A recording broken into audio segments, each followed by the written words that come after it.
Well, why do you need to be there? Because I'm the one that's, Scott had meetings yesterday. I mean, Scott doesn't need a meeting. You hear this guy, Dice? He can't get his work done. Yeah, I hear him.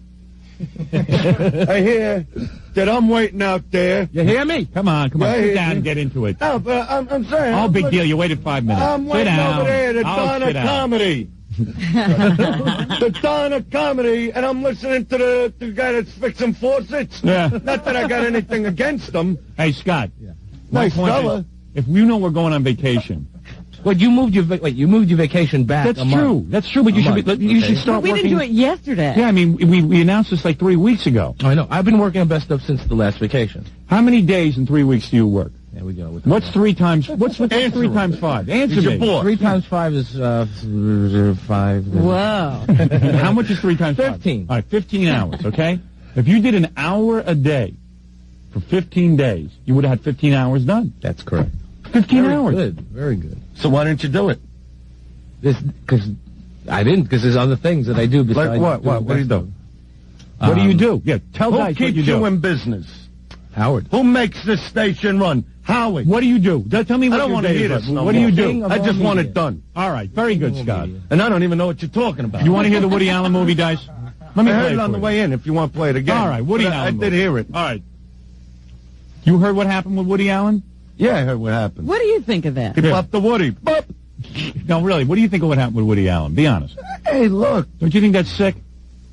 You don't think there's something wrong with sleeping with your girlfriend's daughter? Yeah, but it's not like, he really knows her. Oh. Yeah, He didn't give birth to her. Yeah, but you say it's not technically... here's this visitor teasing a guy for like 15 years. Yeah. Something's bound to take place. That's why I'd never adopt a chick. Right. You know what I mean? If I would adopt a kid, I'd adopt like a boy because, Right. then they grow up, all of a sudden the short shorts around the house. All right. You would adopt a boy. The Madam Butterfly thing, the feet bound. You wouldn't molest a boy, right? No, I wouldn't molest a boy or a girl. She's got to consent to it. She's got to. I got to say, look at this, hard like steel. What do you want? What's your move? So you think what he did was okay? I don't know what he's doing, actually. All right, well, I didn't see him put it in, you know what I mean? We don't know what he did, but based on what we read, we put together this little movie. It's a black and white movie that I think everyone will enjoy. It's called Single Yellow Female. Now, everybody can sit back for a few minutes and listen to this movie, and then we'll talk to Dice. There's a lot going on. All right, well, where is it? All right, we'll sit back. Sit there for the DJ. Sit back. Sit back. All right. I'm going to drink my coffee. Drink your coffee there. I hear you. And, Robin, you sit back. All right, I'm sitting back. All right, everyone relax, and here it is. Single Yellow Female. Oh, I don't think I'm in love with Mia anymore. And now, a Woody Allen presentation. Single Yellow Female. I gotta get out of here. All the kids in the house are so noisy. Starring Woody Allen, Mia Farrow, and their slant-eyed stepdaughter, Soon Yi. Soon Yi, please. I'm practicing my clarinet. Please, shut up. Soon Yi, I can't believe her. She's seducing me. Suddenly, Mia comes home. Hi, Woody. There's some young people I want you to meet. Oh, no, not again. More kids? More kids? Yes, Woody. Look, I adopted these 3 young people at the Thai restaurant, and I lured them home with a cat. Don't tell me that. You already have a house full of kids. Yes, tensions were building in the Allen Farrow household. Woody, I know if you just meet the kids, you'll love them. Great. A badgered Woody agrees to meet his new children. Woody, this is your son, Ping Pong Bob. Hello, Ping Pong Bob. Pleased to meet you. Oh, pleased to meet you, Papa Son. Thank you. Great. Instant family. Woody, this is your other son, Bald on Chin. Hello, son. Oh, hello, Papa Woody. Boys, your new father is a famous director. Ah, good. You a director? Director's to kitchen. Yeah, we hungry. Mia tries to calm Woody down. Isn't it great, Woody? We're a family. I don't need aggravation. I only hang around with you because I want to get laid. Woody, you're being unreasonable. abominable. How will we get seating at Elaine's with all these kids? Oh, Woody. The aging actress is so upset with Woody that she storms out in disgust, Oh, Woody, you're disgusting. leaving Woody alone with her beautiful daughter, Soon-Yi. Oh, Papa Woody, you show this picture of me nude okay with Mommy, Papa Woody? Sure, I'm practically a father. Now get up on all fours like a donkey and bray. Me like you, Woody. You sensitive. You nice. You heap rich. You calling me a heeb, you gook? No. I say you heap rich. You genius. The Mishkite actor, director, producer is falling hopelessly in love with his third world daughter. Soon-Yi, we should not tell your mother anything. Now come here and let me check you for breast cancer. You know check me breast cancer. That very, very, very bad. Please, Soon-Yi, I want you. Okay, $20. You check me breast cancer, cowboy. You are charging me? Hey, you let me see movie free? I tell you, $20 you check me breast cancer. $20. $30 you check me hemorrhoid. $30. $40 I be virgin for you, lover boy. Tune in tomorrow for the continuing story of Single Yellow Female when Mia says, Woody, my God, you're in bed with Soon-Yi. Get out. Get out. Get out of the house? Now, get out your checkbook. I want $7 million. and Woody says, This is terrible. This is terrible. What, that you in bed with own daughter? No, I'm out of film. Yeah, oh, yeah. Oh, didn't you love that? It's almost got a sentimental feel to it. Yeah, it's beautiful, isn't it? I mean, that's the way I would imagine it to be in the house. But, of course, who knows? Hey, by the way, I just saw the star of that movie walking by in the halls. Oh, yeah? Steve the engineer who plays Woody Allen. Oh. Dice That was a wanted good to Woody. meet him. Dice wanted Those to are meet good him. Woody. Bring him in. Ladies and gentlemen, the star of the Woody Allen movie. There he is. There he is, Steve the engineer. Steve, how are you? Steve, good to see you. Relax, Stevie. How you doing? Sit down, relax. You know Andrew Dice Clay? How'd you learn to do Woody? He talks like that, right? I think so. I think Steve's going to pass out from nerves. No, relax, Steve. It's the radio. Nobody sees nothing in here. Yeah.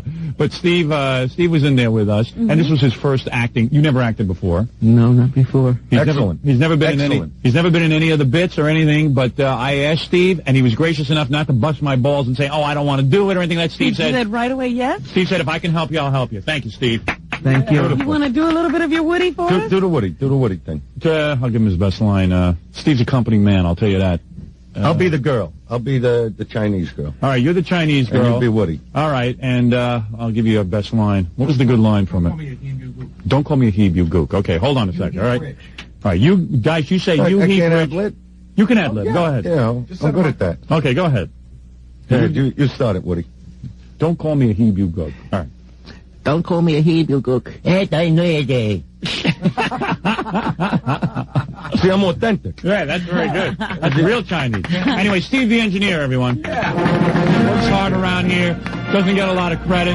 Today he got his due. No, really great Woody, though. Really great. Good Woody Allen. God bless.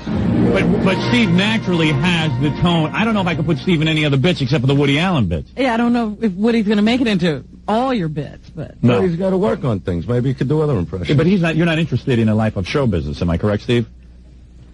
Did you get the acting bug? And engineering is your true love. I think so, yes. Yeah, I know. But he does sound like Woody. Yeah, even now. Yeah. It's really great. Yeah. And believe me, if you had an acting career, you'd be getting the broads that Woody gets. That's right. You'd have Chinese and Mia Farrow. All right, very good. Steve the engineer. Thank you. Thank you, Steve. There he is, Steve the engineer. Very nice man. Yes. Feels like the Oscars in here. There he goes, Steve the engineer. Meeting a big star of a movie. All right. This is a very unique show. All right. Dice is here. We're going to interview him next. I got to take a short break. Okay. And we'll find out everything that's going on in Dice's life. He also has his entourage out there. Dice has this thing, though.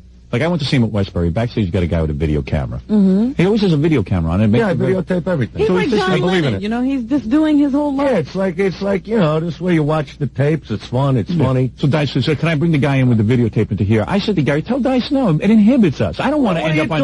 I don't want to end up on your video. It's your home just video? my own video. I always say, I don't we're want going that. into the Stern Show and we never tape for 2 minutes. No, don't tape. Like 2 minutes just to get the whole feel of the room. Come on. We'll see. Come During on, the what kind of guy are you? If you asked me, I'd do it. No, you wouldn't. Yes, I would. No, you wouldn't. Pull out a video. I You'd just dare you. never be able to see him. At one of your shows and everything, and you're busy trying to work, you wouldn't want me to start videotaping. I don't care. It's Really? nice stuff. You show the kids. Really? No, I don't like This is me when I was younger. Really? You know what I mean? Before I was a big fat bastard. I hear you. You know what I mean? I hear you. So come on, like for a few minutes when he comes in. Later, and then you'll later. tell him to Not shut now. it. Not now. Just like at the beginning to get the feel. What's we'll the see. big deal? We'll see. I like you and I everything, can't but I don't want to be believe on your I video. gotta go through this. Look, I don't want to be on your video. That's Yeah, fine. go. I'm your friend. I'm your buddy. We hang out. You can't have me on phone. Very good. All right. We're going to take a break. It's like Woody didn't do interviews for 30 years. Now I can't film him till he's old. And I won't want him no more. You know what I mean? Woody isn't so publicity shy anymore, No, is he? all of a sudden he's press conference. Yeah, could you imagine that? Never doing an interview and then this? Beautiful. All of a sudden, He should be thrilled. yeah. A stupid time to wait for. Like he set up this whole thing, man. A man of mystery, this shroud of darkness around him. Nobody knows what he's up to. Very private man. Sure, you can't even get the names of his films. Yeah. And now he's up on stage talking about this is the most heinous of crimes to be accused of. I like all the big words. But what happened with him and Mia? That's what I want to know. Well, obviously, you know, he's Because she's a hot number. Yeah, well, she was a hot number. I think she's an aging actress now at this point. And, you know, he wants some young stuff. He can have anything he wants. Listen, you know as well as I do when you have women throwing themselves at you. Yeah, but I saw that scene, the scene in, what was that movie? What movie? Hannah and her sisters? No, the other thing. Bananas? That when he played the agent. Everything you want to know about sex? No. Broadway Danny Rose. Broadway Danny Rose when they're on the table. Yeah. And they're all tied up and they're grinding. Yeah. You know they came. Yeah, but he got Had sick a of big. it. Yeah, but he got sick of it.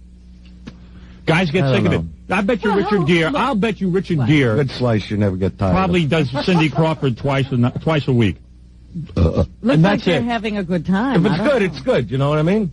Well, I don't know. I You bet know. you twice a week they do it because he's even getting sick It's when of they it. pull back on it. I don't That's when you go for the other stuff. When All you pull right. back. I mean, here, look. Hey, you're married a long time. Plus, it's hard. Imagine having those Oriental girls around you all the time. Oriental. It's a a geisha thing. novelty. It's a You know, novelty. like a midget. Yeah, I see. You know what I mean? You ever go with a midget? No. Have you? I would if I had the shot. Right. But that's different. You know what I mean? Get over here. Get over here, you little kid. All right, we're going to take a break. We'll be back with Come on, guys. Stubby. There you are. We'll be back right after this. Classic rock station. Yeah, all right. Say it. Say it, Dice. I can't. Come on, do it. What? Come on, say this. There you go. Isn't What that does it great? mean? Oh, here's the girls from E. Vincent. All right, now, hi, girls. Come on in. Oh, Toomey? I just bought a Toomey. What's a Toomey? What? What's a Toomey? It's luggage. Yeah, they have that at E. Vincent, and they have it at Great. It's Hi, the girls. best Toomey. Who are you girls? Now, what do you got to do with E. Vincent? Here, get near There's this a whole microphone. bunch of them. This microphone over You here. do this for me? Hi, girls. Come on in. Hi. What are you girls doing here? We're promoting Events and Luggage. Today there's a sale. Yeah. You know, we just came down to give you some gifts from Toomey. What are you girls, models? Yes. What are you, all black models? I'm black model. What are you girls? Puerto Ricans? No. Hispanic. Ethnic. No, really, what are you? Hispanics? Individually? Individually, well, what are you? Peruvian. Peruvian? Yeah. I love that. I've eaten one of those once in a while. Let me guess what you are. You're black. It's a fruit. You're not black? No, I'm not You're black. Puerto Rican? Half Puerto Rican, half Peruvian. Half Yeah. Peruvian. You do this to me every time I'm in here. You What? gotta provoke me with chicks. Hey, come on. It's fun. What's wrong? You They're married? very hot looking. I'm trying to give them a little more room over there. Now, what are you? Check it What out, are baby. you? Me, I'm Dominican and Peruvian. Now, the girl with the red hair, what are you? You're Puerto Rican. I'm Colombian. You're Colombian? What happened to the Peruvian? You don't believe in it, huh? And what are you? Peruvian, Puerto Rican. Excuse me? Half Peruvian, half Puerto Rican. Half. What the hell's Peruvian? How come all you girls are Peruvian? It's a South American country, Peru. Oh, you never heard of Oh, it? You've heard of Peru. Yeah, Peru, but I never heard the word Peruvian. Yeah, right. Peruvian. Right. Peruvian. Peruvian. Thank you. I gotta get in there. And you're black, right? No, believe it or not, I'm Puerto Rican. You're Puerto Rican. Well, I don't understand that. I don't buy it. I'm Puerto Rican. Really? Yes. You've been sitting out too long. I come in all shapes and colors. Right. Some Puerto Rican people are black, right? Some Puerto Rican or dark skin, yeah. Right, dark skin, right. Don't you love ethnic? I do. I've never had any ethnics. Mackies. Yeah. Oh, jeez. Here he goes with the Mackies again. Hey, take my daughter out. Look at this. This is a package. This is what you bring home. Wow, it's wild in here, Robin. This is our first How did this happen? I don't know. Well, E. Vincent decided to bring these women down. Why did you guys bring them down? What's the point? Give you some presents here, Howard. Oh, those are to me? Yeah, to me. Oh, forget the luggage. The girls are plenty. You know what I mean? Listen, we don't get too carried away. What are these? What is this to me? What is in the box? Why don't you open the box, Let's girls? open the box for you. Go ahead. Luggage. I just spent $300 on a bag. Well, there's one for Fred, for Jackie, for Howard. We didn't know you could be here, Dice. All right, it's all right. It's an underarm clutch, leather clutch. One. Oh, let me see that. I'm sure you could use this, Howard, and the guys can use it. And you don't need a big attaché all the time. It's really nice, yeah, I soft could nappa use leather. it. Here, you want to feel that leather? Oh, yeah. Let me tell you something. See, this would be a good gift, Robin, for a businessman or woman. Is that right? And look how beautiful it is. It's a nice, soft leather. Yeah, and you can put just what you need. A notebook, Vaseline. Yeah. Vibrator will fit a rig. Any of you girls play butt bongo? No. These are nice girls. What? You've played butt bongo? Where did you play it? School. At school? Yeah. Wait a second here. Get that microphone. What do you mean you played that at school? You've heard us do that? Game. It is. You're It wearing, is. What are you wearing, short shorts? Yeah, I'm wearing short shorts. My Western look. Oh, Jesus. Just for you. You look great. Thank She you. is incredible. Any of you girls work nude? Semi-nude. You work semi-nude? Where do you work semi-nude? Well, I had a modeling shoot, and it was body painted. You couldn't tell I was nude, but I was. Oh, I see. Yeah. Are you girls professional models? No. Not really, no. No? Semi-professional? Semi-professional? Yeah. Do you like share apartments, like live together? Any of you live? Any of you girls ever see each other naked? No. No? Well, kind of this morning, Shane. Yeah, a little. A butt cheek here, a butt cheek there. Any of you related? Yeah. Right here, we are. You two are sisters? Yeah. Oh, excellent. Man. Very tall, too. Yeah. Well, they're models. It's hard to find them big and sassy. Yeah. You know what I mean? What are you saying? You play butt bongo? Yeah, I do. Like, where did you play that? We were just sitting around, and a guy asked, let me touch your butt. He banged it for a little while. It was fun. To a song? No, he made his own song. Oh, I see. Yeah. I'm playing that with you. Yeah? The guy was drumming on your ass? Yeah. Not for a long time. Any of you girls ever get spanked? No, not. I think they're lying. I think you're all lying. Every chick needs a good spanking now and then. Well, sometimes That's what I hear. when me and her are fighting. When you're fighting? Yeah. What, You with your spank boyfriend? each other? What, you and your sister? Yeah. You and your sister spank each other? we get mad at each other and we hit each other. Oh, Really? I'd pay to see that. What would you get mad about with her? Do you steal each other's boyfriends? That's one. You mean you guys Really? you guys get mad at each other because you steal each other's boyfriends? Because I steal her boyfriend. And Really? then you start to fight and yell at each other, and then the two of you, and then you start All's fair. and she puts you over her knee and starts to spank you? No, she just spanks me, pull my hair. Really? I would go for the tall one, though. I'd go for both of them. You know? I mean, that there's nothing wrong with you, but you're a little younger, right? You're the younger one? No, I'm the oldest. Really? Hmm. Look how sweet the taller one is, though. Look Yeah, at but that she doesn't face. seem to like you that much, Dice. She cares about me. She's a little shy. People get intimidated. Because you're a big star. A lot of you girls intimidated by Andrew Dice Clay because he's a big star? No. Oh, right. Oh, yeah. A lot of you can't even talk. Now, you're speechless in front of Dice. Am I correct? Yes. You were Are you nervous really? in front of him? Is that what's going on? Well, you're very nice. How old are you? Age. How old are you? Even in Peru, they give ages. Are you 19? 19. Get her close to the microphone, Gary. I love them when they're young, What's the matter? You're afraid to talk? I'm very shy. I don't really. You're in this country legally. There's no good reason to be shy. Square when they're young because, I don't want to bring up the word vagina yet. Right. What are you saying? a young girl. And No, I heard your routine. A young I don't girl. want to hear that on this. No, air. but no, I'm not talking. All right, go ahead. Yeah. But you ever see like a young vagina? All right, I don't want to talk about it. I don't want to talk about it. Cute. No, I don't want to talk about it. They hit 40. It's like veal cutlet. You look like Soon Yi. You know that? A little bit? Soon Yi. Oh no. Soon Yi. Who's Sunyi? Soon Yi. So anyway, girls, Woody Allen. the point that you're here, E. Vincent is here because they have Toomey luggage and they have it at the best prices. The girls are also going to be at the store today. The girls will be at the store today? What time? Between 11 and 5. Between 11 and 5. Give the address. 6th Avenue and 58th Street, and see all the girls come on down, look at some nice Toomey luggage, and look at some nice girls. All I use is Toomey. We were known by Michael from makeup and hairstyles, and our clothing was made by Ray Zolis. Very good, girls. Anybody want to play butt bongo with Howie? No, that's okay. They don't pay me to do a commercial for Toomey. Look, you know, you push certain things. I don't say a word. I use Toomey luggage. What? There's a lot going on here, but... I know, I can't hear it. Mr. E. Vincent just said, would Betty play butt bongo? And she said, yeah, I'd go for it. You would, Betty? You would? All right, go do butt bongo. Right? What? Not for a long time? Oh, you got to do it for a long time. How long? What song are you going to play? Can you get close to... Girls, you see, the idea is you got to get close to the microphone. I can't hear you. I'm sorry. To eat it? What? No, you're not supposed to eat it. That's how she gets boyfriends. Well, let me get this straight, Betty. You're saying that you would play butt bongo with me? I would play butt bongos with you. And she's so serious about it. I could put a song on. You would pull down your pants and let me spank you? I wouldn't pull down my pants. Well, what do you got underneath your shorts? Underwears? Underwears? Yeah. How many? Huh? Is that plural? One pair of underwear. And one pair of underwear? Yes. You're going to wear your underwear? What? In other words, you pull on your shorts and you're in your underwear? Pull down my shorts. Well, I got to do it over your bongo. I got to play butt bongo over your shorts? Yes. Nah, forget it. You're not my kind of girl. Oh, wow. I'm not going to do that, Robin. That's a waste of time. Oh, wow. I've gone much further than that. You're beyond that. All right, so all the guys go down to E. Vincent today. Meet these beautiful young women. The Peruvian... Peruvian? Are they Peruvian? Yes, they are Peruvian, Robin. I didn't know that. Yeah, very exotic women. And you go down there and you meet them. And see the Toomey luggage. Isn't that right, Dice? Yeah, I love Toomey. He does. He really does. That's all I'm using. What kind of break I get, like, for cash? Well, Dice, you come on down. We'll take care of you. All right. All right. Anytime I didn't get one of these bags. E. Vincent. Gary, give me off this. I tell you, it's unbelievable. It's so many different ethnic groups. It's like we're celebrating UN Day in here, isn't it?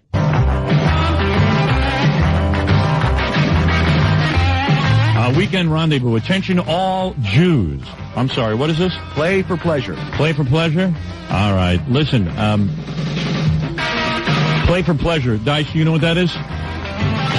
No. Play for pleasure is a... No, what is it? It's an upscale lingerie and novelty store for adult men and women. You love sex fun. Yeah. Yeah, Gary was there the other week, and they had a big black dildo the size of about... I'd say it was about 12 inches. Interesting. But that's in the back room. They're not really here to advertise that. They're here to advertise the lingerie and that kind of stuff, the upscale stuff. Yeah. You know. They're located in Hackensack in a brand new store in Passaic, 612 Main Avenue. Now, they have a terrific gift idea for you, for your loved ones or friends everywhere. A fun or romantic basket. You know, if you got to send something, how about something a little more adult than just, you know, the run-of-the-mill stuff? You choose from a honeymoon basket, the birthday basket, the bachelor party basket, or the ever-popular from a secret admirer basket. Play for pleasure baskets have a 100% money-back guarantee. How can you go wrong? They start at only $39.95. 1-800-PLAY-4. Dial 1-800-PLAYFOR. On Saturday, August 22nd, join Stuttering John at Play for Pleasure. Stuttering John appearing live at Hackensack from 11 a.m. to 12 noon. And at the Passaic Play for Pleasure store from 12:30 to 1:30. Call 1-800-PLAY-FOR for more information. You know, they got that almond butter you put on the women. Almond butter? Yeah, like an almond oil butter or something. No, it's almond-scented love oil. Almond-scented love oil? Yes. I thought it was almond-flavored love oil. Oh, almond-flavored, you're right. Almond butter-flavored love oil. Butter. I don't know where the butter came in. Dice, you stop smoking? Boys? When are you going to stop smoking? Where are my boys? All right, you can bring your guys in. Go ahead. Hey, Gary, let the guys in. Who's that other guy? I didn't know him. Who, Wheels? Is that Wheels? Yeah. That's the guy who opens for Dice at his shows. Is that right? Yeah. Big fat guy? I never met him, yeah. That's Wheels. You're going to see him right now. Hey, Wheels. Hey, let Club Soda sit down a minute. Wait. Hey, let Wheels sit down a minute. No, let Club Soda sit down a minute. I'm out in the hall. You treat me like a stepchild. Well, what are you talking about? I'm Club Soda Kenny. I got the power to get in the hottest clubs, the hottest chicks. I can get $10,000 a night hookers for free. Kenny, what are you starting with my material already? Oh, dear. How many times I got to tell you? I told you, if you come in here, behave. Don't do my jokes. All right. Hi, Jackie. How are you? Club Soda Kenny was... that's what he does. He does my material wherever he goes. Club Soda Kenny was at the, the Dice Clay show over at Westbury Music Fair. I was there. And Club Soda stood next to me you know, in the aisle next to me, leaning down so that no one would bother me. He was like my bodyguard. Oh. It was the funniest thing I ever saw. Well, yeah, he was taking care of you. Yeah, you were taking care of me. He does what I want. Yeah. You were taking care of me, right? Exactly. Right. No, because I care about people. He's just big and stupid. Thank you. He has B.O., too. I didn't want to say anything. No, he don't smell. Kenny showers constantly and has to eat every 4 hours. That's true. He's a big guy, though. Look at the muscles on him. Oh, yeah. Yeah, he's a big bodyguard. He's very big. But you know, Club Soda Kenny, I don't mean this in a bad way. You got a tiny little head and a huge body. You look like Bluto. That's why he's so stupid. I hear you. You know, it's like almost like a dinosaur had the little tiny head and the giant body. You know what I mean? The only tiny thing on me. Yeah, but he doesn't take any offense to that, do you? No, sir. Why? Because I'm big and stupid. Oh, my. It's amazing how we get anything done, isn't it? Tell me what's going on. Now, after you were on here the last time, you had been ripping into Arsenio Hall pretty heavy. Yeah. And you had been making disparaging remarks about him. You were upset about Arsenio Hall because he was not treating you fairly on the show. Am I right? Yeah.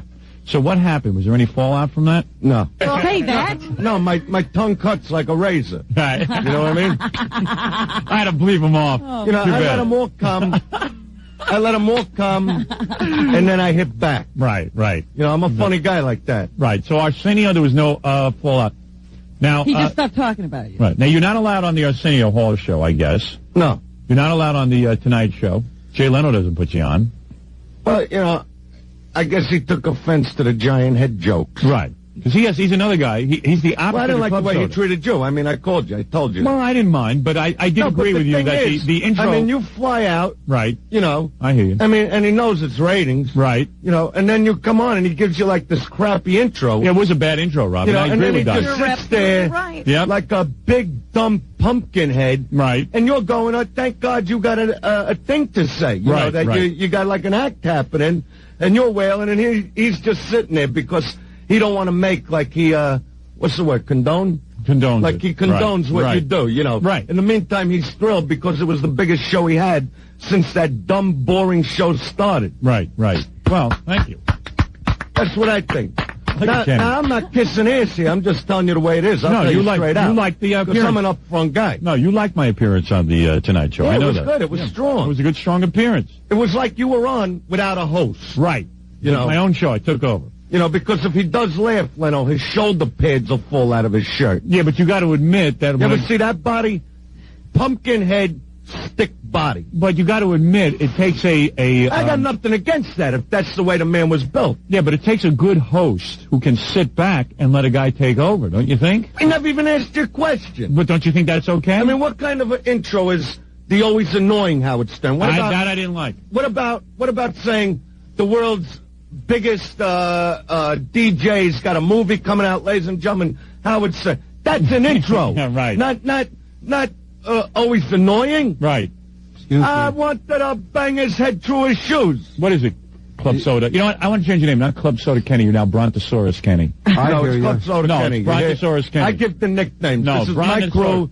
You name your crew. I name my crew. He's got a small head like a Brontosaurus. It's not that small. It's long. It's small. You shouldn't talk bad about Jay Leno. I heard he's in the hospital. He had to get a chin enema. Oh, dear. You know, you're doing another one of my stupid jokes. That's not even one of his good jokes. We all know chicks use his head as a bicycle seat. Right. We all know that. Kenny, you know what you do? Brontosaurus Kenny? What? You all right, Club Soda Kenny, you know what you do? What you do is you hear Dice say something funny, and then let me, what? He repeats what you say. Because he's a moron. Exactly. I mean, let me see any of these hosts do the kind of drawing I do in concert. Right. Five Westberries. 5 nights at Westbury. 5 nights. We could have done 10 over there. Right. Nobody does 5 nights. He could have done 10 over there. I'm talking. Hey, come on, talking. man. I'm saying 5 nights. So what are you saying? 5 nights. Yeah, come on, Kenny. Let him talk a little bit. 5 nights at Westbury. 3 nights Radio City Music Hall. I mean, we're going, and now I got to go. So what are you saying? You're saying that Jay Leno couldn't fill up what I'm saying is, like you did? No, he can never do that. Right. Nobody can do that. No matter how these guys, if that's not a show on earth I could do as far as TV, I'm still the biggest draw in the world as far as comedy. That I saw evidence going of into that. Atlantic City, right? right? Right. I'll be in Atlantic City this Friday and Saturday at Bally's. Then we're doing the outdoor thing at Meadowlands. the Meadowlands, the outdoor arena at the Meadowlands. Hey, Kenny, Nobody man. draws like dice. Well, you're doing an incredible The job. biggest, the best, the baddest comic on 2 feet. You're a big draw. I hear you. I mean, Howie was there. Kenny's doing his own thing. Yeah, he loves it. I mean, here's Michael Wheels Parisi, right? Right. The Wheelman. Hey, Wheels. Now, Wheels opens for me. Right. He's seen the Mania. I heard Wheels is funny. Thanks a lot. Oh, yeah, you know. Wheels, how does it feel to open for me? Tell him. Say something funny. Crazy. Say something funny, Wheels. Where did I find you, Wheels? Pips. Sheepshead Bay. You say something funny, will you? In front of 100 people. You're fat? But I'm a fat, hysterical, very good-looking fat guy. You are. Yeah, well, he is heavy, but he'll tell you, I'm right? an extremely very good-looking guy. Now, where did Dice find you? In a pizzeria? No, I go to one, but I pitch story family. He got arrested for disturbing the pizza. Don't do his jokes. That would have been a good joke. That was the joke he was leading to, Kenny. Now you made him look bad. Yeah, Kenny. Man. Shut up, Kenny. Okay. Wheels has become a big draw. I make stars. Right. So, Wheels, now you're out with Dice. You feel you owe him something because he helped you out? Oh, he plays a major part in me. You know, he's the best. Give him the idea for the robe. The robe. You walk out in a robe and slippers? The whole thing. And Dice said you walk out in a flash everybody. I just don't care. Right. You don't even say breasts. All right, his big fat boobs were bigger than theirs. All right. I got to get the joke across. All right, so you're saying that... He can make them jiggle. Make them jiggle for him. Go ahead. Let's see. Oh, that's good. Look at that. So you're saying Wheels' breasts are so big that the girls got jealous in the audience. I always have something to say, They're just like, because they're nice. Right. And you're a funny face guy. too. And what is one of the funny jokes that you tell? About the party line. Party line. One of those. You one call of the those party line? 1-900 party line. 1-900 fat pig. Yeah, you called that. That's where I met my That's girlfriend. not the joke. He uses the F word because it makes 7, but, see? All right. See how he knows how to do radio? He's not like me. That's very good. You point out. Me, I curse. I believe in it. And Kenny, you like Wheels' act? That's funny? Yes. Yes.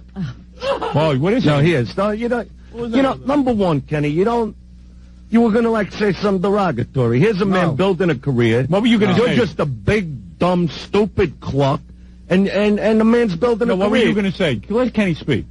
No, I was going to say, you put me on the spot because, I'm with Andrew. Right. And I stick with the one which brung me. Right, but you're saying... sometimes you're stuck with the one what brung you. So what are you saying? You're saying that Dice is funnier than Wheels, but you find Wheels funny, right?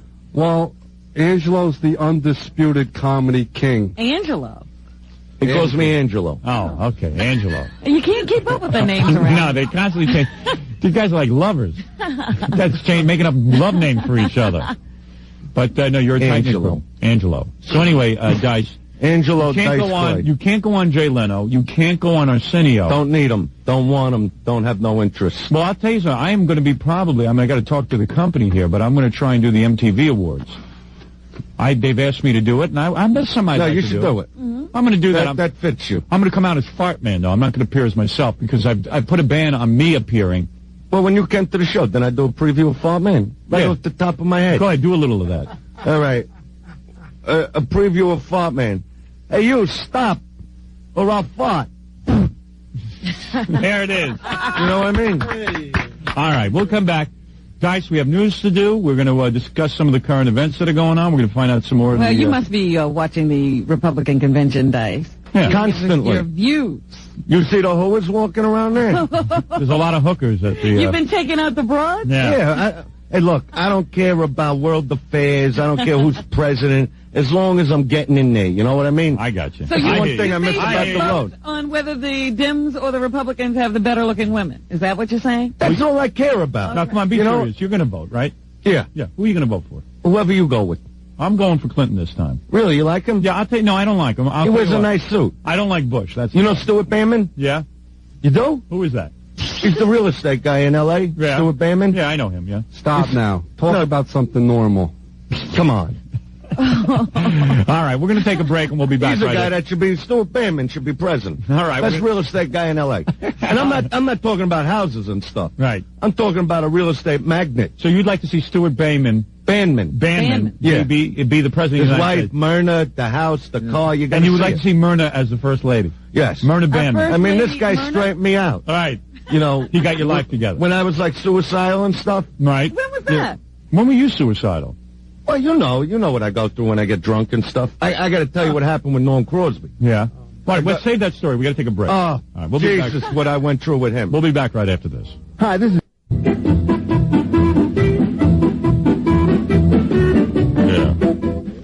Those are the two things that his head exploded? Huh? Those two tapes are why his head exploded? I see. It was just that he couldn't, he just couldn't do it. All right. Anyway, Robin, let me tell you about, listen, attention all Jews. Attention all Jews. There is a big Jewish singles weekend. Hey, what a nice girl. Now, let me tell you something. I don't care if you're a Mishkite or what. You're going to get a girl up at... Even a Mishkite. Even a Mishkite. Where's the singles weekend happening? This is great. You know, Dice, did you ever go to summer camp? Yeah. Okay. Wasn't it easy to score with a girl before you became Dice Clay and before you became famous? And now it's easy to score with women. But I'm saying, before you became Dice and you were a regular person. Yeah. When you were in summer camp, wasn't it easy to score with girls because you get to meet them, not like at a singles club where you have to, where the pressure's on you, but you would meet them during activities? What is that, Kenny? I was 7. Andrew used to take the girls in the cornfield and kiss them behind the ears. You know, you are just a complete... You're a stupid idiot. So, that's a great... I was like 7 when I went to camp. No, you didn't go like when you were 10 or 11 or 15? No, but my nephew just did. Yeah. Now, isn't it easy to get girls? Seriously, he wrote a letter. He wrote this letter. Yeah. He got his first tongue lashing. Oh, yeah. And he's 11. Yeah, exactly. Robin, you're a girl. Yeah. You can answer this question. When you meet a guy in a club, aren't you a little suspicious, like he looks like just another lounge lizard? Right, you say, oh, he must pick up women in a club all the time. Right. Now, what if you could meet a guy while you were, like, playing activities like softball, and you started talking... Well, that way you sort of get to know their personality, and you see what they're like. That's Who right. cares? I mean... No, girls care. Girls yeah, well, the girls do care. See, you forget what it is to be a regular put guy. on the facade like they care. You forget what it is like to walk into a room and not be Andrew Dice Clay. What is it like to walk into a room and be a regular guy who doesn't have that show business persona? It's a very difficult thing. Am I right, Wheels? Yes. Do you have a girlfriend? Yes. You do? Yeah, that's because you're in comedy. I mean, well, yeah, but I like fat girls. So no, but they see you on stage. Yeah, but that's no big deal. Yeah. Either way, I'm going to get a girl. Kenny, you seen his girlfriends? He gets hot chicks, Wheels. Yes. Does he really have... He picks them off pretty good. Really? Oh, yeah. I'll do it right. All right. Well, and pick off is another one of my expressions. I mean, what do you... Imagine going to Weekend Rendezvous, and you have your choice of all shapes and sizes of Jewish girls. It's like kosher heaven, Robin. Yes. It really is. And it starts, there's a bus. You don't even have to drive. I'm glad you brought that up. The party bus leaves from New York, New Jersey, Pennsylvania, Washington, Maryland, and Massachusetts. You know, you can make all the fun you want of this, but I know a guy, a pretty ugly guy, a regular guy, met his wife, and his wife's a piece of ass, and he met her at one of these singles weekends because she got to know him for who he was and not for what he looked like. Who is he? I don't want to say his name. Robin knows who he is. Who, you know Gary? who I'm talking about. I know who you're talking about. Was it Gary? No. No. Oh, well, Gary's not ugly. Guy's a sponsor of ours. That's why I'm not going to say anything. All right? You wouldn't I know consider Gary ugly. No. Gary? Gary's a nice looking Gary's guy. ugly. Baba Booey. Gary's ugly. Come on, Robin. Do you think Gary's a good-looking guy? Well, it all depends on how you feel about He's like in the that Bronson kind of thing. You know, like he's you're looking... very attractive to homosexual men. Yeah, well, that's because his breath smells like duty, and they love that smell. All right, anyway, listen, you Jewish guys. You go up there, you tape a credit card to your forehead, and you'll get molested on the bus. I'm telling you. The women will love it. Call 212-213-3366. I'm not kidding. Get in on this, and you would definitely get something. Where's it happening? It's happening at the, you know where, the Tamarack Hotel. Oh, I was just up there. Yeah. At the Concord. Yeah, well, this is at the Tamarack. Yeah. 212-213-3366. 212-213-3366. Okay, Andrew Dice Clay is here. Also, Club Soda Kenny. Some people call him Brontosaurus Kenny. And then there's Wheels, who is here. And Traps Pine Picket. Oh, yeah, the guy with... And do me a favor, don't take any video, okay? No, just a little bit. We said we could do a little bit. He didn't do nothing yet. You can give his son a birthday. Yeah. All right. For my kid will watch this. I did He's this a already. Big fan of yours. I'm backstage at Westbury. There's a camera on me every minute. I'm going, hey, Dice, I'm trying to be a normal person. He's filming the whole situation. So what do you do with these tapes? I just watch them. They're Yeah. fun. All right, tape me for 3 seconds. No, it's not about you. For 3 seconds. Sit down. No, he's got to stand. He's the cameraman. No, don't get me. Leave me alone. I don't want to be inhibited. For 3 years. No, it has nothing to do with the TV show. I don't want tapes made of me. What do you mean? I don't want tapes What made are of you me. doing? I don't want tapes You're not made of me. masturbating. You're not. You're sitting here. You look good today. Yeah. The whole ponytail thing. Over there. Yeah. All right, quickly, I hear you. What was this story about Norm Crosby? Oh no. It's like my neighborhood. Out in L.A. You live in a fancy neighborhood. You got a lot of money. Yeah, but what is the? You got a lot of money. You got a lot of money too. No, you got a I've lot of been to money. Your castle. No, you got a lot of money. I've been to your castle. Yeah, but you got a lot of money. Let's be honest. All right, so? All right, so you got a lot of money. All right, so I try to make friends with the neighbors, right? You live next door to, like, Richard Simmons, right? Yeah, I got Richie over there, the whole thing. That's pretty impressive, huh, Robin? Yeah. We hang out. We do a coffee vibe now and then. Yeah. So anyway, I'm coming home from the comedy store one night, right? Yeah, right. You worked out your material. Yeah, so I stop over Norm's house. It's like 2:30 in the morning, and I ring the bell. You can just drop by. Well, I didn't realize. Well, what happened? I ring his bell. I was a little drunk. Norm Crosby, the comedian, the guy who I had a couple beers under my belt, right? Doesn't he have a hearing problem? That's why he messes up all his words? Well, no. Yeah, but I'm a friendly guy now, so I ring the bell, I see a light go on, he's like, who is it? I go, it's Dice, Norm, open it, It's 2:30 in the morning. What do you, open the door, right? So he opens it, I push it open, Yeah. He goes, well, what do you want? I go, well, I'm a comic, you're a comic, I got some thoughts. Is it a true story? Yeah. Yeah. He's going, he goes, it's 2:30 in the morning, Dice. So now I cut to the chase. I go, well, Norm, forget about that. I want the house. How much? Yeah. Because I want to buy all the houses. Yeah. He's going, what do you mean you want the house? So I take out a checkbook. I'm saying, write the check. I'm walking in. Huh. And now the lights are going on. His wife and kids are coming. Like, what's going on? I go, 15 minutes. I want everybody out of here, right? Because you're going to buy the house. Going, you don't just walk into someone's house 2:30 in the morning and ask for that. I'm going, what am I supposed to do? You're never around. Right. Right? Now, how much you want? Now, get out. Yeah. Right? And the kids, they're like throwing me out of the house. I'm going, obviously, you're not the kind of friend I thought you was. Right. So I'm not like talking to him right now. Right. But the other thing was... So you really did that to him? You just went in and you said, I want to buy your house? Yeah, but I was a little drunk. Maybe I was wrong. Right. Yeah, But next door, the house is for sale. Right. Now, I've been going in there for 2 years. They can't seem to get rid of this place, right? Right. So I come in, I look at it, and they go, well, why don't you buy it already? I'm like... Why would you buy the house next door? Do you have more property? Yeah, I just want to own it. You want to own the house? Just to have it, right? I see. And then you could expand your own little... So I'm going in this place 2 years already. Right, I got you. This other place. I hear you. So last Sunday, I'm home. I'm hanging out with Trini, the baby, the whole thing. Yeah. Over there, with that there. Yeah. Yeah. I hear you. And, so, we're having a couple beers at the house. So I just walk right through the guy's living room. There's people looking at the house, but he knows me. Right. It's Sunday. It's open house. Over there. I walk right through it, and I go outside, and I jump in the pool. Right. And he's sitting there, and he's going, what are you doing? Who, Norm Crosby? No, this guy next door. The guy next door living there. You just walked right into his pool and jumped in. Went right in. Right. And the guy's looking at me, what are you doing? I go, well, it's hot. I figure I'd jump in. I never checked out the pool. Right.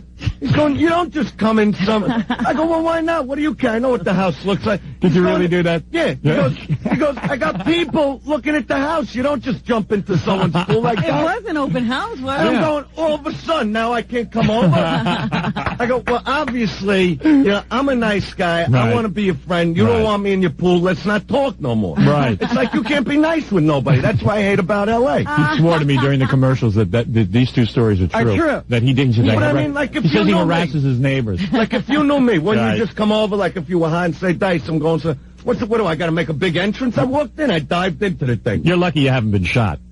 All right. I'm not talking to him no more. I understand. I'm a You're funny not guy like talking that. to him. Kenny, those are all true stories, right? Look, Andrew does not lie. Kenny understands. I command this family, right or wrong. All right, very good. You hear? I hear you. I hear you. Okay. I don't see the guy living next to me doing 5 Westberries. Nope. You know what I mean? He should be thrilled. I'm in You his pool, noticed maybe. that he didn't invade Richard Simmons' house. Richard No, was one a time neighbor. I blocked this. I got a big green caddy, right? Right. So I went. So why do you have a caddy? That's for image? No, that's like the original Dice car. Yeah, I but bought that's it an for- image thing. I mean, No, that's a I stick. love. That's like I bought the car for $2,400. All right, go ahead. Yeah, all right. That's still image. So I but take go the ahead. car. He's Yeah. like around the block over there. Right. And I block his cars in. And I just leave. You just park your car there. Right? So now he So you comes. go to Richard Simmons' house. Yeah, so now he comes up to my house, right? And he rings the bell, I go, yeah, what do you want with your panties? Yeah. He's always wearing those, like, short shorts. You know what those are called? Those are peony shorts. Yeah, Petsy shorts. Yeah, all right. peony Petsy shorts. So he goes, why are you blocking my driveway? Right. I go, I don't know what you're talking about. Right. He goes, your Cadillac. It's blocking all my cars. I can't get out. Right. I go, impossible. He's going, well, come over there and you'll see. I said, I'm not coming out of the house right now. I'm doing something. Right. He's going, well, I'll tow the car. I go, do whatever you want. It's not my car. Right. He's going, I'm telling you, it's your car. You got the only green friggin' caddy over here. Oh. You know, and for him to curse like that, you know. Yeah. I'm going, get out of here. I'll throw you off my property over there. Right? And the guy's getting so frustrated. Right. Because I won't even come out to see if my car's there. Oh, that's good. You know, but I love the guy, you know. He's How long harmless. before Dice is kicked out of I California? know, they're going to just run him out of But the you don't neighborhood. understand. Like I'm an alone- illegal immigrant. I'm alone out there, so Right. I'm bored. Right. So you have I know you do this because one night you called me up. It must have been about 3 in the morning. I do it a few times. I get drunk. And me, you, and Hot Tub Johnny made phony phone calls all night on a conference call. And that's when I'm with other people. Right. So I know that you're up to these stunts. It's You know, not. I mean, my girlfriend, you know, the chick I'm living with the kid. Trini. Yeah, Trini. Right, yeah. I know her. Now, what she does, like when she goes to sleep, 9 at night. What do you do to her? No, let me say, she shuts all the lights. Right. Like I'm not a person. Right, all the right. lights in the house are off. But, like, she's ready to go to bed. And I'm like, yeah. you know, I waited all my life to be an adult, you know, Yeah. make a few bucks, buy a nice house. I gotta like sit in the kitchen and drink beer. Yeah. You can't make a noise. The baby's gonna wake up. Right. She's going to sleep. She's too tired to do it. Now, You see, know what I mean? my wife does the same thing with me. When she decides to go to bed, we all have to go to bed. And she decides, on a weekend, even if I want I to stay don't up. buy it. You don't. What do you do? I don't buy it. What do you do? I pull her teeth You pull her teeth? when she yawns. I don't care if it takes all night. Yeah. You I wait. just grab her tooth. Days, yeah. You know what that does to somebody? All right. Very good. Pull her teeth. Well, how did you resolve the thing with Richard Simmons? Did you eventually remove the car from his driveway? Yeah, I came down like 15 minutes later. I said, I don't know how my car got here. That's good. Was he know. really upset? Nah, you know, he's He playful. handled it. I You know. understand. All right, come on. Let's do a little news here. Let's find out what's going on in the world. You guys are Well, up what for is what could possibly going on other than, you know, that. Come on. Just listen up. sperm Woody throwing? and Mia is going on. Here, let's discuss that. Yeah, but, all right. All right, what's that to discuss? Oh, You said he every was day going with there's an a old new actress. Development. Yeah, but you said he's got, yeah, but they're going to blow this thing out. Well, let me hear know, the I mean, I development. wanna Guys, do no it- offense. I do want to hear the development. All right, what can the development be? It's First a of whole all- new way to earn. A whole new way to earn. Is that what you think? No, that's what he's doing another one of my That's bits. I'm another never dice bringing him here routine. again. Yes. Do you think that Mia, Club Soda, you're saying you think Mia Farrow is doing this so she can earn $7 million? I mean, she's a wealthy woman on her You own. shouldn't need money, Club Soda. Can I speak? Yeah, go ahead. It's a whole new way to earn. Shut up. I mean, it's not like I didn't offer Norm good money. I gave him a blank check. All right, let's go. They're throwing me out of the house over there. All right. I'm Dice. All right, first of all, Well, I'm doing a series soon. They'll all be coming to my house. Oh, Dice. What do you mean a you're series? doing a series? You want to a announce series? something? No. Go ahead, announce it. No. Go ahead. No, you This is a just said sneak it. attack. Now, come on. What series are you? This is a doing? sneak attack. You're I got coming to that regular town right- television? Yeah. And it's going to be what, on ABC? No. No? You, What? know, you Kenny, don't what is it even going know. to be? You don't even know. I know. I don't want to talk about it. Go ahead, Kenny. Say something. What do you know? It's about it? one of 3 networks. Which network? Is it Fox? You don't know. Kenny, what is it? One of 3. I can't say. But you do know, right? Yes, sir. No, he don't. He's a moron. Prove what you know. He He's calling doesn't. you a Yeah. moron. Tell You us want to which see one how it is, dumb he Kenny. is? All right, what You network? want to see how dumb he is? Do the alphabet, Kenny. No, no. Ah, come on. Do the alphabet. Well, you know I gotta sing All it. right, do it. Just do it. All right. A, B, Z, D, You see? What? Z. Hey, Kenny. Z. Kenny, what do you know? Do you know that Dice is doing a series? Dumb like horse He's crap. doing very well for himself. All right, yes. and what series will he be doing? What's No, the name it's- of He it? doesn't want to talk. I know what It's it a is. decision I got to make. No. Oh, come on. Why don't you That's share what I with don't us? want to say. You want See him to at tell the us. Meadowlands Between a Sunday. 1-hour drama and a sitcom. A You tell me 1-hour what I should do. drama? A 1-hour drama? Yeah. What is it based on? Style, talent. How much you pay Kenny to get him to talk like that about you? I don't. He loves Stop paying him as of now. you. You love Dice, right? Just the pleasure of his company is enough for me. No, you love him, don't you? I sure do. Yeah. Wheels, why are you so quiet over there? I'm just sitting, taking it all He's in. thinking of the cannolis he had last night. That's good. Well, Wheels will come to life after the show Right, when he'll no be one out in the hears hall him. doing Yeah, it. right. That's good. I come. You're always going to be the second banana, Wheels, if you don't talk up once in a while. I talk up. All right, take it easy. I'm all right. Body by Jake. That's it. Wife by Jake. I work out, like, you know. Frankie banned by Jake. Frankie stayed over last night. The 3 of them stayed over. Not Kenny. He You don't want to hear went about to Woody his wife. Allen? Right, no, but so Will sleeps in Max's crib. Yeah. And so Frankie's in the bed with me. Tell me about the series. Robin and I are curious. Come on. Really? Tell us something what's going on. I can't get into yes, it. Well, why is there all this Hollywood? Share it with us. Who can you It's share a Hollywood thing. Why you know? can't you share it with us? Because I want it to be I a always surprise. say what my projects It's going to be very hot. That's why all these talk show dopes, I don't need them. Is See, it I for didn't the need fall? them. It's going to be when it's been. No, come on, Dice. No, come on. Kenny, do you know something? Mid-season replacement. What network? No, Kenny? we don't Just tell us. replace anything. I do a show. It's going to be a. It's going. You won't be replace anything. You're going to create your own time slot. Yeah. I see. All right. I don't replace. I don't believe in it. Whatever it is, it's going to be the biggest thing out, believe me. It'll be the biggest It's thing. going to be pretty hot. Be very big. Are you in it, Wheels? I don't know. He's going to be forget about it. It's going to be the biggest thing that ever hit the, TV. It's a movement. He thinks like the Dice thing is a It's going movement. to be the biggest thing ever to hit television. Yeah. Okay. Yeah. All right. Dice is bringing back What happens variety. when I put my letter Are you on? bringing back variety, Dice? Is Robin right? Are you bringing back variety? I'm variety. You I saw know. the act. No, I'm saying, are you bringing back? I talked about chinks. I talked about vaginas. I talked about, the, All right, look, I the got woman in the front row giving birth over there with the whole thing. Let me say something. I want to get to some news. I want to find out All what right. you guys think. All right, let's talk about Let me Woody. take a Go ahead. break, and we're going to do it because Come on, obviously. let's destroy this man. All right. See, I know what it is to be destroyed. I know what it is. All right, let's It's destroy hard for Woody me to Allen. destroy next. Woody. All right, right after these words. Did he ever put me in a movie? Rock station. Yeah, I love it.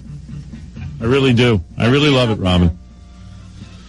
You know what I love. You're a man of many loves, so I Yeah, cannot guess what you're talking about now. I'm talking about Tri-State Consumer Insurance. I really do love it. You do. You I know, love getting laid. That's Well- all I think about. I'm talking about insurance, though. Insurance that Well, I you like get to laid. ensure that I'm getting laid. Yeah. Now, for example, in a recent policy You get a comparison. hot chick with a big fat ass on up there.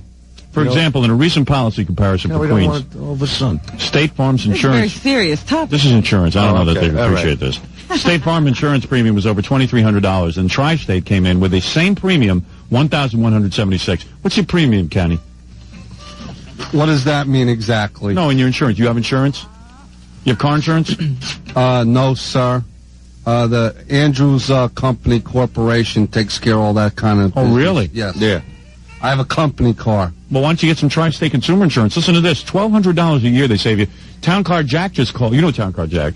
Yeah. He just called and got $600 off his insurance policy a year. Now, why? Because, first of all, they did two smart things. You call 1-800-JOIN now. There's no outside agent. There's no insurance agent. And also, if you call there, they only insure good drivers. Now, you save tons of money doing this. Is it good insurance? Yes. A report issued in December of 1991 by the New York State Insurance Department said that out of 167 insurance companies, Tri-State Consumer Insurance was ranked among the top 10 for the best in claims and customer service handling. Why don't you call 1-800-JOIN now? Call it right now. They'll beat Geico, State Farm, Allstate, all of them. Tri-State beats everybody. 1-800-JOIN now for a free rate quote. This offer is for New York residents only. So join now. 1-800-JOIN now. It's always good to have Dice Clay here. You're going to be in Atlantic City this weekend. It's going to be Atlantic big. City and the Meadowlands. And the Meadowlands. Yeah. I didn't know that. Sunday. Sunday, an show. outdoor thing. Summerfest. Sunday outdoor summer fest, the Meadowlands. Summerfest is called. Summerfest. Kenny, you'll be there with Wheels? Yeah. Yeah, Wheels will be opening. Wheels Yeah. is cooking. Yep. Yeah. And Kenny, too. And there's going to be a big show at the Meadowlands, and you're moving over to Atlantic City. What hotel will Well, you be in? Bally's, I'll be there till Friday and Saturday night, tomorrow. And Bally's Friday and Saturday night. Yeah, and then the Meadowlands Sunday. Meadowlands Sunday. Yeah. Wow. All place. Boy, that's got to be a great gig, huh? Oh, I'll say it is. And then you... Nothing but a great gig. I know. That sounds great. Well, it's very exciting, Robin. yes, wish we could lead such exciting lives. Yeah, but we stay right here. Well, Robin, you have a lot of fun with your life, though, from what I hear. Too much fun to show up at Westbury. Well, she had plans. 5 nights. No, wait a minute. Look. You know, I thought about it because I couldn't remember when I was out in the hall talking to you. Howard said, I am going to go, I'm not going to go, I am going to go, I'm not going to go, I am going to go, I'm not How many gonna times go. are you going to do that? Yeah, how many... Can you keep going with I that? am gonna go, I'm not gonna gonna go. I am going to go, How I'm many not times going he to go. did it? Yeah, well, she's It's like giving you a if I'm verbatim... with a girl, I pull the pubic hair off my thing. She loves me not. Well, I actually She didn't loves know. me, she loves me not. You know I what did I not mean? know. I did not know if I was going to go. Yeah, 5 nights of it. When I Yeah, was but how many times she gonna... In the meantime, she had a good time wherever she was. Yeah. And she could have gone Saturday night to see you. She has no She excuse. could have been I didn't there. know he was there Saturday. Did you tell me She he was doesn't there want to Saturday admit night? she's Am a I in big charge fan. of your itinerary? She don't want to admit she's a big fan. I didn't know he was I'm there a Saturday big night. sisters fan. love me. Hey, you. The sisters I have love always me. said I'm a big fan of yours.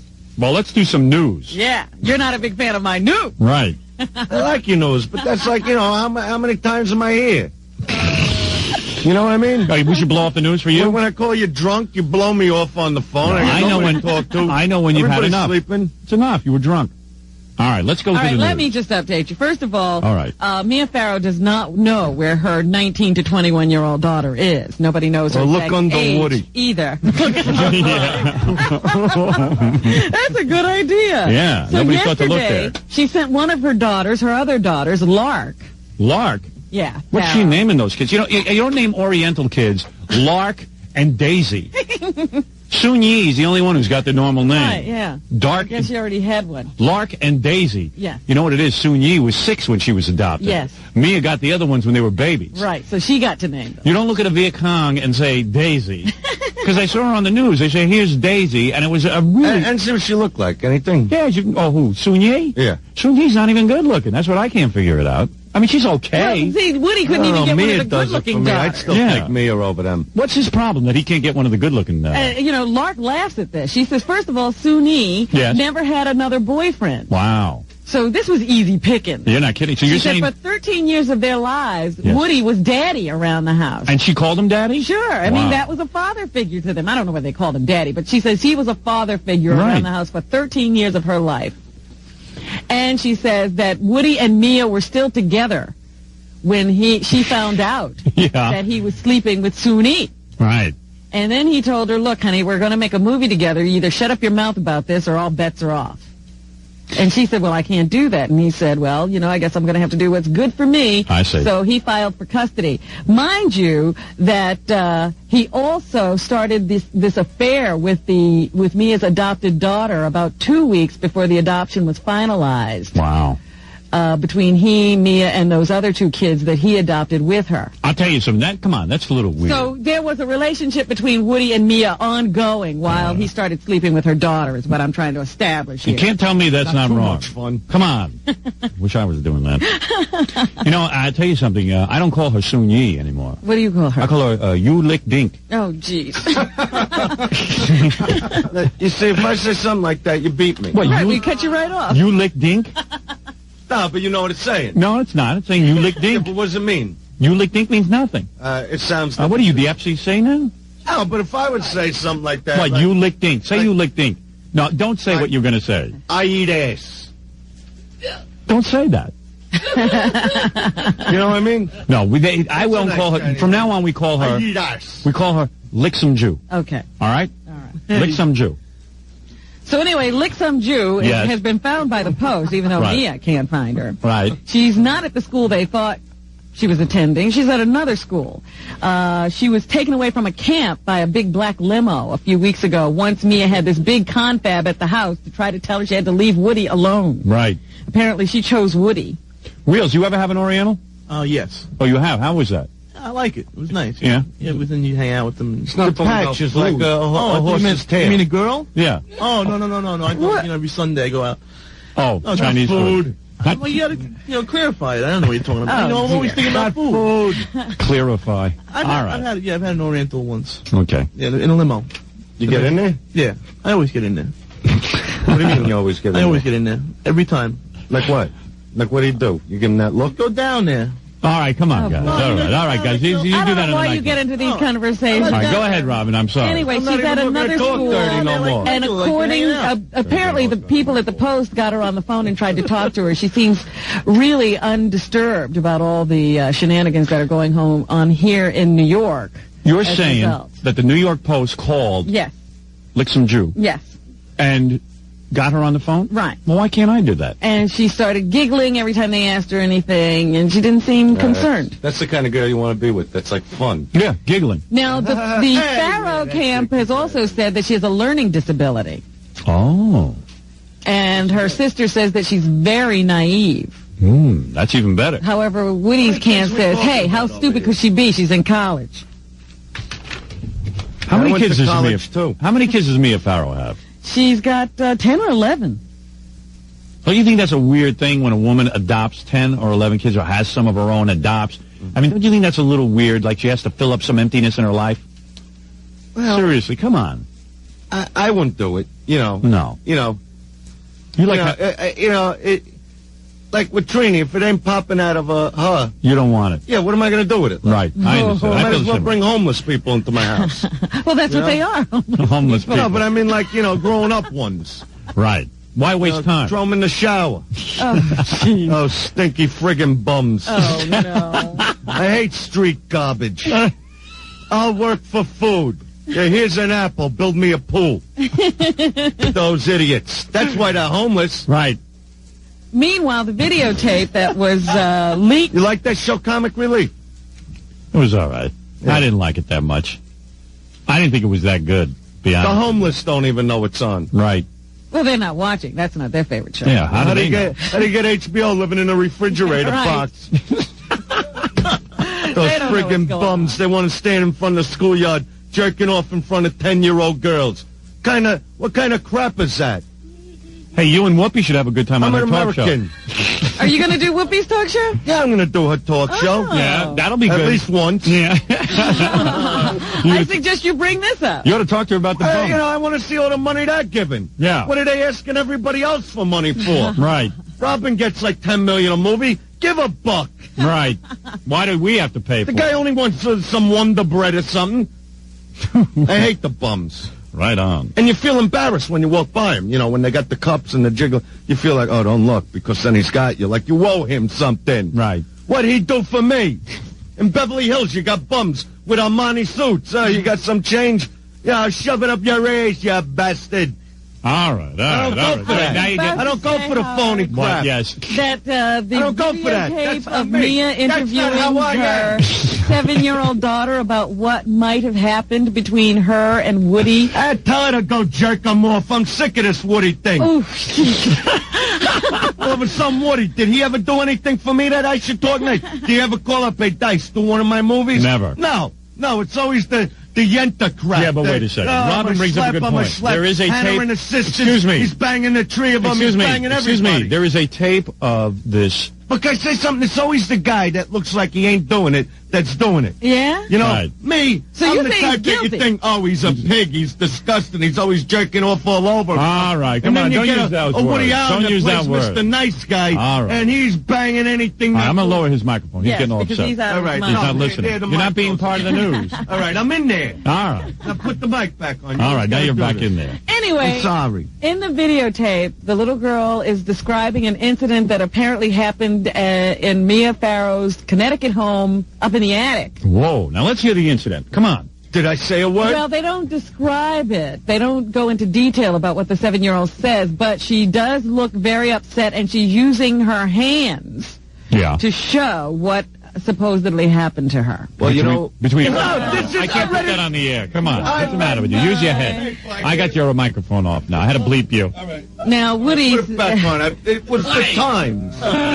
Woody is said to be horrified. I didn't say what he put in. All right, please.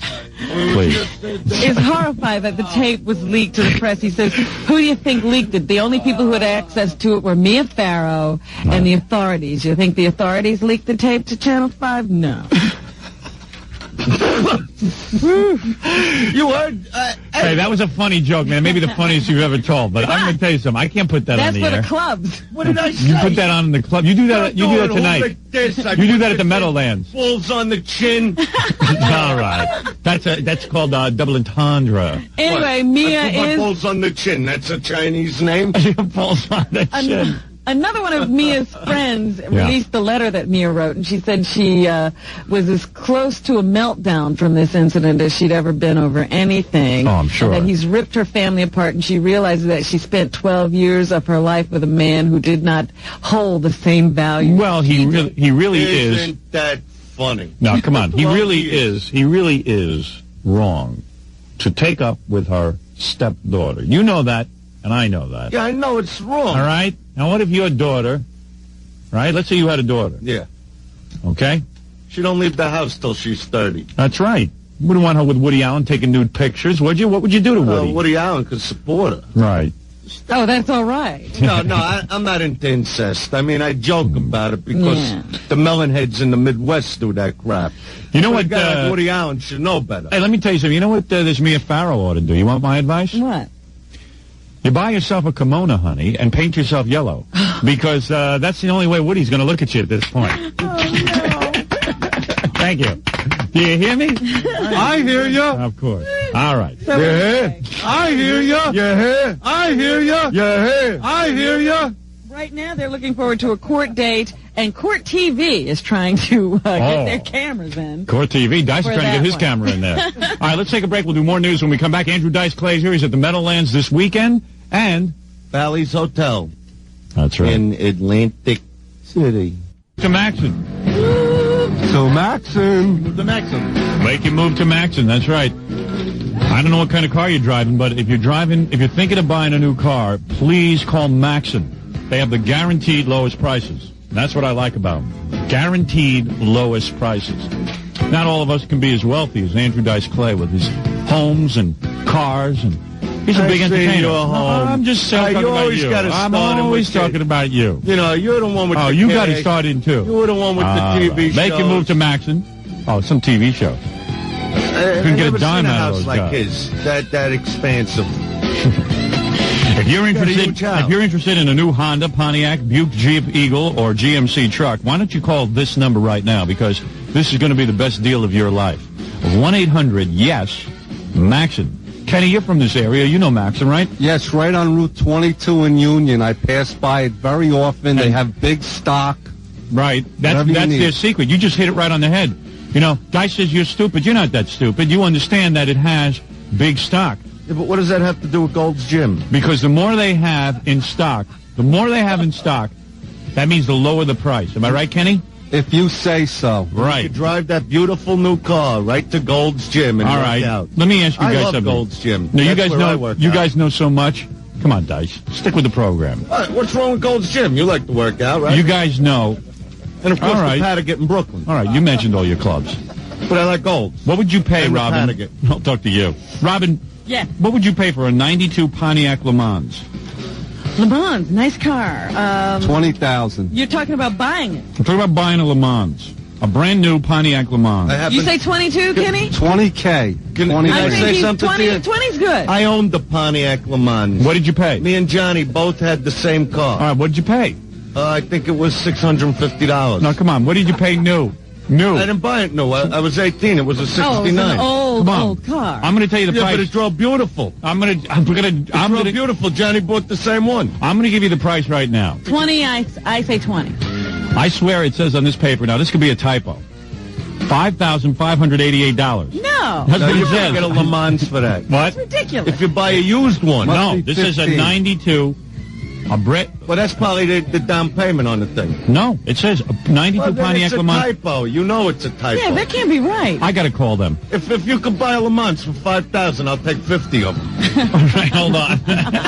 In assorted colors. Wait, let's see. They should come out with the one that they had in '69, though. That was the coolest. 800. This sounds too good to be true. This has got to be wrong. Because I'm a funny guy like that. I like old cars. S-M. I think I have a learning disability. And I'll park them all in front of Richard Simmons' house. A. They're not mine. I don't know what it is. There's no X. Near the Y and the Z. All right. X. He does the alphabet like you, Kenny. You hear? I hear you. N. Boy, that's a tough number. Johnny's got a horse. You have reached is not in service. Johnny's got a horse. Got a good monkey balls. Okay. You dial 1-800-YES-MAXON.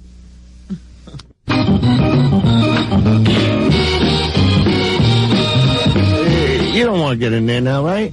All right, look, giant carpet this week. All right, come on. This week they should at least give you a waiver for the 9 months. This week you can save 50% off select BASF stain-resistant Zeptron nylon carpeting. A giant carpet always has the lowest price for the highest quality brand name merchandise and will beat any competitor's price by 5%. That's what's so great about giant carpet. I love giant carpet. Not the rapist. 5%. Do you know the rapist? He's a friend of mine. No, come on. He gets it right off the truck. Come on. I'm teasing. Come on, give me a break. I buy giant carpet. Hey, don't bust my balls. I use giant carpet. Giant carpet's one great price. Includes everything. Padding and free custom stair work is free. Delivery is free. Even installation is free. And it's covered with a lifetime guarantee. Rob and I love giant carpet. I don't mind saying it because I don't like hidden price. I don't like to buy a carpet and then the guy comes and he tells me he's extra money for delivery. Right. I don't like that. Yeah, but you got marble floors. What was that, Robin? No hidden cost. Right. What's that, Dice? You got marble floors. No, I don't. I have carpet. I got it from Giant Carpet. No, Giant Carpet's good. I've used them. Watch for the opening of the new Giant Carpet store in Toms River, New Jersey. Sale ends Wednesday, August 26, 1992. Not 93 like you thought, Robin. All right. All right, there we go. Dice is here. He's going to be in Atlantic City this weekend over at Bally's, and he'll be at the Meadowlands. On Sunday? On Sunday, with Wheels, who's here, and, of course, Club Soda Kenny. Everybody loves Club Soda. The ever-present Club Soda Kenny. You open your mouth again, I'll cut your throat. Hey, Club Soda Kenny could kick your ass. Don't talk to him like that. Dice is pretty cut. Yeah, Dice isn't that cut. Not like Kenny. Not like Kenny. Yeah, but he's cut. Kenny's an animal. Could you beat up Kenny? No. There's no way, right? You're a If strong I could guy. beat him up, why is he my bodyguard? All right, let's get back to the news. Yes, well, Woody's not the only person having problems with a former mate. Joan London's husband You see, it's has a whole new way for them. finally decided All right, to I'm not speak saying out. nothing. Cindy Adams is the person he chose. Right. Let's hear And this. he says that Joan London has forgotten that it's not her money, it's their money. Let's be honest, though. What? Let's be honest. I don't know Joan London's husband. I'm sure he's a lovely guy. Uh-huh. Parasite. Oh, Mr. London. You think he's a parasite? I don't know the man. I don't know the man. She's obviously... He was in television when he married her. You're the He was the psychologist here. producer of the Today Show. He was the producer of the Good, Yeah, so why Good can't Morning he just America. take his bread and she takes us? But wait a minute. Let me Because tell she you made what more happened. and they try to He get had- it from you. He's making a case here. Go ahead. Let's hear the case. He got her the job at Good Morning America. Okay. He's So the she owes him for reason life? she's on the show. Right. Then they marry, and he goes into his own independent production company. They start to work together. But she decided instead of them having a company together, she wanted her own company. Yeah. So he would produce the shows, make the deals, get her the endorsements, See? and all the money went into her name. Well- he didn't get a piece of the action. Basically, Then he he's a was jerk-off. building the company, but he thought they were That's a what I think team. of him. Jerk-off. I mean, he should have You're done... saying he should have The minute gotten... they split up... But when you're married, you put your money in a joint account. I mean, you're not married. You don't know that. But I know guys who Yeah, actually... doesn't that just get you that I'm not married? You can't take that already. What's the story with That I'm that? with a chick 6 years. That's how much she digs me. That's amazing.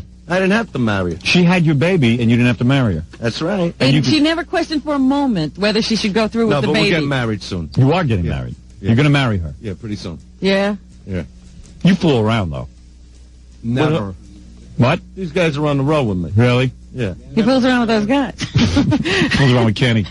Hey, Kenny, bend over. Look how he looks to make trouble. Trini, if you're listening, there's a chick right now, Allison, with him rubbing his back. There you go. Oh, thanks a lot. He's the one with the chicks. I never cheat on my wife. Yeah. Never. Did I say you did? I'm just asking, did you ever cheat on your wife? On your No, girlfriend? I don't In the believe 6 it. years you haven't been with a different woman? Just from the waist up. That's the rule. Are you like Jerry That's what she Lewis? tells me for the road. If you stand over in a corner while she tries everything she can to turn you I'll on, is talk that to a not cheating? hoa, and I'll let anybody rub my back. Yeah. Right. That's the way I am. Right. But I wait for Trini. But you hear what Robin said? What? Jerry Lewis. Yeah. Yes. Jerry Lewis. Yes, well, actually, I do like a piece of meat now and then. When Jerry was starting out his career, he didn't want to cheat on his wife, so he would say to the girls, you have to dance around the room naked. In a what was it? Garter belt, stockings, and your high heels. Yeah, they didn't have G-strings when Right. Jerry Not started when out. Jerry was doing it. You And- blow off? Yeah.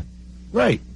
What's more entertaining? Can you believe that? Chicks are great fodder for masturbation. All right. Oh, boy. Let's continue, Robin. So anyway, Michael Krause is saying that now he is suing for custody of his children. Wow. Because Joan London is bad-mouthing him around the house. One of his kids walked up to him and said, Daddy, are you trying to steal Mommy's money? Oh, boy.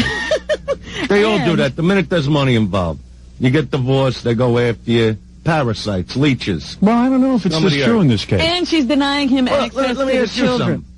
If you got divorced, right? Right, go ahead. Now, you want to give up half of everything? I would, yes. Oh, because she's listening. Of course. Talk about it a little bit, I would give her half. I But believe she she didn't do all deserves the it. work. But wait a minute, She wait a did, minute. though. She helped me. What's she doing right now? You know what she's doing? She's having coffee going, She's sitting on her "Tomorrow I'm ass. making the money. She's sitting on her ass. I know. But, Popping out kids. yeah, but she married me when I was Come on. nothing, and I'm an ugly guy, and she's, Yeah, but there's no you know Hot Tub guarantee. Johnny really digs my wife, right? Yeah. He definitely does. Right? Yeah. Now, she married me. She's not a bad-looking woman. She married me when I was like a loser.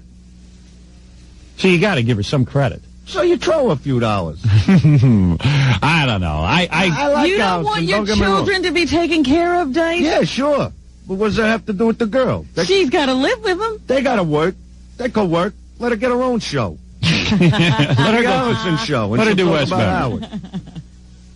I don't know. Everything all right? Well, it's different between you and your girl, because she got you when you were famous already. No, I wasn't. Well, Trini, what, 6 years ago? Yeah, I wasn't famous. Sure you were. No. 2 years after I met her is when I hit. Oh, really? Yeah. Maybe she's going to clean you out. All right, go ahead. Right.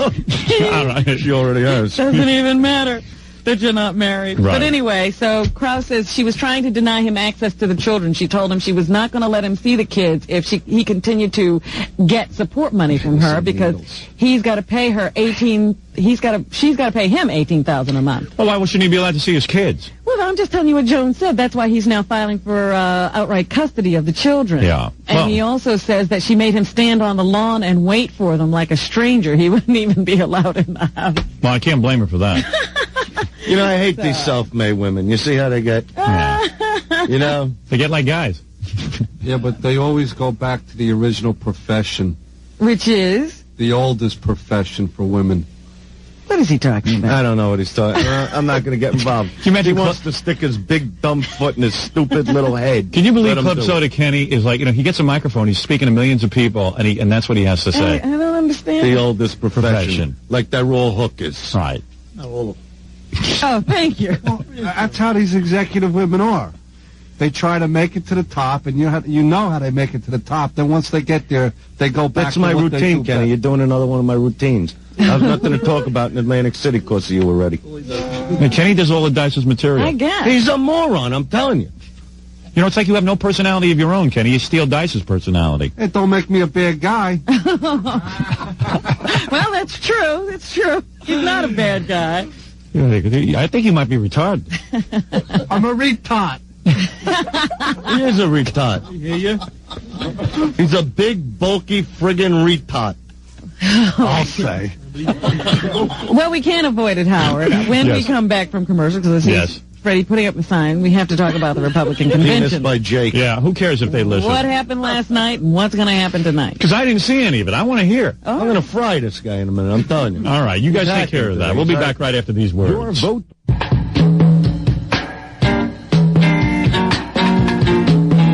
All right. Their loss. Their loss, my friend. You can't curse at Jones Beach, so screw them. What do you care? Who needs it? That's right. Well, you try to book yourself at Jones Beach? That was like a couple years ago. We wanted to do Jones Beach. And they wouldn't let you? Something about my language. He's too forward. Screw them. What do you need them for? I don't. You got enough places that like dirty words. Nobody. I saw your show. It wasn't that dirty. Yeah, it was pretty clean then. Yeah, it was a clean night. They only said the C word once. I know. Yeah, but it's the way he says it. Brother Pete Touch XL. You guys aren't into this, but man. No, Brother Pete, I got it. You got it? You don't have the XL? I just got it. I do have the XL. No, you don't. Is it the size of a laptop computer and it's got a full-size keyboard? That's right. No, you Right don't in have the the office. XL. You have Yeah. the XL? Yes, he does. It's excellent. Yes, Really. he does. No kidding. You guys got Why? the XL? Why can't I just talk? Well, let Kenny Why in is there. it two answers? Hey, what are you yelling at Kenny for? I'm always trying to talk. Don't yell at the guy. No, But he's like saying yes, he does with me, like a moron. Well, it's just that you like nice things, and you got a lot of money, so you spread it around. It makes you look good. Brother Pete Touch XL. It's so great. It really is. Uh-oh. You are an idiot. I repeat, you are a complete friggin' buffoon. Retard. Mutant. You should speak into the microphone. He's right. He's right. You did the megaphone. You are a complete friggin' retard. Mutant. Brother Pete Touch XL is great. Dice has one. They have it in their office. And it is like a laptop computer. You sit there, you type into it 5 different label sizes. You guys label the video cassettes with it? Yeah, we didn't put the swing low in. Do you guys label it with the video cassettes? Yes. No, not equal. Yeah, I need swing What is low. this? It's a mood swing. You don't do sweet. You don't eat sweet equal. No, I like sweet and low. Sweet and low you eat. Yeah. I believe you see that? Dice didn't have... It's made in Brooklyn. Gary didn't put any sweet and low in Dice's coffee. Kenny jumped up and ran out of the room to get Dice. I've often noticed how diligent he is. Yeah, it's pretty when wild. Dice needs something, he's there. Kenny, you're like Stephen Fetchit. I'll say. But I'm a very wealthy man because of it. His wish is my command. He commands this family, right or wrong. But does Kenny really know what wealthy is? I don't know. I don't know. What kind of money you get, Kenny? Tell him. How much does he pay you? Tell him. Tell him. So every whore in town will be after you. Yeah, you're right. Go ahead. Come on. Well, how much does he pay you? All right, enough with the story. How much does it cost to have a guy who'll stir my coffee for me? $200K a year, plus benefits, plus expenses, plus company car. Wow. $200K. I don't believe it. $200K? Yeah. Boy. I spread it around. Makes me Plus look good. expensive. Look how we just did my coffee.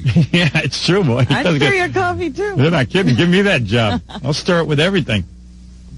Hey, Brother P-Touch XL is great. 5 label sizes from 1/4 inch to 1 inch, up to 5 lines of text on 1 label, full-size keyboard, automatic tape cutter. How many did you put in here? 2. You're a real friggin' putz. I don't use 2 sweet and low. I put 2 in the last one, you didn't complain. All right, forget about it. Perfect for video. Length of label can be set. So, 7 kind of barcodes for inventory and pricing control. Automatic sequential numbering for serial number labels. Can be used in stores for shelf takers. I mean, it's coffee. It ain't cake. Shelf talkers, whatever that is. It's a large cup. Shelf talker. All right, Professional, done but with this commercial yet? still affordable. P-Touch XL. It's great. You got to ask for this thing in the store. Staples, J&R Music World, S&S Sound City, and Tops. We're doing the news. Andrew Presented at any Gold's Gym. Andrew Dice Clay is here with Club Soda Kenny and Wheels. And the other guy with the video camera. What's his name? Trapsapina Pickett. All right, Robin. What's I'll in the never be news? able to get that So one. what else is on? Well, we're going to talk about the convention now. It's continuing. Last night, the names of Dan Quayle and George Bush were put into nomination. Right. And there was also a big theme that pervaded the whole evening. The theme was family values. We want Woody Allen's family values. Well, they're saying that, in fact, they asked Dan Quayle about Woody Allen, and he said that Woody Allen was a good Democrat. Yeah. Is that what he said? Yeah. He was a good Democrat with But he all wants the to yell values. about a TV show. The Bergman thing. Yeah, Murphy Brown.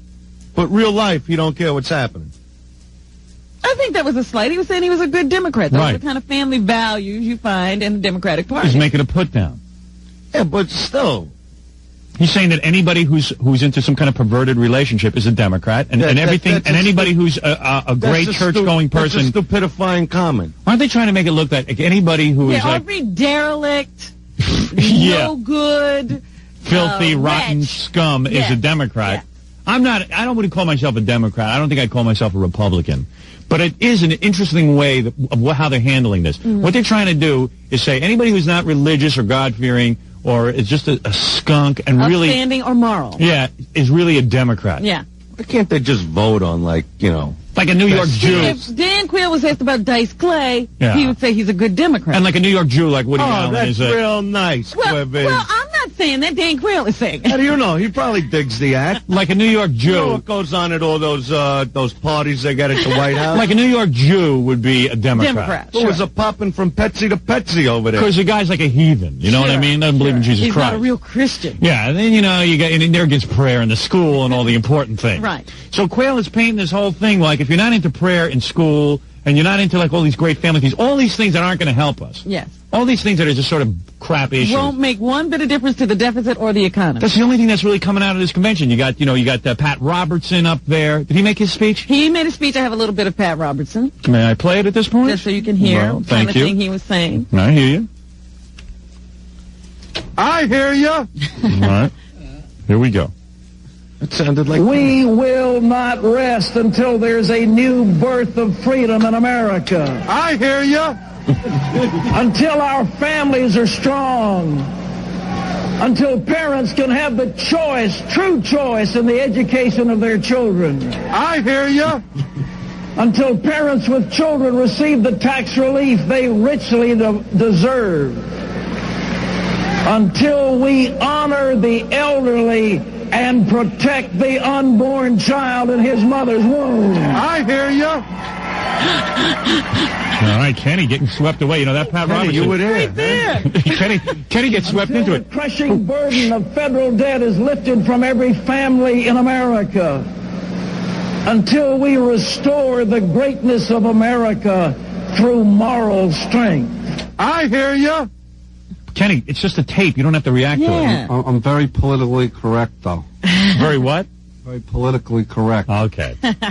All right.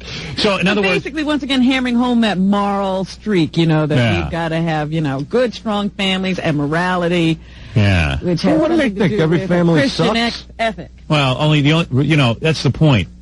The point is, by saying we should have good family values isn't what's going to get us good family values. First of all, you got to stop the immigration into this country, because these other countries have no family values. You got to stop all the illegals. They got big families. You got to stop They all got plenty of families. Yeah, and they keep having kids, and we're not going to get them abortions. They're going to have more kids. And I'm going to tell you something. We have to, this is a lot of crap, all these issues. These are all crap issues. The president, as much as he wants family values, I want everyone to have good family values. Sure. But I would love think that. It's kind of, You know what good family values means? It means we're gonna get rid of all the dirty magazines, so there'll be no more porno. Yeah. And we're gonna maybe we'll even outlaw alcohol. There'll only be PG movies. Yeah, we'll regulate people's lives to the point that you have no choices in your life. It'll be like Big Brother is watching you, and anybody who should look at a porno magazine is going to be sent to jail or get tell us if your parents are looking at porno magazines, and we will lock them up in jail, and we'll give you a reward. It'll be like China or something. Right. And all this stuff is never going to happen. So they keep screaming about family values, and the stupid abortion issue, and that's the big issues. I'm sick of it. I am so sick of it that I'm going to vote for Clinton, who I can't stand. Marilyn Quayle, her speech was about what it means to be a wife. Her name is not Marilyn Quayle. It's B, like Aunt B from Mayberry. That's who she is. I'd like to get her naked. I think they're all idiots. Drag her around. What is that? I think they're all idiots. Every one of them. I don't say everyone's an idiot. I like Bush. Oh, you like Bush? We got a president named after a girl's private parts. That's why you like Bush. Quayle, you don't even know how to spell. Clinton. No, you don't know how to spell. You're talking. Let's hear Wheels' let Wheels talk. Let Wheels say something. I don't like any of them but Bush. Clinton I can't stand because he's going to be another. He's just. Well, why do you want Bush? I always want Bush. I always like Bush. I like Bush too. That's why I'm voting for him. I don't vote for it. I'll pay for it though. I won't pay for it, but I'll go for it. I take it. I'll eat it. I bang it. I do whatever I got to do. Kenny, go get Wheels a hamburger. Are we talking about the same thing? All right, let's go, Robin. Yeah. Marilyn Quayle. Marilyn Quayle. Here we go. Let's listen to what she has to say. Big Yenta. She's another know-it-all. Because my husband went from the publishing business into politics, I chose to leave my law practice and join his campaign. Our marriage is a partnership. And for me, that's the worst line I ever heard in my life. When you say your marriage is a partnership. Oh, let me tell you something. This one, my husband decided to leave the publishing world. His what dad. Is that partnership crap Well, his about? dad owned a newspaper. So she married him for, because he had a newspaper. America, you got to bring romance back into America, not partnership. She sounds like men and women together. It's a partnership. Decision. All right, we'll split loads. You're Monday and Wednesday, I'm Thursday and Friday. I mean, what is that? Would you let me hear this? I'm listening. I think you just missed it. Trying to comment on the woman's remarks. Trying to build a case. What does that mean, partnership? Well, it means that's that the what marriage is a gets. I like romance. All right. Partnership. Well, do you have a partnership, or are you in love? It's a partnership, but I'm also in love. Come on, I heard the pool story. It's love. The differentiation between herself and Hillary Clinton, who continued to have her own separate career. Oh, is that what she's saying? From her husband, I see. Yeah, and look who they get. The two women they find to talk at the Republican convention. You see, this is what I'm sick about. This has nothing to do with politics. It's all this phony Yahoo crap. It's all this censorship crap. I am with the disgusting women who go out and work. I am with my husband. Women have no place in the family business, and they will not be in the family business. No, but I mean, what has she accomplished in life, Marilyn Quayle? She's married to a guy. That's her big accomplishment. That's the woman they get up there to speak? He's taking a ride. That's right, Wheels. There you go. Right, Kenny? What is that they have to be involved? And then, of course, there was the big speaker of the evening. It Yes. was Barbara Bush. Oh, yeah? She made her speech, huh? Barbara Bush. Let's hear this. We shared moments with the families where the father and indeed the mother were serving in the Persian Gulf and heard stories of how their neighbors saw to it that the family left at home was taken care of, whether it was babysitting, helping with emergencies, or even cutting the grass. You tell him, Bug Eyes. Those yellow ribbon towns not only wrapped trees and posts, they also wrapped their arms around these young families. They should wrap a ribbon around her eyes. I can't take looking at them. We have met so many different families, and yet they really aren't so very different. As in our family, as in American families everywhere, the parents we've met are determined to teach their children integrity, strength, responsibility, No, they're not. courage, sharing, love of God, and pride in being an American. If we had parents who could teach all of that, then we wouldn't need all this. Didn't have any problem. Yeah, then we wouldn't need all these idiot religious guys running around telling us that they have to take away everything because we can't be trusted with it. That's Because right. we're all children. Maybe they've limited the number of people she's met to only those few. Yeah, I'm impressed. The talking prune. You notice the people that she meets that's arranged through the press agent. That's right. They're going to go meet some real families. Come to my house. I'm going to tell you something. The Come to my house for a country weekend. is filled with immoral people. There are people who don't watch their kids. You can't legislate that, though. If people have children and don't want to watch them, the best thing they can do is have an abortion. Don't force them to have more kids. How do you feel on the abortion issue? Dice? Well, that, you see, I'm with chicks on that one. Right. You believe in choice. Yeah, definitely. I mean, if I was a chick... Have you gotten some girls pregnant and they had to get abortions? I wouldn't remember. What do you mean you don't remember? Penny, has he? Has he ever gotten a girl pregnant and she had to get an abortion? He said he wouldn't remember. Oh, you won't answer that? No, but I mean, if I was a chick and I happened to go into a bar and I needed some that night, right? And by accident, I got I mean, why pay the price? Right, exactly. That's stupid. That's right. I'm with you girls on that. 155%. All right, go ahead, Rob. I'll wear a bag. Oh, my. All right, go ahead, Rob. What, everything's got to be a bag joke? No, I'm saying I have the courtesy to wear a bag. Any bag. Go ahead, a paper bag. But give me a hefty, a garbage bag. There was one That's courtesy. poignant speaker. Yes. At the convention last night. The woman with AIDS. I think her name is, what's her name? Mary Fisher. Yeah, I saw her on TV. She's nice. She contracted AIDS. She had all the family values you could want. She was married with children, caring, loving. Right. Not cheating, not using drugs. Right. She contracted AIDS from her husband. Oh, boy. Okay, babe. How did he get it? Abused needles, she says. No kidding. Yeah. Whoa. And has since died of AIDS. Wow. And that's how she got it. Oh, man. Yeah. I saw her on Larry King, man. She was a piece of ass, too. She's gorgeous. Beautiful, rich. That's deadly. And all that money can't, And her kids are 2 years away old. with AIDS. 2 years old and 4 years old. Have they got AIDS? No, they're clean. So she says. So let's listen to her. Unlike other diseases, this one travels. Adolescents don't give each other cancer or heart disease because they believe they are in love. But HIV is different, and we have helped it along.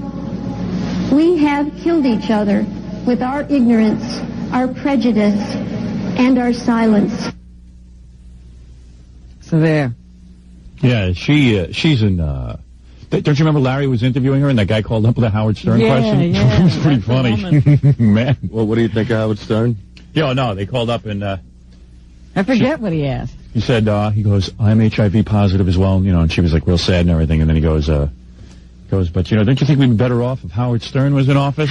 She was just like, oh, Jesus. It was terrible. I forgot which Larry King I was watching where a guy called up. It was recently. Yeah, it's all the time. That's where I do most of my promotion. What is that? Who knows? I mean, I saw Perot being interviewed. Right. Yeah. A guy calls, and they're talking about, like, the abortion issue. Right. Guy calls up and goes, yeah, but what do you think of Howard Stern? Right. And that was it. Yeah. What's wrong with that? Perot was like, oh, you got something against that? No, I thought it was hilarious. People like to mention my name, see what kind of reaction they get with it. Tell them to mention mine, too. Okay. So now tonight, Howard, this is the big night. You'll have the speech from Dan Quayle, who is promising a brand new Dan Quayle. Right. Wonder if he drives a Pontiac. He's reinventing himself, supposedly, and will come out with a whole new persona. Oh, now he's a scientist. He's going to reinvent himself. Yes, yes. You better not be wearing no leather. That's all I'm telling you. I'm sick of this. I hear you on Iowa.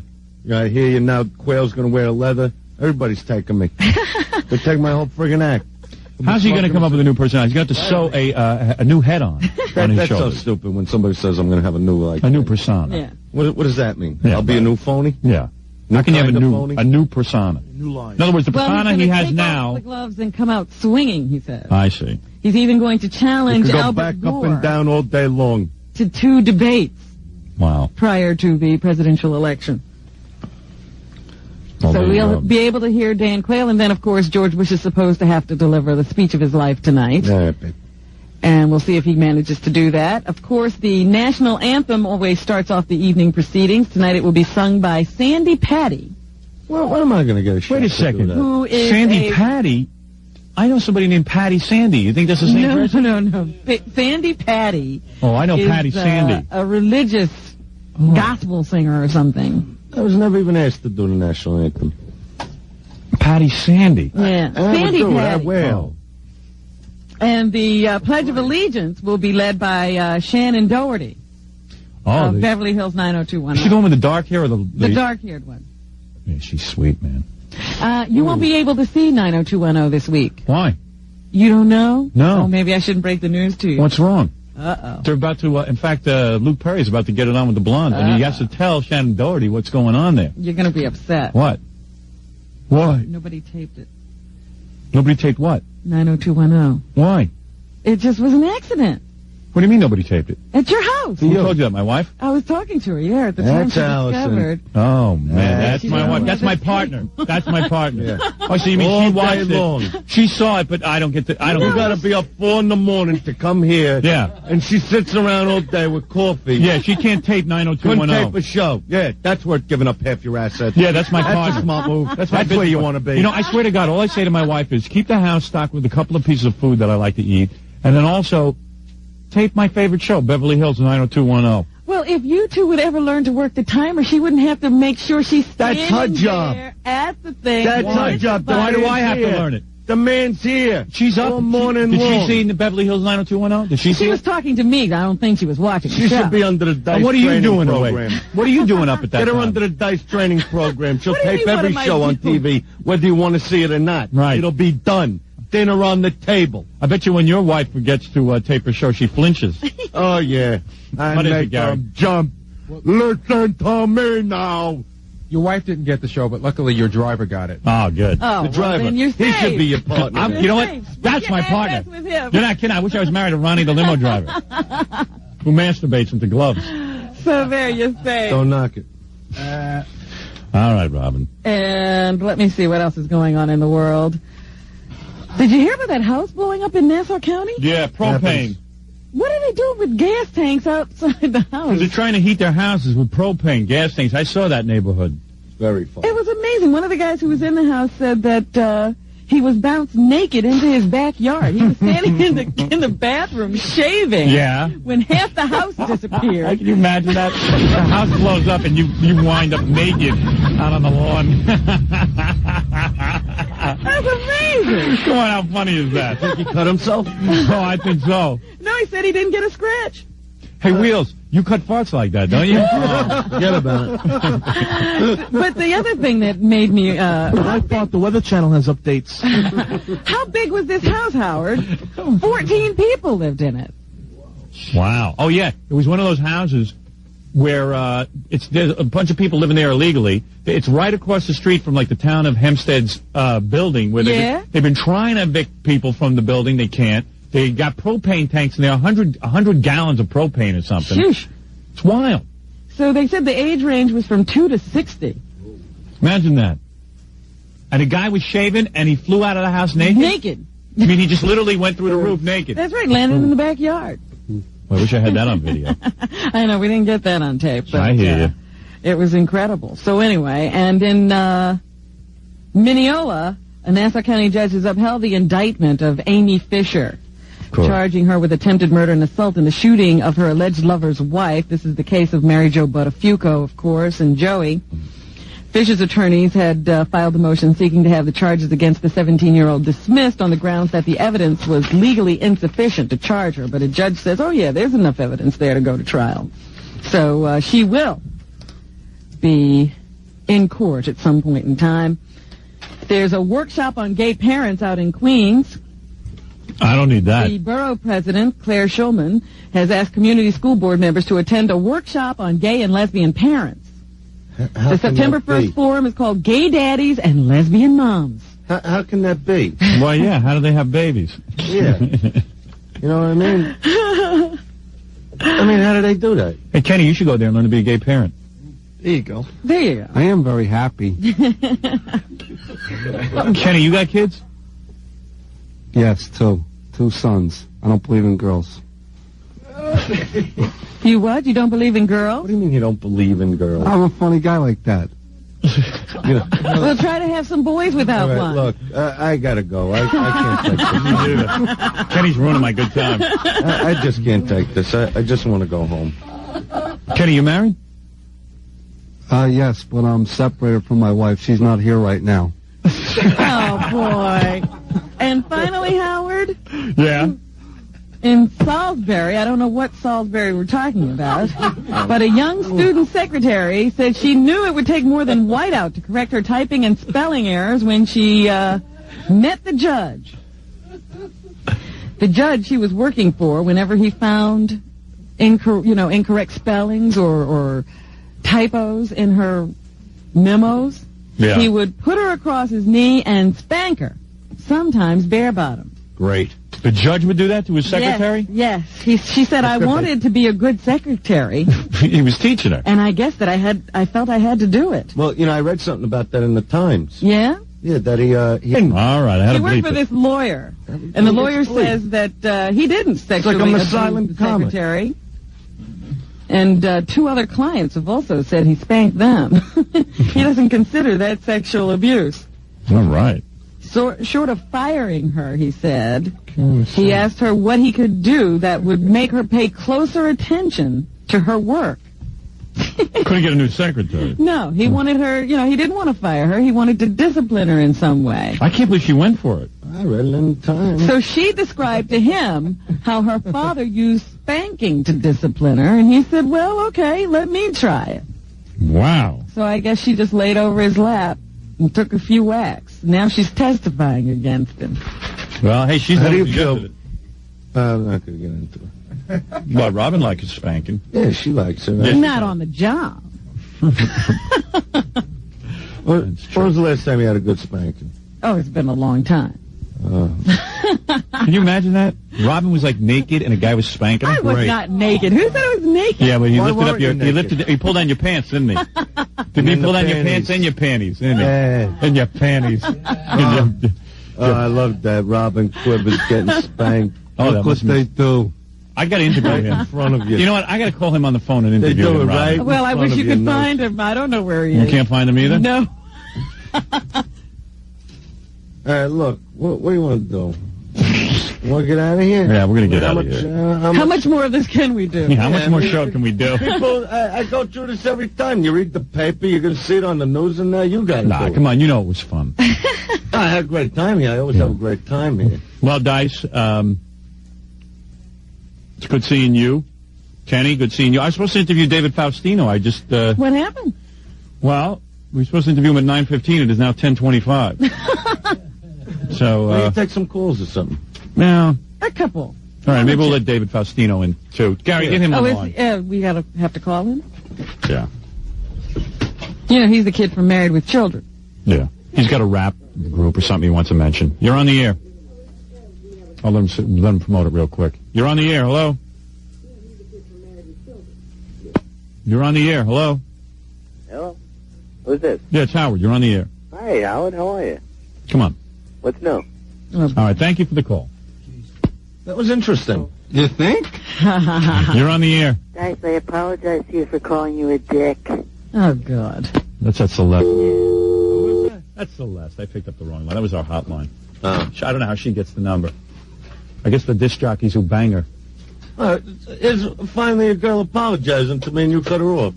No, she's a wise guy. She should call in on the regular line. All right. Well, I apologize to you. You're on the air, Los Angeles. Ooh, you're on the air. Oh, how you doing, Howard? Hi, what can I do for you?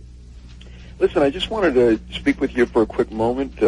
I know a lot lately you've been saying things about voting for the Democrats instead of Republicans. I need a change, that's all. I voted Reagan twice. There's no real Bush. rational reason for it. There's a very rational reason for it. There's a very rational reason for it. Number one, from a personal level, the FCC really bugged me with this wave of censorship that's going on. The judges that are being appointed, the Supreme Court justice was a joke, the last three. And I'm going to tell you something else. Although I got to admit that guy Souter has been pretty good. He surprised me. He surprised you. Yeah, he did surprise me. You gave him a chance, and look. He's okay. He seems to be like, he's not the mutant I thought he was going to be. And I'll tell you another thing. This thing with abortion is it's one issue with me. I say a woman has a right to choose. That's it. I can't take the religious right and the kooks that are in that party. That's the end of it. Yeah, but the only thing about that is that the president isn't really going to be able to, have much, impact on that. Yes, he is. Come on, the Supreme Court's going to be making a couple of decisions. Stop it already.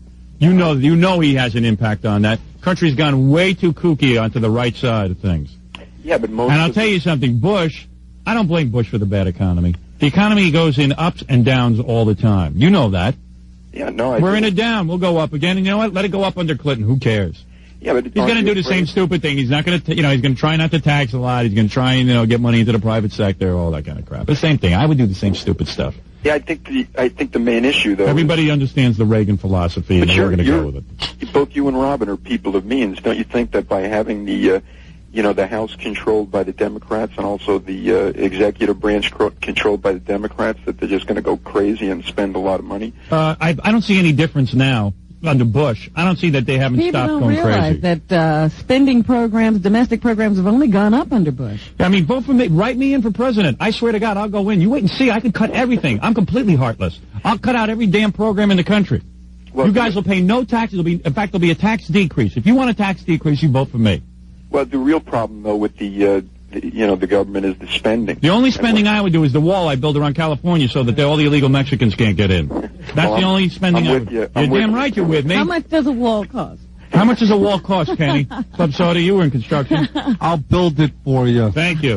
Because, see, I'll get all the homeless guys to build it. What is it? I know. Oh, I wasn't sure you knew. All right, very good. I'm not in favor of President Bush as far as his personality. I think the guy is a real wimp. The only thing is what happens. You think the guy's a wimp, yeah? I think the guy's a wimp, but I like the idea of having the Republicans in the executive branch. I know, you want to have you think they balance off one another. Who cares? I don't want that guy in office anymore. When a guy tells me he's not going to help people with cancer because he don't want fetal tissue research, I think he's lost his mind. That's what I think. Well, what they really who cares have what to you do, think? All right, listen, vote for whoever you want. What do you listen to me for? I'm a jerk.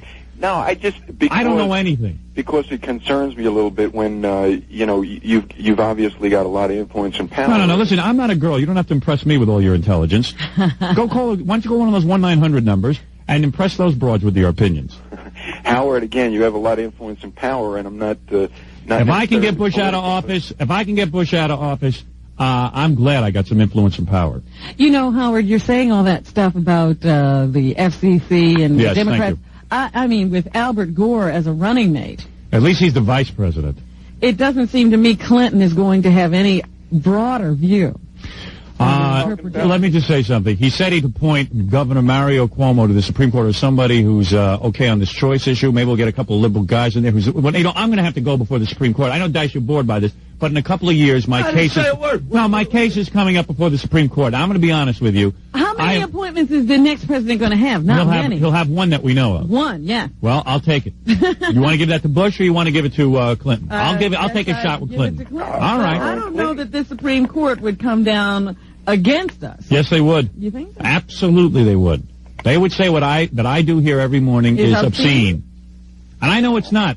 I know that penis is not obscene. Robin, is penis obscene? It depends on whose penis it is. Robin, is penis obscene? You're a woman. Well, I actually like penis. Hey, Hey, all right. you got to cut his mic off. I did. I'm cutting his mic. He can't take it if I don't talk to him for 1 second. You just start spouting dirty words. You know, you really are. You know what it is? You're out of control. I didn't tell Robin what you did on all the other radio stations. They allowed him to come on. I told them, don't get me crazy. Don't all get me right. mad. They got me mad. Oh, is Dice there? Yes. Dice, you're great, man. I saw you in Santa Monica a few weeks. No need to tell Dice how great he is. Just me. Thank you. All right. Bye, man. That's too bad. All right, well, I'm your biggest fan. I'm with you on everything. I don't care what Howie said. You're on the air. Hi, it's Howard. Dice, Robin, of course, yeah, Club but you Soda cut Kenny. me off anytime I say one little thing. Yeah, you're damn right I do. What do you do on those other radio stations? He went on and he just started using the F word and the C word. Oh. They didn't have a delay. But they got me nuts. Yeah, well, What'd they do? that's wrong. That's They got wrong. me mad. I can't help it. Hi, you're on the air. Hello, Hi. Now, what can I do for you? this is David Exciting. David who? Faustino. Oh, David. Oh, David Faustino. all right. All right, okay, there you go. What's going on? I know Dave. What are you doing on the phone? I almost hung up on him. David, of course, Andrew Dice Clay is here. Who knows me? What's going on? How you doing? You ever get into Applegate? I asked him that already. He said no. So many times. All those years, please. You saw her naked, though, right? Yeah. He saw Christine. He's on Married with Children. He saw Christina Applegate naked. Because what did you do? Did you drill a hole in the wall or something? What's that? That was another show, Howard. Oh. You know, I like her a lot better on the... I saw that movie she was in. They made her look too pale. Yeah, she looked horrible. What, the I babysitter mean, she's movie? good looking, you know. I saw that was on HBO, and I go, oh, good. I'll, I'm alone. She looked too pale. I'm going to have sex by myself here to Christina Applegate. Is it funny? Then the whole movie was like PG or something. No, but he don't even want her. He gets all the other chicks. I hear you get a lot of girls, right? See, Christina's like my sister, though. I mean, I've been on the show for 7 years. Yeah. Yeah, like Woody Allen's, that was like his daughter, the Chinese girl. Notice how that went. Yeah, she don't mean nothing to him no more, believe me. Yeah, she's like my sister. I look at her as All nothing. those chicks that come and watch the show, that's what he's getting into. Exactly. The Right. Playmates and everything else. You've been with Playmates, right? Huh? You've got a few Playmates. Yeah, you know. Yeah, he really We have does. Playmates on the show all the time. Yeah, he gets them. too. You ever go to the mansion over there? What's that? You ever go to Hef's mansion? No, I've never been. I've been invited a few times, but I've never been able to go yet. Nobody invites me nowhere. It's unbelievable. You've been to Hef's Mansion, right? No. He Robin's doesn't been there. invite you? I never got an invite. He never called me. Hey, David, did you bang Guys, Jessica? come over. No, You didn't get it on with Jessica? Huh? never. What, was somebody else tying her up? What's that? Or was she busy? You don't get along with her, Quivers? Oh, I love No, I Jessica. see her, though. She's been on the show a couple times. Yeah. A few times. You see a big breast? Mm-hmm. Now, so you say it. Now, if I say it, you bleep me. Yeah, because you say the wrong word. I got to bleep you off. You see, you're messing me up. That's it. I'm taking off your microphone. No, come on. I'll come be on. good. Come on. Get yourself I'll be together. good. It's not funny. Nobody hears it. You could say rib balloons, sweater meat. Right. Even Kenny knows what you could say. Sweater meat's disgusting.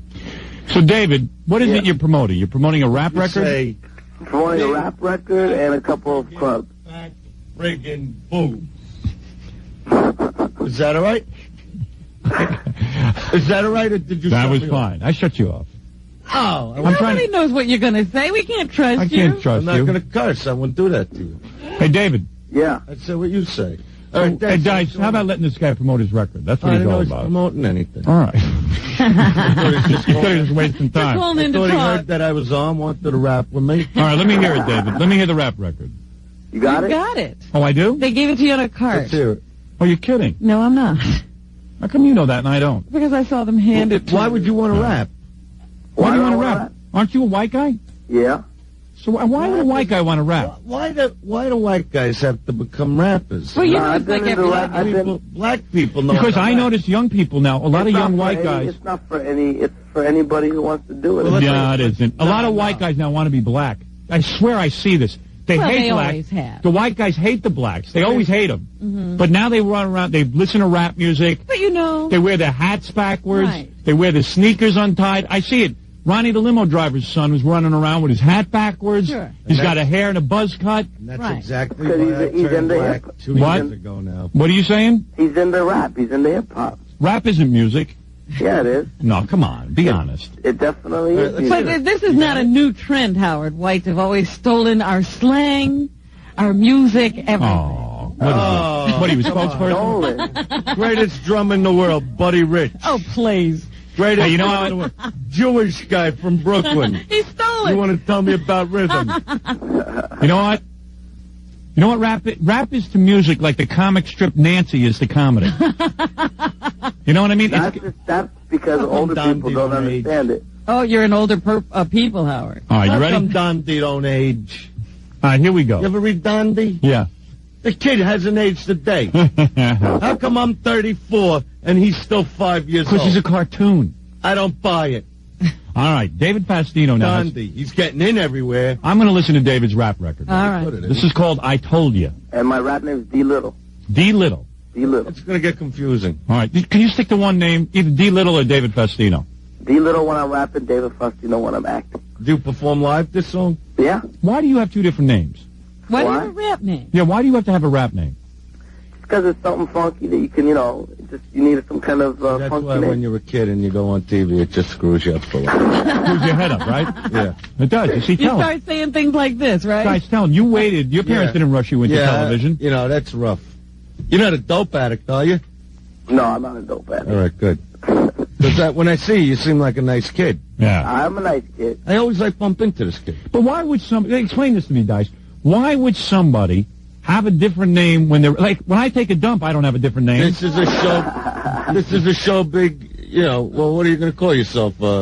Big Daddy Duty or something? Yeah, no, I'm saying... for different activities, like I go home and I go to the bathroom. I don't give myself a new name suddenly. I'm on the telephone, I don't have a new name. I always am Howard Stern. My name is like Pee Wee Herman, you know, when he's... With Paul Rubens, when he's masturbating, he's Pee Wee Herman. Right. No, he's Paul Rubens when he's masturbating. No, when I masturbate, I'm Jerry Jerk.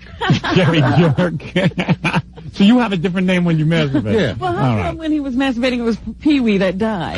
I don't know. I'm all confused. Well, maybe it was a one-shot deal. I've been Jerry Jerk for years now. Yeah. So you're saying that you have two different names. One is D Little, and one is David Faustino. And right now I'm talking to David Faustino. No, D Little. And you're about to listen to D Little. All right. Let's listen to D Little. All right. Everybody give it a chance now. Come on, don't bust the Don't guys. everybody. You don't. Okay. All right, let's play. All right, let's hear this. And what is Now this you're about? serious about this rapping. It's not a It's joke. about me just coming into rap, and the second verse kind of explains about. All right, just do it. We're not going all the way to the second verse. Well, wait a minute. I want to know, is he serious about this? This is a goof. No, it's No, serious. he's into this. You can tell the guy's serious. He gave himself a different name. All right.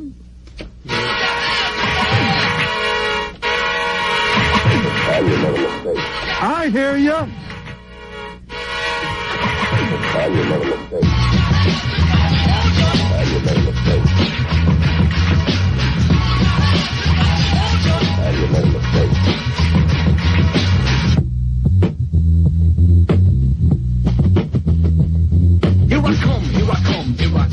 Straight down the business, now you know I just begun. I come with peace, I come with knowledge, not the gun. And when it comes to trouble with my mind, I overcome. The chaos think I... You like it, Dice?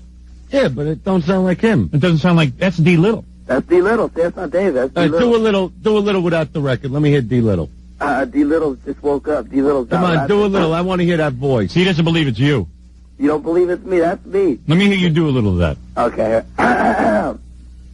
Here I come, here I come, here I come. Straight down to business, now you know I just begun. I come with peace, I come with dollars, not a gun. You see, that was me. But why do you put on a black accent? That's what I can't figure I out. don't put on a black Yes, accent. Oh, yes, you do. I'm just getting funky. You're trying to pass for black. No, that In other words, if I talk like this, if I talk like this, man, I wasn't talking like that, if I man. talk like this, man, you would say I'm trying to sound black, man. rapping is definitely a black thing. Oh, of course. I know it because I am. You ever wash your hair with Vidal Baboon? Oh, please, What is that, Kenny. Kenny? You know, Kenny, You're foolish. that's a horrible joke. That is really stupid. That's a racist comment. All right, let me hear some more of this song. Because you know I'm not the one. And when it comes to respect, yeah, give me some. So you wick-whack, knick-knack, tic-tac, get back. I got the funky style and you know you You're sounding black. I got more flavor than the Parketti Kit Kat. And when it comes to kitty cats, I gotta have your Jimmy hat. You go on and say every cell in your brain. If you think I use my fame to try and gain a name. So what up, wake up, bitch. I mean, that's good, but that sounds like a black guy. Yeah, I mean, people won't expect David when That's good, when though. they hear this. Imagine the angry black people when they show up at a concert, they see David come walking out. Hey, you gotta hear the beginning. Hey, you gotta hear the beginning of the next verse. You hear? All right, I'm listening. I hear you. Right here. You hear? I hear you. Little D standing tall at 5'3". Yeah, but I'm as dope as can be. I'm the high T-A-B-E, no matter what it be. I'm kicking a funky style with my R-H-Y-M-E. So come on, y'all. I bet Applegate tied her legs together after she heard this. Probably afraid of you. Right? No, she likes it. Me, not on the deli TV as Grandmaster B or even Bud Bunny, but that's the funky harmonica flow, and that's the way it has to be. Now, you hear? I hear you. Right, you guys right. You hear? I hear you. You hear? I hear you. It's timing, idiot. It should be like this. You hear? I hear you. You hear? I hear you. Better. Oh, What hold are it. you What doing, is- David? Hey, David, where was that? Hey, man, what's the matter with you? No, that was pussy cat. If you had gone on and Let me hear that. Meow, meow, meow, meow. Oh, I guess it was. All right. Yeah, you see what I mean? Well, it's good. I mean, listen, personally, I think you sound black. That's good, though. That's a compliment. I take that as a I compliment. don't think- Because it's black music. I think you should sound like yourself. You should sound like David. Nah, it's not sounding black. It's just sounding with. And what do you do? Why can't you at least admit it? Admit you sound black. If you admitted it, then it's all right. But See, it's like an everybody in impression. this room and everybody in the country listens says sounds black when he raps, and that's okay. But that's that's a major Yeah, compliment. but don't say it don't sound it when it is it. Yeah, why don't you sound white? Why don't I sound white? Vanilla Ice sounds white. I don't know. I'm confused, Robin. I am too, Howard. I don't know where this is supposed to go. I don't know. I don't know. Supposed to go platinum. Stick with Yeah, that's the idea. Yeah. Do you take your shirt off when you rap like that other guy, Marky Mark? I'm working on that right now. I'm not quite to his point yet. Right. You got to take your shirt off and pull your pants down. I gotta take my shirt off. I'm married with children too much. Anyway. Well, anyway, David Faustino entering his... Now, where Good job. Can I buy plug that? something real quick? Yeah. Okay. I just want to say for everybody out in Los Angeles that I have the all-age club every Thursday night. That's tonight at the Whiskey A Go-Go on Sunset Boulevard. And Sunday nights I have the 18 and over club, which is called High Times, and that's right on the corner of Hollywood and La Brea. You mean you're going to be there? Yeah, I'm there every Thursday and Sunday. Those are my clubs. All right. And you pick up girls? You ever sleep with some of the girls who show up at the club? Whatever's clever, whatever happens. Now, why did you make the song? Is there a shortage of rap music? No, there's no shortage of rap music. I see. I just love rap, and I love to do it. And you love to express yourself. Do you wear your hat backwards? I don't wear a hat, really. All right. That's all I want You to got know. to see the video, though. You'll like the video. I will look for that Where on will we MTV. be able to see this? It's going to be on MTV? Well, it's already been on Video Joke Box, but MTV's already likes it, and they're going to play it, and it's released August 27th. Very good. David Faustino's new record, I Told You, and we can buy that in the record stores on what Right, label? I told you. I Told You. I told ya. I told ya. Yeah. I Come on, told sound ya. black, Howard. I told ya. I told yo. There you go. All right. All right, very good, David. And what record label is that on? That's on Ode through BMG. Ode to BMG. That's Ode Records through BMG. That's Lou Adler's label. Oh, Lou Adler. Well, I hope you guys Look, worked out I your... gotta go. I mean, how long are we going to What is it, Gary? I know we're getting ready to leave, but there's a black guy on the phone. He says that you sound like his parents when they used to yell about Elvis. That's how you are about rap music. Oh, what's See, he knows what he's talking about. I'm saying that black guys should do that music. They're better at it. So I see these white guys, they want to sound black. Yeah. Well, you know, it's like that. We don't Michael want to Bolton sound black. thing, We you just know? want to rap. A You know, white rhythm rock and and roll blues music. guy. What'd you say, Robin? It's like the Michael Bolton thing, you know, a white guy doing rhythm and blues. I see. All You right. got a white No, guy but doing Bolton rap. at least, Bolton's, just singing rhythm and blues. Hey, what do you want? Hey, how's it going, Howard? Hey, man. I've been away from the radio for a couple of minutes, so I don't know what's transpired since I left the radio. But I got out of my car. I had to call on a payphone. You know what you sound like. I saw this rock retrospective on public TV. I don't care. Let me correct you. Genius, let me correct you here. I'm not going to waste time because I got to get out of here. Can I just make one point? No, you don't have to make any point. I know what your point is. No, The point is, I'm interviewing the guy. You understand? I understand. I don't care what anybody does. You want to make rap music? Go ahead. What do I care? I don't care if you stand on your head. That's not my point. I just said the guy's trying to sound black. That's all. No. What I'm What? saying. You don't hear that? You don't hear he's trying to sound black? Yeah, I do hear it, but that's a black impression. White people have always tried to sound black to So I'm pointing that out. So what's your problem? I came along when comedy had no trend. White people have always tried to sound black. That's nothing new. Shut up. I'm not talking to you anyway. My point is that you sound like the old people that were. All right, good. Go ahead. Putting rock and roll down. All right, good. I'm not putting anything down. I don't put rock and roll down, you punk. Rap music is new, and you're putting something new. No, we like rap. We like rap. People who like swing for rock. I don't like rap music. You're old, Howard. You can tell. So good, I'm old. Who gives a crap if I'm old? Your pressure's going up. Come on. You're a nut. Who asked your opinion? You're a stupid idiot. You're putting something new down, so you're old. You're not dope. You can't get with it. All right, get lost. You can't get with that. I can't get with you, that's for sure, buddy. Yeah. Do we have to end every show with a fight? His pressure's going up. His pressure's All right, David, I'll see you, okay, man? It sounds good, man. Good for you. Nice job. David Faustino, everybody. Get out of here. All right, David Faustino, everyone. He's a good kid, that David Faustino. God bless him. We talked to him once before. Christina Applegate. Remember he saw her naked? I forget he the should have a lot of mazel with that song. Yes. It was Be Shirt. It's a very Hamish rap song. I couldn't care what anybody does. I'm just interviewing the guy, trying to find out what his story is. Well, the guy was calling because you said you didn't like rap. Rap wasn't music. I think that was his objection. I like some of the rap. No, rap's a certain style of music, definitely. Certain style. You know, it's a certain style. I like singing. It's a new, but that's a whole different. It's a whole different kind of thing. I like singing. I mean, you got Tony Bennett. I don't like that. And I like singing. Little D, whatever he calls himself. I like to hear singing. I don't like to hear a guy talking every minute. You got a rap I do that all day. I do? Yeah, Kid Salami. Yeah, we got to bring it in one time for Howard to hear. All right. The Kid Salami. All right, we got to get out of here, Robin. Yeah, I'm very tired. I'm like... I'm exhausted. It sure takes it out of you, doesn't it? Sure does. It really does. Yeah, it's really draining. It doesn't help that you guys have smoked about 5 billion cigarettes. At 8.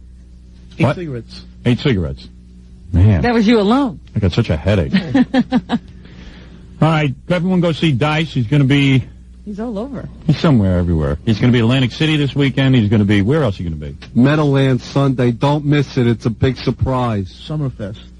And Wheels is going to be there with him? Yes. Wheels, what's your whole name? Michael Wheels Parisi. Right.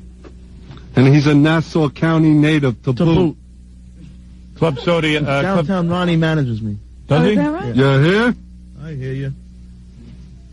Club Soda Kenny, thank you for coming in. No, thank you for having me, Howard. You're very well behaved, I got to tell you. Isn't it Most terrific? times. And I want to thank the guy over there with the camera. Traps a pine to picket. Traps a pine to picket. You know, banned by Jake. Robin, anything you want to say? I'm done. Jackie? I'm fried. You're going to be at the, over there Tuesday night? The hotel. Over there with the whole thing. At the Treehouse Comedy Club, September 1st in Westport, Connecticut. Go try and stump the joke, man. Sunday night, September 6th, a big show at the Eastside Comedy Club in Farmingdale on Long Island. For dirty jokes and info, call the all-new 516-922-WINE. No rascals? Stuttering John will be signing autographs at Play for Pleasure in Hackensack, New Jersey this Saturday, August 22nd from 11 a.m. to 12 noon at Play for Pleasure in Passaic, New Jersey from 12:30 to 1:30. For information, call 1-800-PLAY-4. And if you need a mobile DJ for your wedding or party, call Scott the Engineer's Rocket Entertainment. DJs are available in New York, Los Angeles, Philly, D.C., and Baltimore. Just call 718-BAG-5040. And you really should try to get to see Dice Clay because he's funnier than ever. I saw the show last Friday. What Fabulous is your show. review? Fabulous show. All right. Fabulous show. We had a real good time. I saw you laughing. Oh, yeah, I was over there laughing. You were laughing. Oh, It yeah. was a heavy laugh, the vibe. He was laughing. Forget about it. I mean, it's like, wow. I lost it a couple of times. I wet my pants. I was sitting there with Dice's mom. Oh, yeah? He wet his pants. I was sitting there with Dice's I had to mom, piss my pants. and she was there. She got up there in the middle of the show and walked out. Can you blame her? I mean, she was disgusted by the language. Come on, she's seen 1,000 shows. My mother watched the whole show. Did she? She sat there, watched Dice, the whole show, me, the whole thing. No, his mother, though, gets embarrassed. There's certain words she can't take. Yeah, she does. She gets upset. Like what? For instance? No, you can't say it. No, don't say it. Come on. No, I can't say it on the air. So Don't you think about your mother when she's in the audience and say, I can't say those words? Nah, he doesn't care. No. Hey, you know something? So I'm sitting next to his mother, and she's getting upset. I lean over, I try to start making out with her. Oh, this is a goof. Stop And, it. Just because I got into his mother. Right. I got your mother. Come on, get over it. His mother's a very attractive woman. Yeah? So what is it?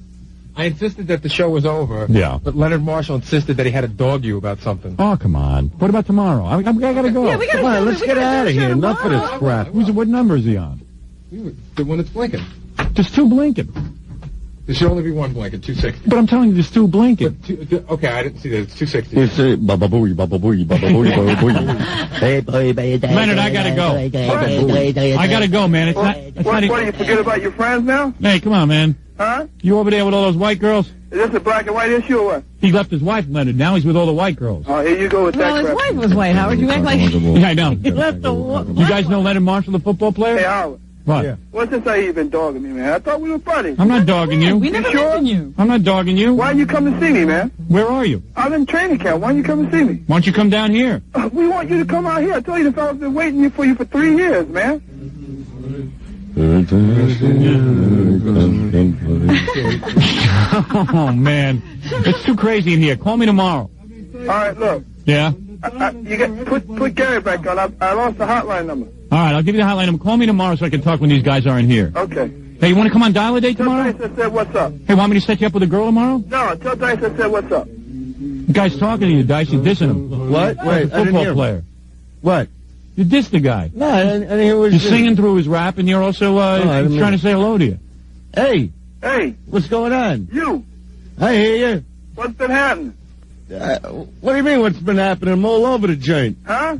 All right, all over the listen. joint. Leonard, you better call me tomorrow. I get some control over this. I want to hear about all the broads you're banging. All right, bye. Leonard Marshall, everyone. I'll put you on hold. It's a all right, no. I'm singing Elvis songs. All right. Elvis's 15th What is that, Kenny? I said I run. I've had a gun. It's good for me. Well, it's Elvis's 15-year anniversary of his death. Yeah, so that You guys are heavy Elvis fans? Yeah, that was a tribute, baby. You know Elvis was a jerk. Look, they're all broken up. Still alive? Still alive. Elvis is an What idiot. does he mean by that? Elvis is an That idiot. meant something. Yeah, you know Elvis is a jerk. He's still alive. That meant something. You know you're goofing on him by singing the songs. We love E. All right. Hanging out at the Hotel Gregory. Rock and roll music, if you like it, you can't help but move Just to let me it. take a drink, man. All right, we're going to get out of here, Robin. I'll see you tomorrow. Yes, Howard. Goodbye. All right, Got a kangaroo, tomorrow. cock-a-monkey bull. Is the Dice Man on the phone? Yes, he is. All right, the Dice Man is back. He was avoiding me, but he came back. I don't remember a retarded kid being in it. I missed the Dice Man. Yeah, we used to talk fondly about him like he was dead. Yeah. Is this Andrew Clay or Andrew Dice Clay? It's Andrew Dice Clay. Don't play, Howard. You know me. What, are you on the speakerphone? Here, is that okay with you? No, pick up. Well, all right. Hello. Where are you? Is that better? Yeah. I'm in my campgrounds, So the you- Rip Van Winkle campground. You finally came to your senses. Yeah, I did. Yeah. Yeah. What happened? Walking around and doing that Oh, show. would you stop away? You never went through some changes? You never had to do anything? Andrew Clay. Andrew Clay. And then as soon as Andrew Clay came around, I don't hear from you for like a year. What, No, you can't because call let me us? tell you something. I listen to the station. Because I'm going to ruin your new image. No, listen to me. Right. And the way you talked about the show, it was like, you're not interested in that. So I figured if I call No, up... I said some good things about it. No, I'm not saying you didn't like the show, but you weren't interested in talking about that kind of thing. So I figured, if I got nothing to talk about, what am I calling about? Yeah, but you You know what I mean? I called you at home, you never called me back. Yeah, because why am I going to call you back for? No, you call me, you come on the air and you go, my fair weather friend. Right. My fair weather, how many times I call you and you never call me back? Wait a second. That's true, but, you know... So don't start that. How you doing, Robin? I'm doing good. Because when It's you good to hear you. became, first of The all... only bright one on that show.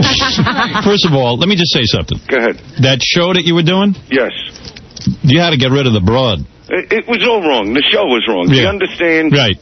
Do you understand why I had to drop the Dice name and the Dice attitude? Yeah, so that you could get on the network. Yeah, exactly. They said drop the attitude and the name, we'll put you on, and then we'll put the edge back in the character. So I dropped the attitude, the name, and I go on, there's no edge and there's no show, and it's over and I'm back. Let me tell you something. I've been out with Assume Dice... the position. It's a touchy situation, Howard. I've been out with Dice socially. Yes. And I'm telling you, he's genuinely, retarded in a good way. I mean, he goes and he like you're Mr. Normal, like he's normal, Rob. No, but what I'm saying is, well, neither one of you are normal. I mean, he talks into the microphone, and that's normal. Dice sits in his car and makes fun of people, and when they come over to the window, ask for directions. Can't you? When one of the, I know what you're talking about. When that Indian came over. But you want to know what's so funny? Where were we when that happened? At the post office. And that's what I did a show about. Really? Because you got all those creeps that come in there. Yeah, but anyway, my point is, Dice is really Dice. Yeah.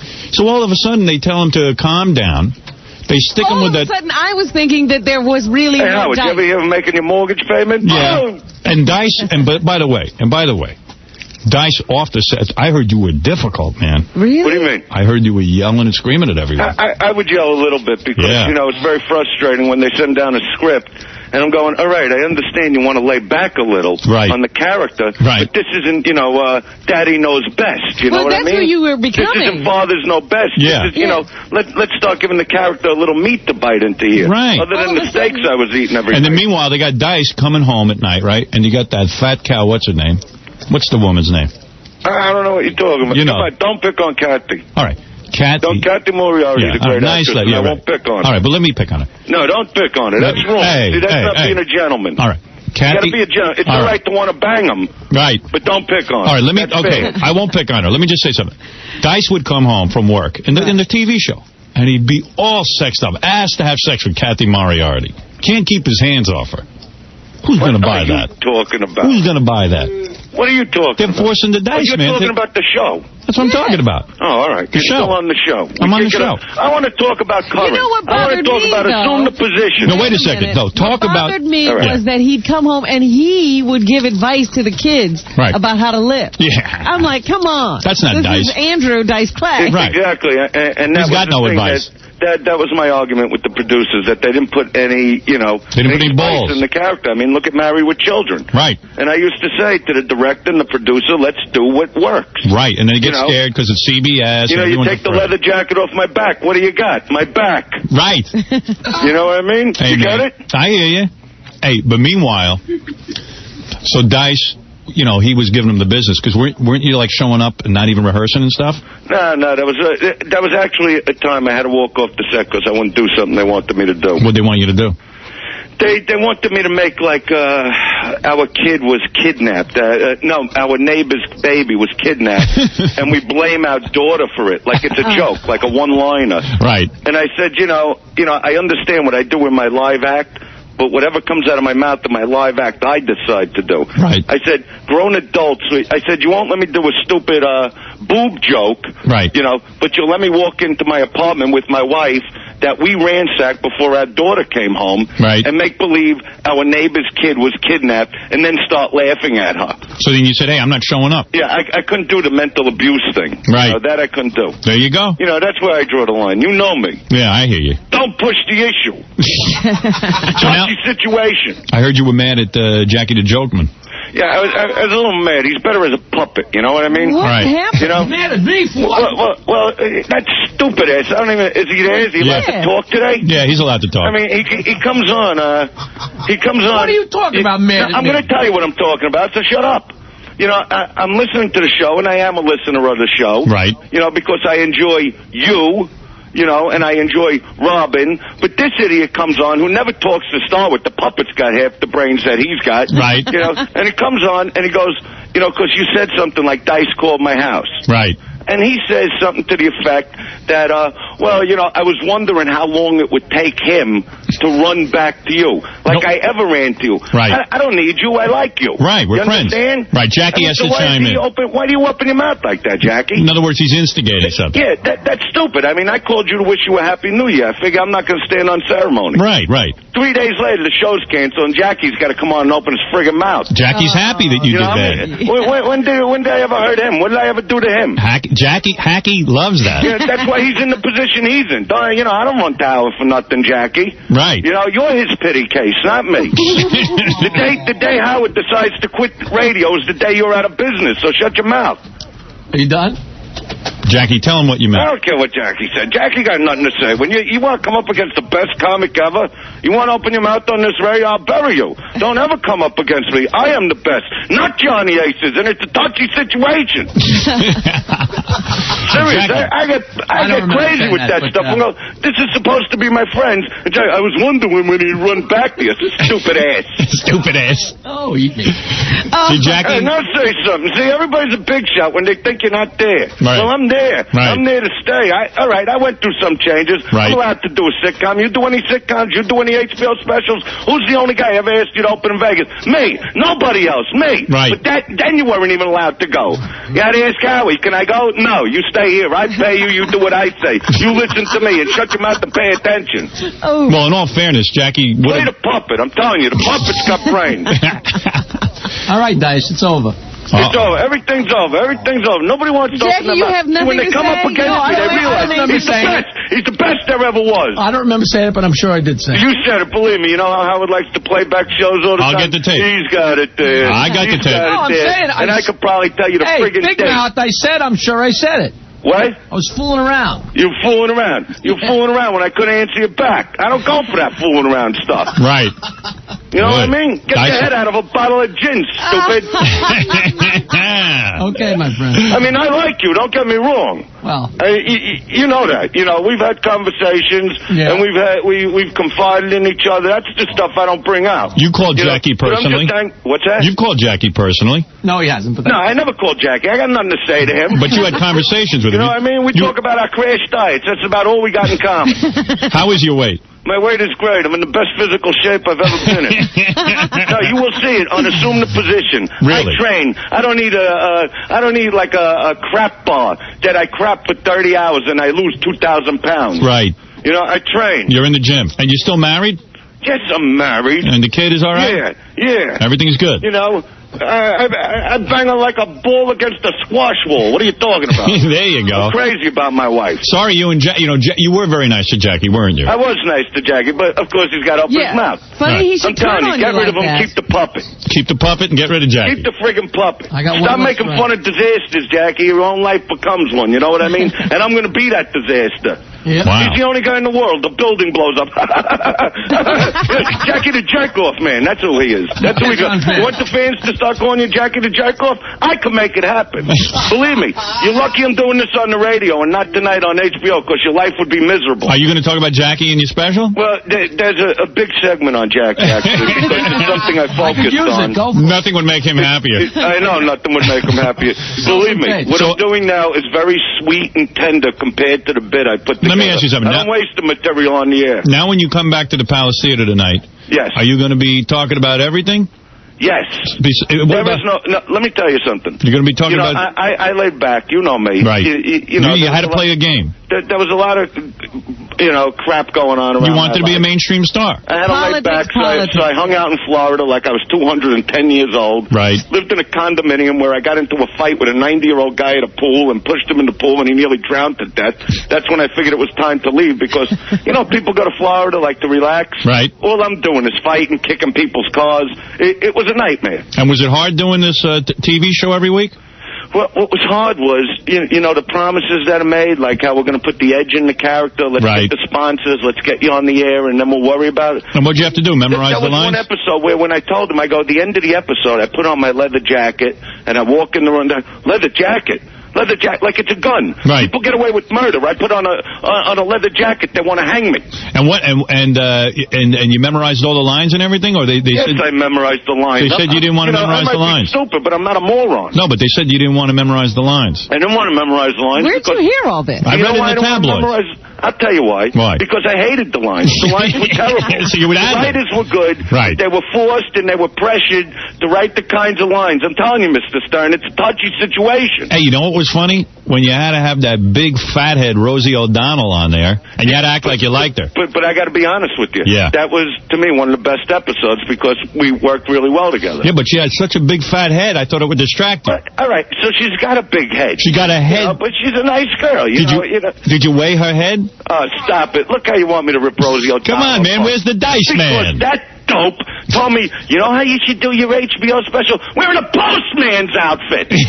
I'm looking at her now. Let me explain something to you. Who said that? I'll tell Rosie. She said to wear a postman's outfit. See, I made the deal for the HBO special a long time ago. Go ahead. You know what I mean? Right, I hear you. You understand what I'm saying? Yeah, I hear you. So I'm working on this thing, and you know what I am as a stand-up. You know the kind of show I like to put on. You like to talk dirty. You know, and I've come to grips with that, and I like doing the kind of stuff. You like to make fun of dot heads. I make fun of everything. Right. Dot heads, the urine-colored you know what I The do. urine-colored people. You know, that's good. You know, but she comes over to me, and we're talking about the special, and she goes, I think you should wear a postman's uniform. Yeah, that's why she's so scary talented. That's why That's why her biggest claim to fame is adopting children. I had to keep my mouth shut. Yeah. Because I mean I like her, and I know her since I started, and you know I could enjoy what she's done for herself. But when you're talking about stand-up comic, I'm the only guy ever to sell out every arena in this country, not once or twice or 3 times. I just kept doing it till I felt like stopping. And she's going to give you advice. She tell me, wear a postman's outfit. Now, why don't you wear a dress? You know. Jesus. Why don't I wear spiked heels and just destroy my whole life? Yeah, right. Why don't I put on a freaking yarmulke? Right. You know, a yarmulke and a bra, and some G-string or something. Yeah. You know, I'm the Dice Man. It's leather jacket, black jeans, black boots, silver chain. Well, she's doing so well. D-I-C-E. She's going to be doing a talk show and adopting more children. Nobody could do a stand-up special like me. Nobody. She's a big loud mouth. You know? I mean, you know, you have... Who do you hate more, Jackie or Rosie? At this point, I'd have to go with Jackie, because at least Rosie didn't try to humiliate me in front of millions of people, which Jackie did. You're number one, Jackie. Number one. Cool. You know, yeah, I know it's cool. Everything's cool. Who do you hate more, Hitler? Cool. Who do you hate more, Hitler or Jackie? I'd have to go with Hitler on that one. Back in. Andrew Dice Clay. What? You going to start this? Jackie, man, what's with you, man? What? He can't apologize. He can't say, maybe he should have. Believe me, he's silly. You know, I'll have a decision to make on stage tonight. I will have a decision to make. You say anything you want. You're the wild man. Go for it. That's right. That is correct. That's right. And people will assume the position when this show is. This is a warning. Jackie, do you want to apologize to the Dice Man? Yes, Dice. I'm very, very sorry. If you do apologize, I will cut the bit out because I got. And I don't apologize. I would love to. And I'll rip Fred apart instead. I'll just do the same exact bit. At your own risk, there, Smiley. Who do you rip apart in this? You got any celebrities you're at war with? You don't want to hear, not really, but you don't want to hear the material. You don't want. It's too good, and there is absolutely not one word other than good night that I could say on the air because you cut everything out. You bleep me. I have to, man. Every you understand that? You friggin' bleep me. I don't want to. Say friggin', a word I hate. They wrote it in the show. Yeah, friggin'. All the time. But they didn't even write friggin'. They wrote freakin'. Freakin'. Freakin'. I get on with I call up the producer about the pilot. Yeah. And I say, I got to be honest. The only thing that bothers me is the word freakin'. Right. I go, it sounds worse than... You know what I mean? Right. And he's go, well, that's what we say around the kids. I go, yeah, well, that's not what I say. That's not what the world says. You know what would have been good? If they would have let you curse and then they could have just put, maybe if they put a little bleep in or something. Yeah, I mean, just would have been different. You don't have to put filthy. So I told him, just take it out. Right. That's what me and my wife said. In every episode, this is what my dad said. This is what my dad did. This is what I said, if your dad was so funny, why didn't they give him a sitcom? Well, they should have listened to you. But I'm going to do another one. I want to do another show. You do? I think I should do a show for HBO. Do it my way. Yeah, do a dirty show. With the leather, with the language. There you go. The way I see it done. There you go. That's the way it's going to be. Jackie, you want Dice to do another show, and then you can say... I would love to do another show. Watch him fall on his ass, and you're going to be happy. Jackie, I'm never going to fall, baby. Never come... You see what you're doing? You see what you're doing? Andrew Dice Clay. I'll make your face look more like an accordion than it already is. Don't push the issue. It's a touchy situation. Come in and see us already. I want to see you. All right. But right now you're 3,000 miles away. Or I would have been there live. Right. I would have been there. So when you're in New York, come in. You know I'll come in. All right, Dice. Okay? Take care, man. All right, good to hear from you. Hey, Dice. Right, take care, everybody. What do you think Jackie's going to say something? Are you going to wear a wig tonight? Let the puppet talk instead of that nitwit, that moron. Are you going to wear a wig or go with the hair you got left? No, I'm going to go with the hair I got left. I'm not you, okay? I don't put plugs in my head. I don't got a face like an accordion. You understand? I'm not ashamed to show what I got. I just had a question, that's all. I'll take what's in my pants and shove it in your face. That'll be something to have. With your extra weight, the bald head looks real real good. Yeah, you're really insulting me now, man. Jackie. See you later. You really insulted me. Take a look in the mirror. You want to scare yourself, huh? You know what I mean? You're the only guy I know that's in the business 20 years, and you make your CDs in the basement. I use a regular mirror. What are you playing tonight? Ha-has, Jackie? Are 10 people going to show up and see you at ha-has? Would you take a half hour now to sit there and come up with one joke that I'm missing some hair in the front? Huh? How's your wife? How's she on the piano? How's she doing with a folk singing these days? She gets bigger gigs than you. On the corner of Don't talk about me, huh? Your own wife's got a panhandle to make money for you. Don't ever talk about me. I could buy and sell you. Go press some CDs in the basement.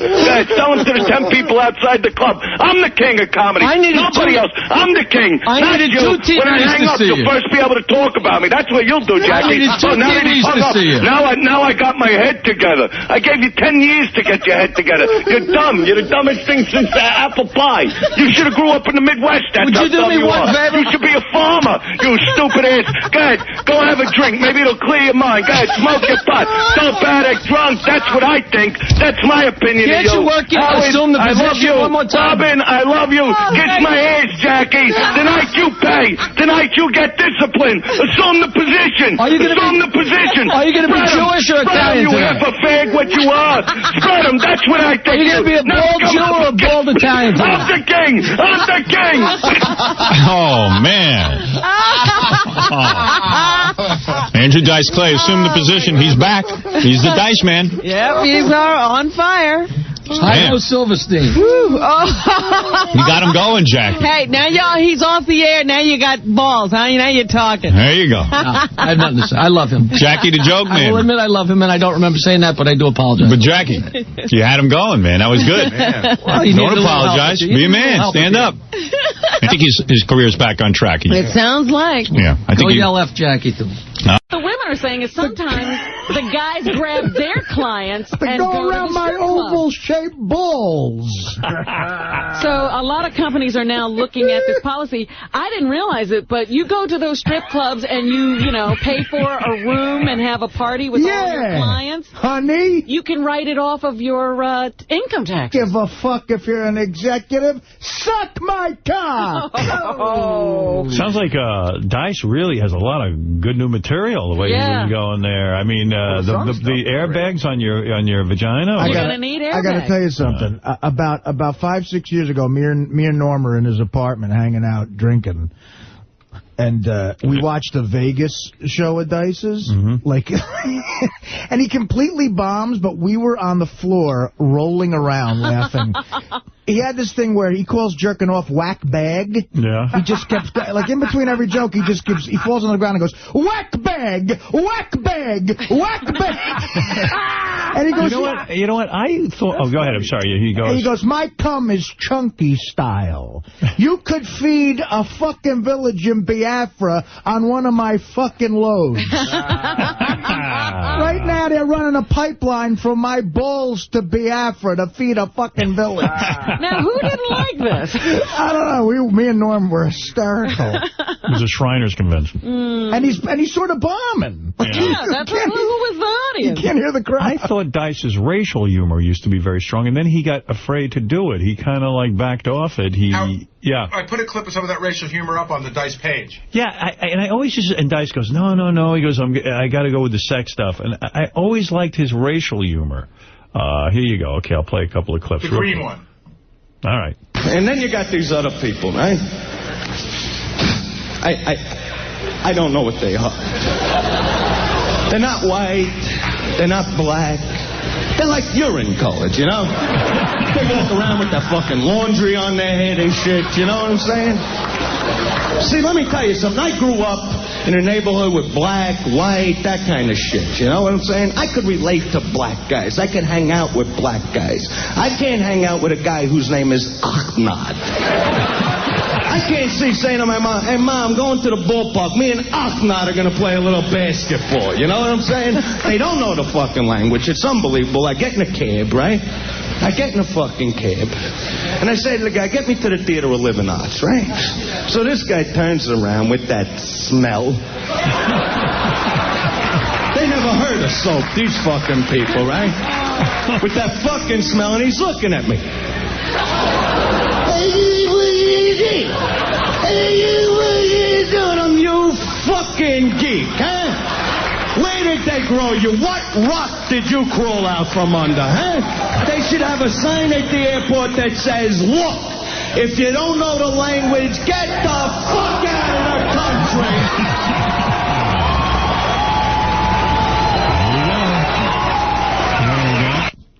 So he took all that out of his act? I believe I was one of the guys yelling, out of the country. You do all the punchline. Artie is one of the guys who will join in. Well, anyway. I was that asshole. They're thinking twice about allowing people to take their clients to strip clubs now. Yeah. Here's another shot over the bow. Oh, over the fucking bow. The WB, worried about drawing federal fines, has already censored itself. What are you, the WB? Fuck the W-fucking-B. This new Tom Fontana show is supposed to premiere on the WB. It's called The Bedford Diaries. Yeah, he sounds like a real jerk-off. It concerns a group of college students attending a class on human sexuality. And it concerns college students. And it had already been accepted by the WB Standard and Practice Department. But after the FCC decision of last week... Yes, it's a chill. They went right back in and they said, you know what, we need to cut a few scenes. One of the scenes showed two girls in a bar kissing on a date, and another of a girl unbuttoning her jeans has been cut out of the show, but they are going to show an uncut version over the internet. Oh, they're so brave. Hey, you know, I love it, too, because, you know, there's a bunch of fines that are going to come down from the radio division, too. And you know they're going to fine me in like...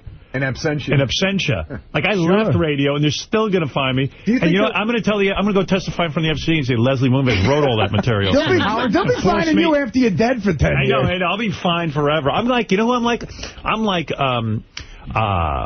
who's that rap guy who Tupac. Puffy loved? Yeah, and like Biggie. I'm like Biggie Smalls. Yeah. They'll be finding me after my death. Do you They'll go, think hey, we they'll found another nugget. We're going to release they'll give him a pass, though? Do you think the FCC will go, well, he's not here anymore, and they'll say mitigating circumstances? No, they still had a responsibility back then that they ignored what I was doing, supposedly. They were backlogged, remember? That's right. They were backlogged like my jizz. Ho! I mean, ho! Ho! Robin, anything else? Big ruling out of the Supreme Court yesterday. You know, back in the good old days, if somebody said to you, you can come in and search my house, all you needed was the permission of one person who lived in the house, and you could go in and search it. If one person gives you permission, but one person objects, the Supreme Court said yesterday, now the police cannot cross the door sill. No, I'm not going in the house. They got voodoo dolls. That's going to change a lot of things for our law enforcement friends. And finally this morning in Argentina, not finally, but almost finally, a woman in Argentina has stabbed her husband because he refused to give her sex. He's urine-colored.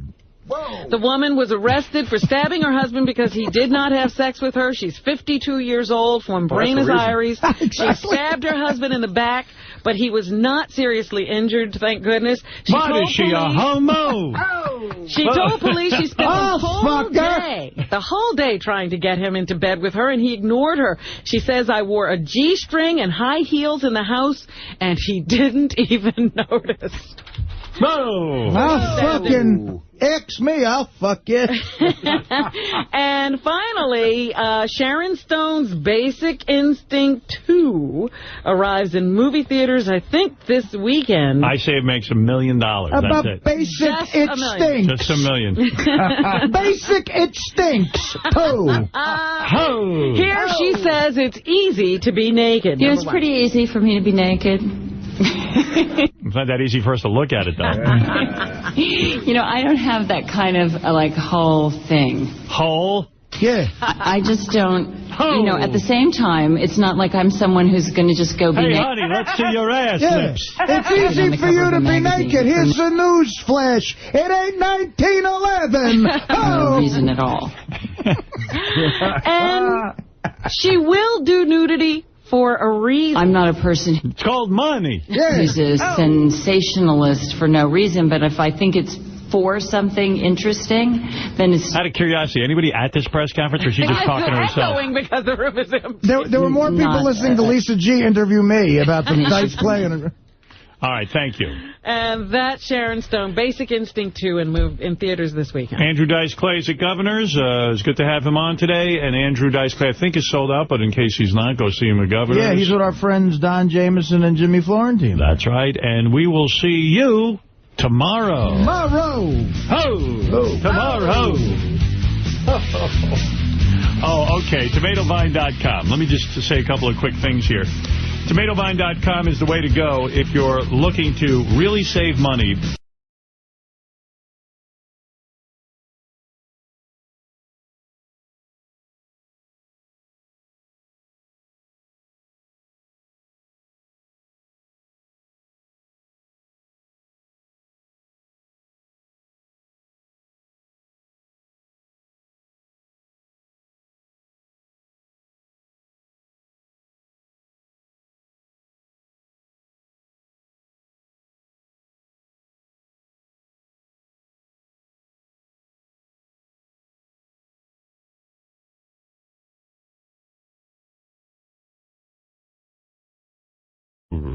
Oh! Hickory-dickory-dock.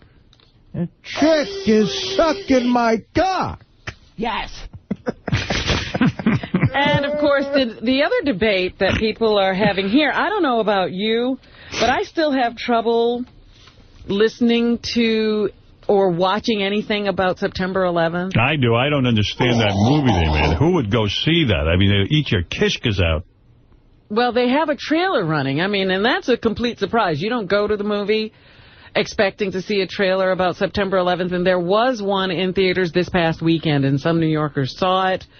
If they went to see the new Spike Lee movie, Inside Man. Yeah, and a lot of people were in the theater screaming, too soon, too soon. Mm-hmm. Well, here's a little bit of the trailer that was played this weekend. No kidding. 2-4. You have the trailer. I have the audio. Oh, you're good. Oh, she gets right in there, huh? 2 aircraft hit the World Trade Center. Just left north, the weather was beautiful.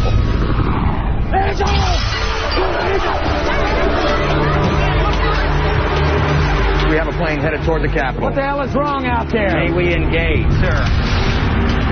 I am on a plane that has been hijacked. Yes, sir. I got F-16 turning and burning towards Washington. 2 planes just hit the World Trade Center. Nobody's going to help us.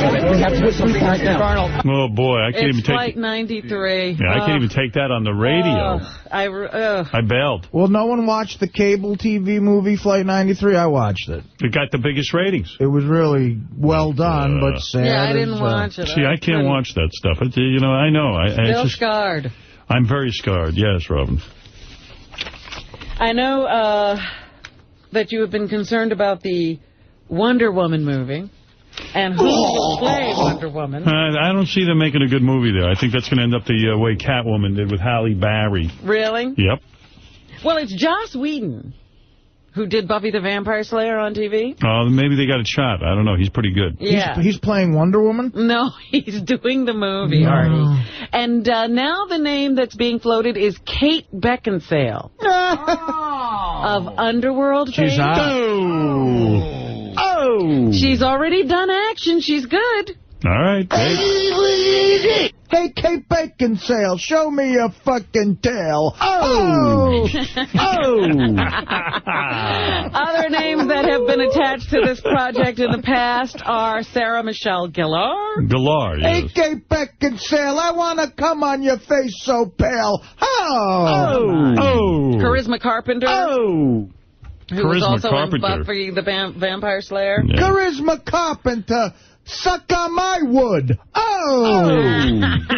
And Lindsay Lohan. You got an act there, my friend. Oh, I can do the whole thing. Come on. Lindsay Lohan, how about a blowhand? Oh! A blue hand? Oh! A blowhand. They can't all be He's Jeff. taking some poetic license there. Here's a letter from the email. I was watching The Godfather last night. I was wondering if Artie could reenact the part from the movie when Michael tells Fredo he broke his heart. He kisses Fredo and tells him, I know it was you. This is, of course, from Godfather 2. Maybe Artie could kiss Sal or Richard to reenact it, but go ahead. This is, of course, from Godfather 2.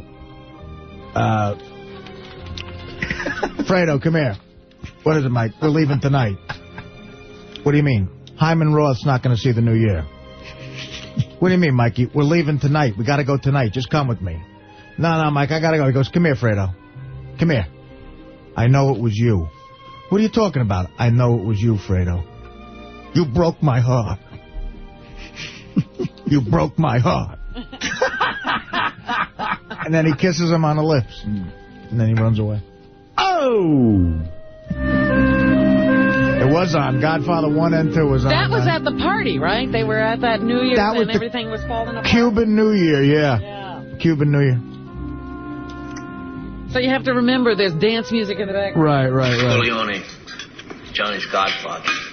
Now the Italian people, that's a very religious, sacred, close relationship. I respect it. Just tell him he should ask me anything else. But this is one favor I can't give him.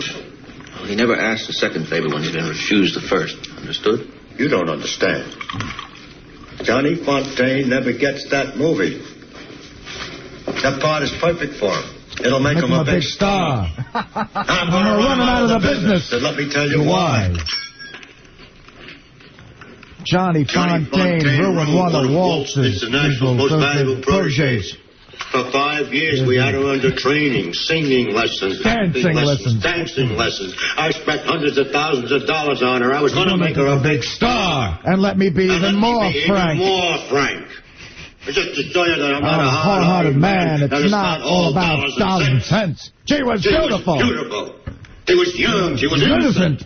She was the greatest piece of ass I've ever had. And I've had them all over the world.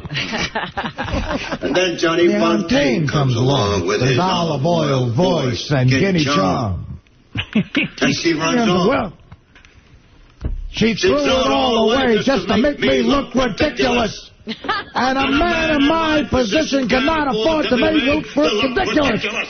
Now you get the hell out of here. And you tell that goomba, then I ain't no band leader. Yeah, I heard that story. Yeah, I heard that story. Thank you for the dinner and a very pleasant evening. Your car will take me to the airport. Maybe your car could take me to the airport. Mr. Corleone is a man who insists on hearing bad news. Corleone is a man who insists on hearing bad news right immediately. Away. Immediately. Oh, that's a great scene. Mr. Corleone. Mr. Corleone. And then they leave the horse's head, and the greatest visual, after the guy screams, they cut to Brando's face, and he just goes, oh. He goes, you tired, Tom? He goes, I'm all right. I slept on a plane a little bit. Robin, what else is in the news? Tom DeLay, who was a big man on Capitol Hill not too long ago. You fucking geek! He has been maintaining his innocence in a lobbying scandal that undid him and ousted him as House Majority Leader. Well, now he has decided not to continue his run for re-election. Even though he was battling the allegations, he was running for Congress. But I guess it's just gotten to be too much. And he says, after much deliberation and prayer, he and his family have decided to call it quits. Oh, Tom DeLay! What are you, gay? Oh! Tom Cruise has put out his list of priorities, you know, the top 3. Oh. First is the baby that he's having with Katie Holmes. Second is his new movie, Mission Impossible 3. He has to promote that, make sure it gets off to a fine start. And then third will be marrying Katie Holmes. They plan to do that this summer. He says he's not going to let this one get away. Here's some praise for Pharrell. Howard, this is a effing revolution. I bought Sirius because of Bubba. I live in Jacksonville, Florida. Then after a month or so of listening to your show, I'm hooked. And then you put this Scott Farrell guy on. This guy is effing great. Holy mackerel. It's only been a month since I purchased my Sirius, and I listen to a whole lot more radio than TV, and I have TiVo. Love you, brother. Yes. Very good. That's a nice one right there. There's more people who are mad that I don't stay up for The Sopranos so we can talk about it the very next Monday, day. That's right. Too bad. I need my beauty rest. Here's an opinion on the Sopranos episode with the monks. The monks represent heaven, and heaven was mad at Tony Soprano. See, I had a feeling that the monks... It seemed odd that monks would be fighting, but that's a good explanation. The guy who was in here who sets up men with Mexican women. I love you, Artie, but the old man was sweet and respectful, very polite, and you were cursing like a scumbag. I love you, Artie, on the show, and it's funny 90% of the time, but get some radar for Christ's sake. Poor man, you asshole. If he was enjoying it, if he was offended, I would have stopped. Right. I think he was around. I don't know. I thought it was funny. I thought it was funny. He was like, you could tell if a guy's offended. He was kind of rolling with it. Thousands of emails about the Ralph-Gary argument that I played yesterday. People did not like Ralph's side of this. Ralph takes a beating from the audience, and they were pro-Gary. And they basically say Ralph is a douchebag. He doesn't check his email for the schedule and then whines about not knowing that he has to work. See, you're even supposed to tell him when he has to be at work. And then his main critique against Gary is that he didn't check his voicemail when Artie didn't show up. Wow. Here's a guy who thinks Artie's JPEG joke is funny. Howard, don't you get it? Artie didn't understand computers, and then he says, JPEG this guy. I like it. It's hilarious. I love it on the replay, and every time Artie says it, I'm in stitches. Okay. So, Artie, keep doing it. No, I understand if it's annoying when I do it. I get that, but I got that I wasn't making any sense. Ralph said that Lonnie Anderson on Tori Spelling's new VH1 show is a mess. Ralph doesn't know what the hell he's talking about. She looks great for her age. Ralph thinks any female over 15 years old is a mess. All right, let's go back to Robin Quivers with the news. The Grateful Dead band leader Jerry Garcia died a few years ago. People are selling off his stuff, his mementos. But they are wondering in Los Angeles if a fan stole a Jerry Garcia toilet or if a tight-fisted thief just swiped the toilet because they thought it would be, good to sell to somebody else to make some money. That's a big fan, swiping his toilet. Yeah, I don't think people steal toilets to make money. I think they knew it was a Jerry Garcia toilet, but then again, who would want that? Well, it was bought by... I think Golden Palace off of eBay. Boy, they got money to burn. He's and been I don't know what they were going to do with it. I don't know. Hey, but anyway, they have not found the toilet, and they're trying to figure it out. I also wanted to talk to you about the Kimora Lee, Russell Simmons divorce. I think they've got a great situation there. Russell Simmons is handling it like a pro. He says him and his wife are good friends. They work together 16 hours a day. Now it's a question if they want to spend the other couple of hours a day together. And he is dating right now a gorgeous, supermodel chick. Best-looking chick I ever saw in my life is who he's dating right now. And he says she knows about it. Yeah. He says there was no cheating in the relationship. He considers cheating... when you do it behind someone's back. Right. Telling a lie, not being truthful about it. So apparently he was dating... Yep. Even though they... but why announce a divorce when it doesn't seem there's going to be one? Well, we'll see. She says they will never fight over money, and that neither one of them is calling a lawyer at this time, and they're still working together. Can I mention TomatoVine.com, the next generation in phone service? Well, I don't know why you'd bring that up now, but go ahead. All right. First of all, I want to make a plea here for you to listen to me, because you're going to save 80% on your phone bill. Unlimited local and long-distance phone service to the U.S., Canada, and Puerto Rico for $24.95 a month. Now, that's less than what you pay in taxes on your current phone bill. TomatoVine is a phone service that uses your high-speed Internet connection to make and receive calls around the world. You can keep your current phone number and use the same phone that you use now. Just add the adapter. Go to TomatoVine.com right now to find out how you're going to get unlimited local and long-distance phone service to the U.S., Canada, and Puerto Rico for $24.95 a month. Plus, you can make international calls for pennies a minute. You could save up to 80% on your phone bill by switching over to TomatoVine.com. TomatoVine gives you tons of free services. Enhanced voicemail, caller ID, call waiting. So many more features that your current phone company charges you for, all for free. Sign up now and TomatoVine will send you your adapter for free. You'll pay no shipping charge. Plus, TomatoVine will waive the activation fee. That's a $130 value. This offer ends on April 30th. Go to TomatoVine.com and sign up now. Thank you. Back to Robin. Robin has big brown boobs, big brown boobs, big brown boobs, big brown boobs, big brown boobs. All right, Robin. I'm reading in some of the blogs today that Sharon Stone, now that her movie Comeback, Basic Instinct 2... Sharon Stone, how about taking my bone? Additionally, at the box office, is thinking of taking up a singing career. She wants to do an album.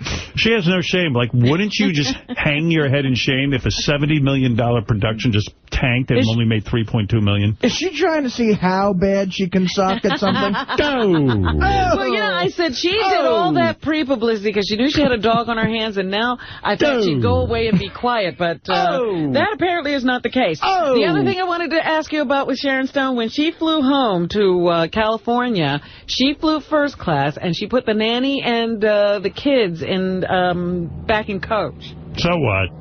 And I just wondered, is that okay? Yeah, that's fine. She claims, now they're giving her a hard time about it. She claims it was because there were no more first-class seats. No, that's bullshit. She just didn't want to pay for 2 tickets. Sharon Stone sat on my bone while she flew home. Before I knew it, I got a rusty trombone. Oh! Wow, listen to you, Artie Dice Clay. They did say the baby wailed a lot while he was in the plane, so I don't think those people in first class would have appreciated that. Her baby wailed while her pussy I nailed. Whoa! Sharon Stone's baby wailed. Sharon Stone's pussy I nailed. Somebody with 15 grand is happy. I think so. All over it, energetic and everything. Thank God the over came in. Rebecca Romaine Stamos has a new TV show. Rebecca Romaine. Actually, I should drop the Stamos. It's Rebecca Romaine. I think homos rhymes with Stamos. Exactly. Rebecca Romaine Stamos. Pretty soon won't be famous. Because her movies are so damn lame-os. Well, she says she doesn't mind playing a klutz on her new show, Pepper Dennis. Because of all the funny things that they wrote for this character to do. And I mean, partially from my modeling background and partially from... No!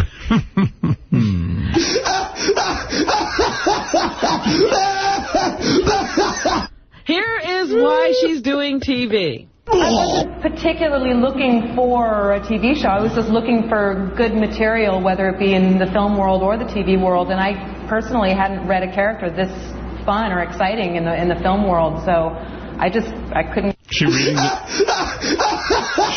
many great scripts? Pepper Dennis, how about letting me pepper you with my jizz? Ooh. Oh! And she says she does watch local TV news. I really love watching local news wherever I am.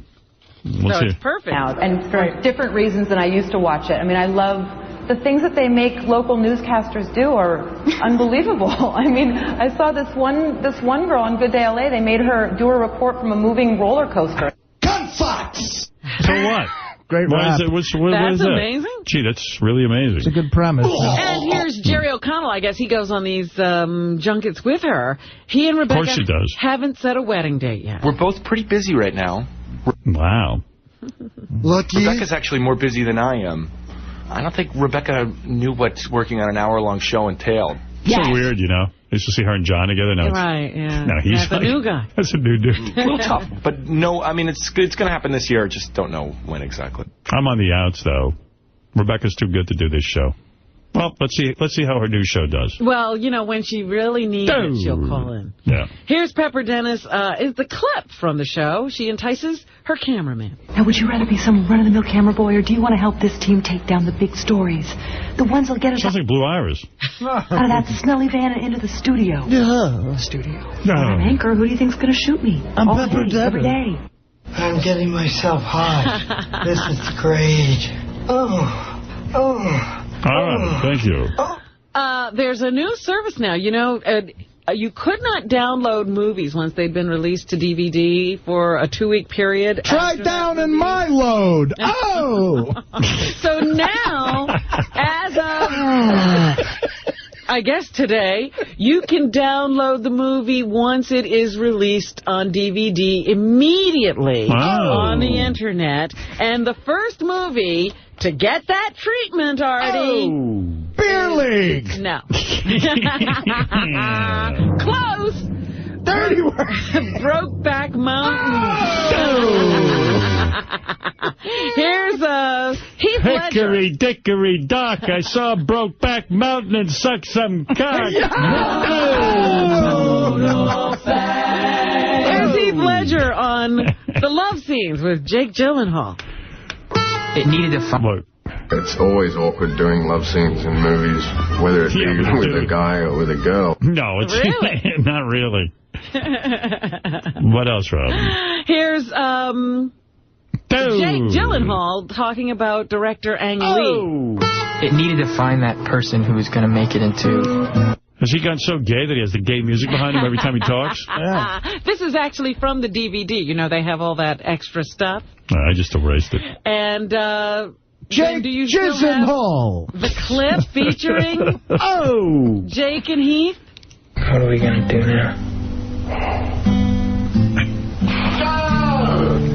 No doubt there's nothing we can do. Hey, Stevie boy in Jersey, what's happening, Steve? Hey, what's up, Howard? Hey, now. I just wanted to say I really liked the show today. I wasn't really busy with a lot of guests, so we kind of got to hear you relax and chill, and you should do that more often. Yes. I even said that to Gary. Yes. Constantly trying to get that. I'm trying to get that. But like Gary came in to me just a few minutes ago and said, hey, Rob Schneider's going to be around tomorrow. How could I not tell Rob to stop by? Right. So, you mix in a few guests here and there, but you try to keep it clear enough so that we can just hang out. I have so much material to play for you and talk about. Howard, any way I could get tickets to the film festival? Hold the line. And by the way, I'm also going to give you a double bonus for being a listener. I'm sending you a mouth-watering party from Carson's Barbecue, the best barbecue around. I'm going to send you baby back ribs, pork chops, cheesy potatoes, bread, brownies. You're going to love this package. Oh, yeah, I love the ribs. Yeah, Carson's, call them. 800-GET-RIBS or the web, ribs.com. Hold on, okay? That's Jackie. Right. There you go. It must be the 25th anniversary of 9 to 5 they are celebrating, and here's Dolly Parton. You're kidding. They're celebrating. Jane Fonda and Lily Tomlin singing the 9 to 5 theme. Why don't we celebrate like the 10-year anniversry of Private Parts? Because we're idiots. Yeah, we don't ever make big deals about things. Hey, Dolly Parton, stop your pussy from farting. I can't believe it's 25. No, 2-3 is the three of them singing the theme song. Working 9 to 5. Oh, you're making me hot. It's all taking and no giving. Getting myself hot. Use your mind and they never ready. It's enough to drive you crazy if you let it. 9 to 5. You would think that I would deserve a fair promotion. Want to move ahead. Let the boss proceed. And finally, I know you want to mark this on your calendar. The new Kevin Federline album, Playing with Fire, will be released in August. Oh, good. Kevin Federline, yeah. Kevin Federline, that's right. And that's what's happening. Thank you so much, Robin. And thank you to everybody. I see it's 11:04. We're cutting into precious time for the wrap-up show.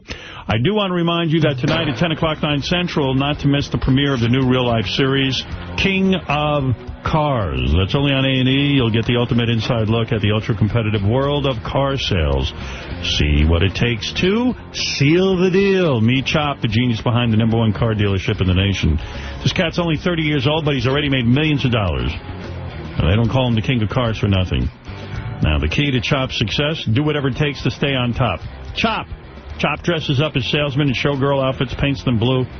He even lets his customers dunk them in the water tank. See the evil world of car dealers. The real-life series, King of Cars, premieres tonight at 10 o'clock, 9 Central, right after all new episodes of Dog the Bounty Hunter at 9 o'clock, 8 Central, only on A&E. That's right, it's King of Cars, tonight, 10 o'clock on A&E.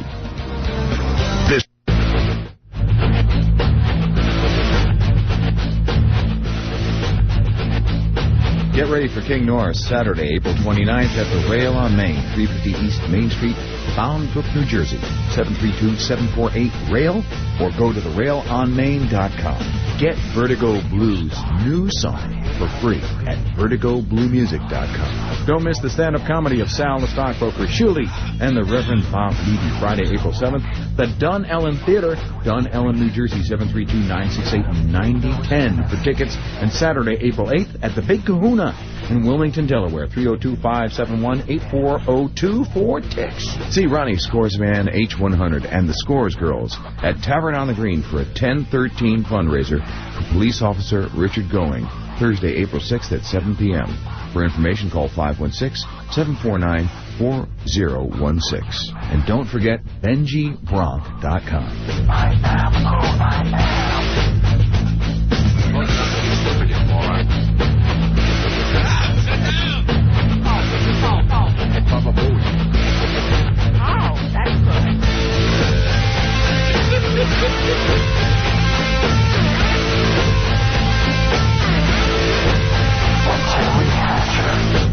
was on my show. She came on to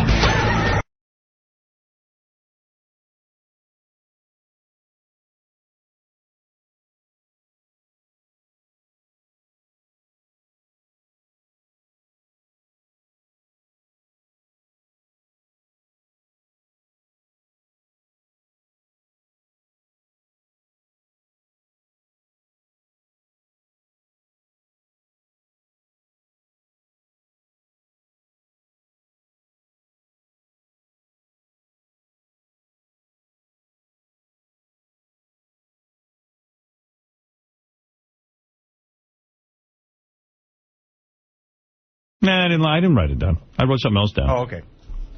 I didn't think that was that interesting. The interesting one is I heard Ronnie, the limo driver, has an account on MySpace, and he scores man on there, and I heard it's really funny, but I can't find it. I can't find his MySpace. Is he writing? What happens on MySpace? Do you write stuff? Like a profile, yeah. And then what? People call you? Yeah. Or email you, whatever the fuck? Ronnie's got some kind of profile. Can you find it on there, Benji? Yeah. Read it to me.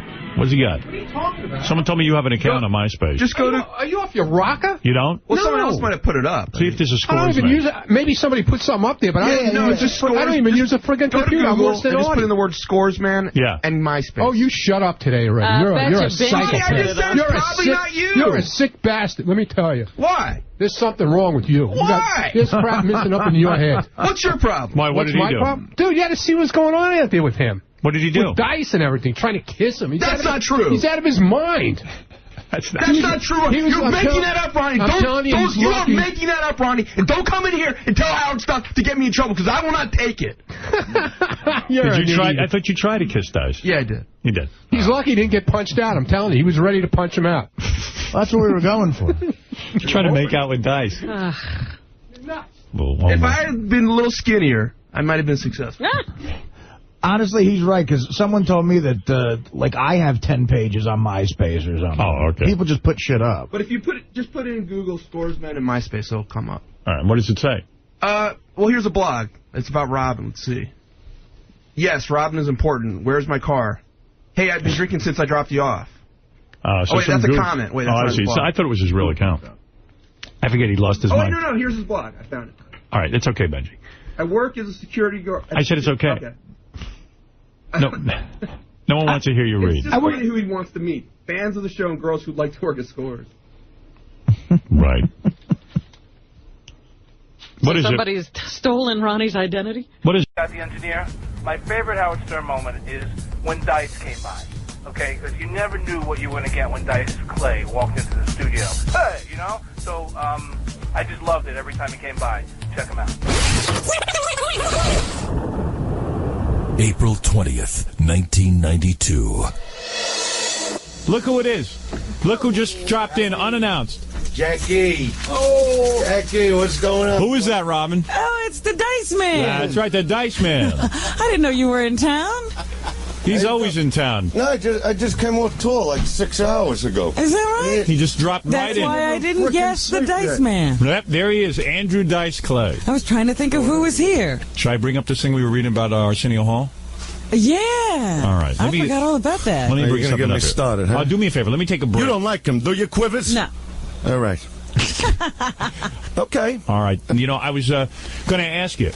Let's face it, you and Sam Kinison were rivals. I mean, in the sense, I know you never felt a rivalry with him, and you always kind of felt the whole thing was ridiculous. Yeah, but Sam was really angry with you. You know, he was a great comic, right? And but we weren't friends. But I felt terrible that that he's gone now, and we're all gonna miss him, right? You know, because it had to be kind of weird. Because you know what? It's really funny when Sam died. I thought of Dice. Yeah, so did I. Because every time Sam was in here, before Dice came on the scene, Sam was obsessing on Goldthwait. That was the big thing with him. Goldthwait, every minute with Goldthwait. And then he wanted to destroy me.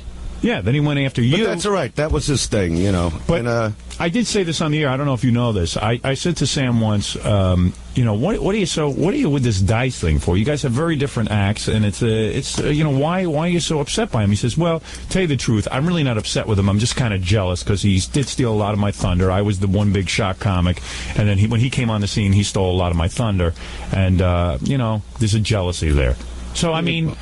You know, that was a pretty honest revelation, right? Yeah. Yeah, but he was great. And I'll tell you the truth, you know, even with all the bashing, you know, that we did to each other, I mean, for a while I let him just go on, and then I gave it back a little. But he was great, and I'm not going to, you know, say anything bad. I mean, we even used to listen to his albums on the bus, on the tour bus. Right. Which if he knew it, he'd say, no way. Right. You know what I'm saying? But, you know, he was a certain way, and I'm a certain way, and, you know, I felt bad. Right. You know, that's it. Now, let's get back to this. We were reading this in the... Entertainment Weekly. Yeah. So we're reading a lot of news was made because Arsenio did an interview where he said he's going to kick Jay Leno's ass. Oh, yeah. Right? I saw it. Yeah. He's a big shot now. He's going to kick Jay Leno's ass. And what's that all about anyway? But then I'm reading through the thing, and they say to him, are there any guests you won't have on? So he says, I won't have on Andrew Dice Clay. Now, I found this to be quite bizarre because I always noticed whenever he had rating sweeps going, this Arsenio, he used to call you to come do the show. All the time to do your show. All the time. But now, all of a sudden, he won't have you on. Now, what the hell is that all about? Well, you know, Arsenio is basically, you know, am I allowed to say kiss ass on the show? Well, you could say kiss ass. You know, sure. I mean, he's a kiss ass, and he goes with the wind. You know, he's trying to please like all the gay people now, you know. Right. So he's trying to keep his ratings up. I mean, that's why he's doing all the press now. Yeah, but my point I mean, you don't see Jay Leno doing all the press. Right. You know what I mean? Jay Leno ain't afraid. Right. You know, Arsenio's got to go on every magazine cover, you know. Right. You know, but this is the first time that I think they did put a horse on the cover of Entertainment Weekly. Yeah, you know, I mean, he does look like a horse. You've referred to him as the Black Mr. Ed. Well, right? I got that from you. You told me he was the Black Yeah, but Mr. since Ed. you did the joke, I'm going to give you the credit. All right, good. There you go. You know, he's also known as Horseshoe Head around the stable. You know that. You call him Horseshoe Head. Well, I call him a lot of things. Right, yeah. I mean, look at the guy. No, He's got ears like pot stickers. Yeah, but wait a second. You met Arsenio years ago, right? Yeah. Before he became this big talk show host. Yeah. You met him in the comedy club. Yeah. All right. You met this guy. You were friendly with him, I assume? Well, you know, we didn't really like, you know, we've had a few moments where we like hung out. But why does he have to attack Dice? I mean, if you're going to say that Dice is not politically correct, then how does he rationalize being Eddie Murphy's best friend and having Eddie Murphy on? Well, I mean, the same thing you make jokes about is the same thing that... well, you see, Eddie takes no prisoners. Yeah, Eddie doesn't... Eddie. Well, you see, that's the thing. You see, Arsenio said in that article that he didn't like my kind of material. Right. Or whatever he said about the cripples, you know, this and that. I see. Like I'm not allowed to talk about these things. Right. You know, that's what gets me mad, that people will actually, you know, like think these things when they see 90 handicap parking spots, you know, but if I say it as a joke just to like loosen it up. Are you annoyed by the fact that there's so many of these handicap parking spots? I know I am. Well, you know, I park in them anyway. I don't care. You do? Oh, yeah. I didn't know that. Yeah, I pull right in. I pull park right sideways. in, you don't care? I take 3 spots up. Really? And you pull Yeah, in? I mean, they ain't showing, you know what I mean? Maybe one guy with a limp. Right. You know, a lot then of the security guards come over there like, oh, you can't park there. This is for the handicapped. And I'm looking at them like, you saying there's nothing wrong with me? What's wrong with you? I hear you. Right. I'll suck out your eyeballs and stuff you in a vent over there. So, but the thing is, how can he say something like this about me? Would you take that cigarette out of your mouth? I can't. I can't. You hear me now? He is handicapped. But then again, maybe he hasn't heard his boss Eddie Murphy's material, which is similar to mine, right? Right. Because Arsenio got his head buried so far up his boss Eddie's ass that his ears are stuck to his spleen. Right. But then again, Eddie is his boss, right? Which everybody knows. And when your boss tells you to kiss his ass, you do it. I mean, that's the only reason that Arsenio's on the air. But because let's face it, he's an ass-kissing fool who thinks he's very important. But in reality, Howard, yes, what he is just a head who is constantly stuck in the ass of his boss Eddie Murphy's ass. Right. He's just Eddie's ass-licking, hypocritical pet. Right. Well, you know something? This is something I've said for years. And I used to say to Dice when he'd go on that Arsenio show. I said, you told Dice not to do it. I certainly did. You always advised him to stay away from Arsenio. Did I not say not to go on Arsenio? You said it. All right. All right. What should I do? Take me to prison with this, right? Okay, yeah. I mean, how can Arsenio say these things about me? You know, his boss, Eddie Murphy? Yes. Came on the show when I happened to do the show a few years ago, one of the first shots. Right. And he came on the show to, like, validate what I do. Right. Right? He's sitting there going, yeah, I'm going to see Dice, who at that time I was playing the Universal Amphitheater. Right. And Arsenio's looking at him like, no way, you won't be, like, going down there. You know the way Arsenio talks. Is that Arsenio impression? Yeah, and his boss, Eddie Murphy, looks over and says something like, hey, ass kisser, was I talking to you? Right. I think Dice is funny. All right. Now go hook yourself up to the buggy, put the bridle over your head, and trot me home. Now, wait a second, Dice. Well, he's a horse. You have got to be a little bit miffed over Arsenio Hall, because I don't think you always defended him? You befriended him? Hey, let me tell you something. I got nothing against him personally. I mean, he's the best talk show host to ever look through a bridle. Oh, through a bridle. Okay, go ahead. You know what they should do? They should put a blanket over his gums and walk him around the winner's circle. Yeah. But I understand when you wake up one day, you're in the barn, your oats aren't ready. Right. You know what I mean? It gets you cranky. It perturbs you. Right. Listen, I'm going to tell you something. I knew that guy would burn you. In other words, out of all of the guests in the world that he won't have on, he's saying Dice. Over the wide spectrum. You know why? Because you become this, for the politically correct, you become this punching bag. Am I correct? Don't you see that? Yeah, I've been destroyed by everybody. No, you know what I'm saying. And I destroy back. Well, it's just very, very frightening. Yeah, I mean, this guy, he's so taken with himself. He's lost all concept of reality. Were you shocked to see that in the magazine? Yeah, I was. You were? I was. You didn't know you were persona non grata on the show, did you? No. What does that mean? Well, it means that you're not allowed back on the program. You won't be a guest. I care. Now, it said in the article you called Arsenio Hall up on the phone and asked if you could come on the show, and he said no. Number one, I never did that. You never did that? Yeah, I never call him. You never call him? No. He would call me. And ask you to come on the show. This guy's out of his mind. Right. I mean, and people should really know. This guy stood in the back of the Comedy Store after he cut his hair like a chafing dish. Yeah. You know what I mean? Yeah.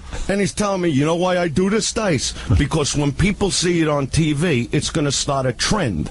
And I'm looking at him like that's a trend.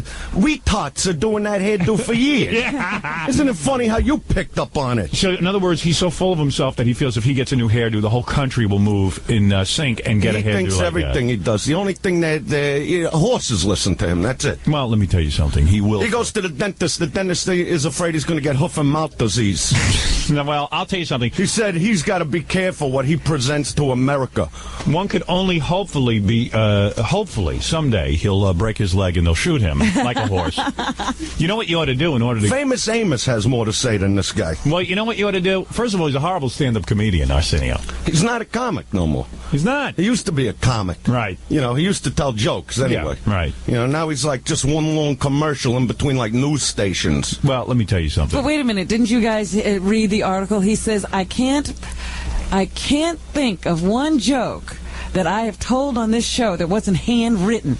Wait, let me say, I remember that quote. Yeah. I think what he really meant to say is that while one hand, I love that a joke wasn't written that he didn't like have a hand in. Yeah. Right. I mean, that's not a comic. I think what he really meant is that he had a hand on the table that his 45 writers were working on. Yeah, right. While his other hand was trying to pull his head out of Eddie Murphy's ass.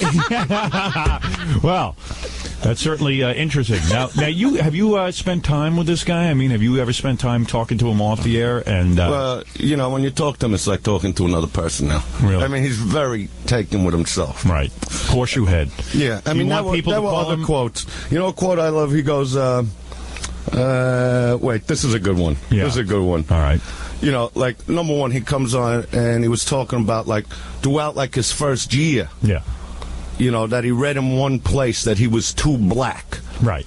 You know what I mean? Right. Now, I think what he should have done is get his head out of his boss Eddie's ass before Eddie hit the toilet. Right. You know what I mean? You're saying that the reason he was... In other words, people were complaining that Arsenio was too black on the air, and you're saying because... No, this is what he was saying, like one of his quotes. And then he continued to say that Spike Lee... Yeah. You know, and another place said he was an Uncle Tom. Right. Now, the only thing that gets me crazy with that is that Spike said it before me.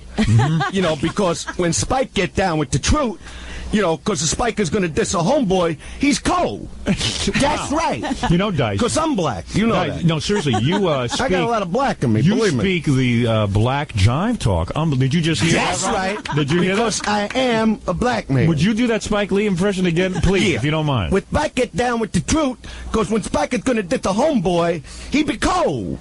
Well, there you go. That's right.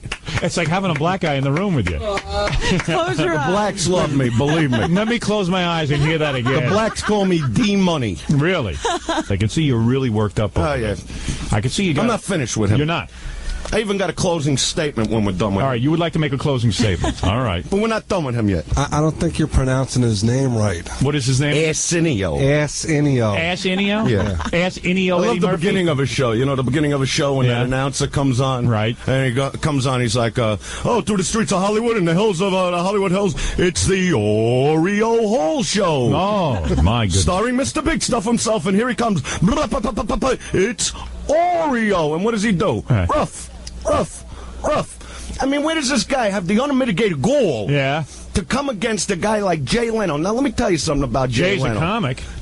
Jay despises me. He hates my guts. Right. He thinks I'm the worst comic to ever hit Earth. Right. And I respect him for that. Right. But the one thing he never did is use me for ratings, you know? Right. But the one thing I know about Jay, when you turn on, you know, his show, I did a tribute to him on my new album, 42 Long, by the way. Right. I know you rip him a new a-hole, but... Yeah, but that's what we do. Right. But he never told me to come on his show to build his ratings. In other words, you're saying Jay never used you. He's not a hypocrite. Right. You know he what I mean? says he hated you, and that was it. He despises me, and I can't blame him. I despise me. Arsenio used you in rating sweeps to get huge That's ratings, right. and now all of a sudden he hates you. But in the meantime, that big-headed bastard Jay Leno comes out every night, got a solid monologues of jokes. Right. What is it? Monologue? Monologue. He's got a solid monologue of jokes. Yes. Everything right on the money. I mean, this guy goes into concert, he could do 2 hours, he draws people, and Arsenio comes out and he barks. Right. Ruff. He's the barking horse. Ruff. Oh, man. When Jay Leno falls, people go, Chinberg! So, in other words, you respect Jay because he always was up front with you. Yeah. And Arsenio lied to your face. Arsenio is a liar. Arsenio's a liar. But, you know, that's not right, Robin. When at least... That's what I get for going on a horse's show. You call him the horse? Yeah, when he does a really good show, his trainer gives him an extra lump of sugar. Right. You know what I'm saying? I understand what you're saying. I wouldn't do that show. I did the show with him once when he was working for the Fox Network. I created more history in 1 year than this guy will create in his whole life. Yeah, that's Unless he wins the Derby in a few weeks. Oh! All right, listen here, Dice. That's right, Oreo. Are you listening to me, Oreo? Well, now, when you say Oreo, you mean that he acts like a real, Uncle Tom. He's an Uncle Tom. Yeah. Now, that's a very controversial thing for you to say, that Arsenio... Everybody knows it. Look at him. I see. Well, there you go. What do you think of him, Quivers, or you don't want to be involved in this? Well, Robin has stated her I've always said I don't like Arsenio. I think he is the new Sammy. Right. He's like a Sammy. But Sammy was a talented guy. Well, Sammy was talented. You know, I don't know what's worse, his teeth or his nose. You know what I mean? You evidently said the right thing. He's on to something else. I don't know what's worse with Arsenio, his teeth or his nose. Is he the front? His teeth by a nose. Oh! Is he the front of the horse or the back of the horse? He's everything of a horse. All right. You know, if I got to keep my car in the shade, I park it under his ass. All right, let me take a break here. Obviously, this is a very big feud going on between you and Arsenio. This is one of the great show businesses. I'm taking him down. I am taking him down. You are. That's it. Yeah. He's over. He's done. When I get done with him, he's going to wish to God he never even met me. Well, there it is. Well, then he'll have to make up with you. That's right. I don't want to make up. Will you ever make up with him? Let me tell you something. If he came crawling back to you, let me tell you something. Would you make up with him? No, let me tell you something about talk show hosts. Okay, right? Go ahead. When I made it big, right? Go ahead. When you hit the big time. Yeah, when I hit the big time. Right. No talk show hosts wanted to have me on. Would David Letterman have you on? No. Would Johnny Carson? No. Would let me ask you this: nobody wants me on their show? Don't you understand it? So I come to Arsenio. You know why? Why? Because he's a jerk off. Right. That's why. He is a jerk off. So you went to him. You knew he was. I'm sorry, I called Letterman a jerk off because he's the jerk off. I see. That jerk off. All right, Dice. You know he wants to audition for Hee Haw. Arsenio? To be the horse. Is that right? Yeah, he didn't get that, but he did get that part in The Godfather. I didn't realize that. Yeah, that was him. Well, anyway. They didn't even have to use makeup. Oh! In case you're just tuning in, Dice came in this morning. I just happened to ask him about Arsenio. And he has gone completely off the wall here. Yeah, he's totally off base. I mean, he buries himself in articles, basically. I see. And but, years from now. Did you ever see him on the Oprah show? He was on the Oprah show, and I never saw two people kiss each other's ass. What a love fest. What a love fest. You know what the thing is? He talks about, not having that, black attitude. Right. You know what I mean? And when he comes out on his show, yeah. He's like, well, today in New York City. Right. And then the minute he's on Oprah, he's like, yeah, well, I remember when we and Mama used to have rent parties. Mm-hmm. Yeah, everybody get together, put the rent together. Whoever had the most rent would get that money paid that week. You're saying that he's one way on some shows and another way on another show? Yeah. I see what you're saying. He'll kiss whatever ass is in front of him. Right. You know what I mean? He's a big-ass kissing horse face. Yeah, exactly. Right. But years from now, when he's not so famous, believe me, he'll probably, do some kind of syrup commercial, you know what I mean? Right. They'll throw him in overalls, put a straw hat on him. What would you like? Call it, Oreo's sticky stuff. I see. Well, man, you are obviously very, very angry with him. I can see it. I can see it in your face. You're completely red in the face. Well, it just gets me, that he thinks it's all right that his boss, Eddie Murphy, could curse all day. Right. Because he's black. Right. But I'm the racist. Well, do you think it's because he's black or because it's his friend? Well, he's his black friend. I see. I'm not putting Eddie down. I dig Eddie. I know you like Eddie. Eddie's a talented guy. He does movies, he does concerts, he sings. He does everything. Right. This guy don't tell jokes, Arsenio. Right. He don't sing. Right. He don't do nothing. Right. You know what I mean?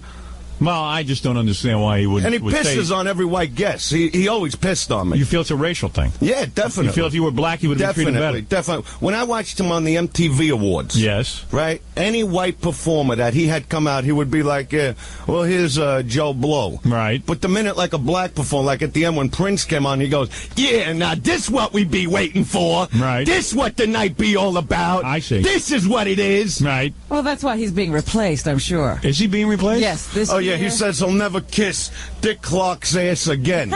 Really? Hey, he's only got one head he could stick in one ass at a time. Yeah. And right now, it's stuck up Eddie Murphy's ass. All right. So, in other words, he can't kiss Dick Clark's ass. Do you think it's possible for Arsenio to kiss 2 or 3 asses at the same time? Well, it's not that he kisses. He buries his head so far up his ass that I'll tell you the truth. If Eddie makes a quick left turn, he's going to break his nose. But you're kidding me. I'm very surprised. You're saying that. What is it, Scott? I'm sorry, Howard. You got to bring Dice's mic down. You're overmodulating. We're having problems. So Get out of here. Get out of here, you imbecile. You're an idiot. Who is Get this out guy? of here, you nut. I'll make a new doorway with him. All right. Who is that guy? That's Scott the engineer. I never met him before. Now you brought me all the way down now. Now I can't even hear myself. Let me see. I know. Yeah, but then you're breaking You're blacking me out. Well, they can't hear you. Dice, say something now. Hello? How's that? Oh. Very clear. No, can you hear me now? I hear you. All right. What about when I yell? Can you hear that? Is that good, engineer? How is that, Scott? Scott, is that good? You know what it is? I feel the fierceness in your voice. The quality. Well, you know me. Yeah. I'm a nice guy. Right, you are. There's nothing wrong with you. Well, I'll tell you something. Crazy. Let me ask you a question because you brought this up. Arsenio's head is very huge, right? Do you think Eddie's ass is sore because Arsenio's head is bigger than most people? What is it, Scott? Is that okay? That's fine. Oh, that's fine? All right, now get out of here. Don't ever interrupt my show. Transmitter. So anyway, I was telling you that Arsenio's been replaced on the MTV Awards. He will not be hosting it this year. Now, is that because he quit or because they just replaced him. Really? Now, I'm sure he wanted to do it. I heard he was disappointed. Who will be the new host? I think it's Dana Carvey. No. Well, that I understand. Oh, you do, huh? Yeah. Well, Dana's a talented guy. Really? Yeah, I mean, Dana does impressions. Dana's funny. Right. Dana does hit movies. You feel at least he's got some talent. I love Dana Carvey. You do? Oh, yeah. I see. I'm not kidding about that. Right. You sound sincere. I'm serious. No, I know you're serious. I can see that. And Jackie's the new Polish king, right? What is that thing with the Polish thing? I don't know. Come on, Jackie. Lay it out. What? He read the article in here. Yeah, but I didn't hear it. I just heard like you're the king of the Poles. There's a Polish newsletter that printed a front page letter that said I was a super bigot. Yeah, so what's wrong with that? Selling out my shows. Exactly. There you go. Dice doesn't worry about that. That's the one, that's the one bunch of people that never came after me. Who's that? The Poles? Those dumb Polacks. Those dumb Polacks? They never. No, they're not really dumb, are they? Give me one Polish joke. All right, Jackie, tell us your worst Polish joke. Come on. Go ahead. Come on. Talk. Don't be intimidated. Come on, babe. Go ahead. Who are you doing, a Belzer impression now? Yeah. I'm a big fan of his. Big fan You like Belzer now? I always like One Ball. One Ball, you call it? Is that your name for him, One Ball? One Ball Belzer. One Ball Belzer. Yeah, look at all the press I gave him on the show that time. That's right. I did like an hour on him. That's right. Hey, he's doing good now. I remember when you called in and you yelled at Belzer. Oh, remember that phone call? Yeah, but what am I going to stroke the guy? He needs help. Hey, Fred, you got that tape? Maybe we should refresh people's memories, Robin. That was great. Yeah. Hey, Fred, you got that? Fred's gone. Come on. Fred's not here again. We're into destroying Arsenio. Leave Belzer alone. All right, now where were you? Go ahead, do your Polish joke, Jackie. Yeah, go ahead. All right, come on. Now, Jackie's having some trouble with the Polish community. And let me hear your worst. This is your worst Polish joke. Come on. Well, not the worst. This is a good one. A Polish girl is drunk and she's driving down the street swerving, so a cop pulls her over. It says license and registration, so she hands him her license and registration. He says, "You're Polish, huh?" And he starts pulling down his zipper.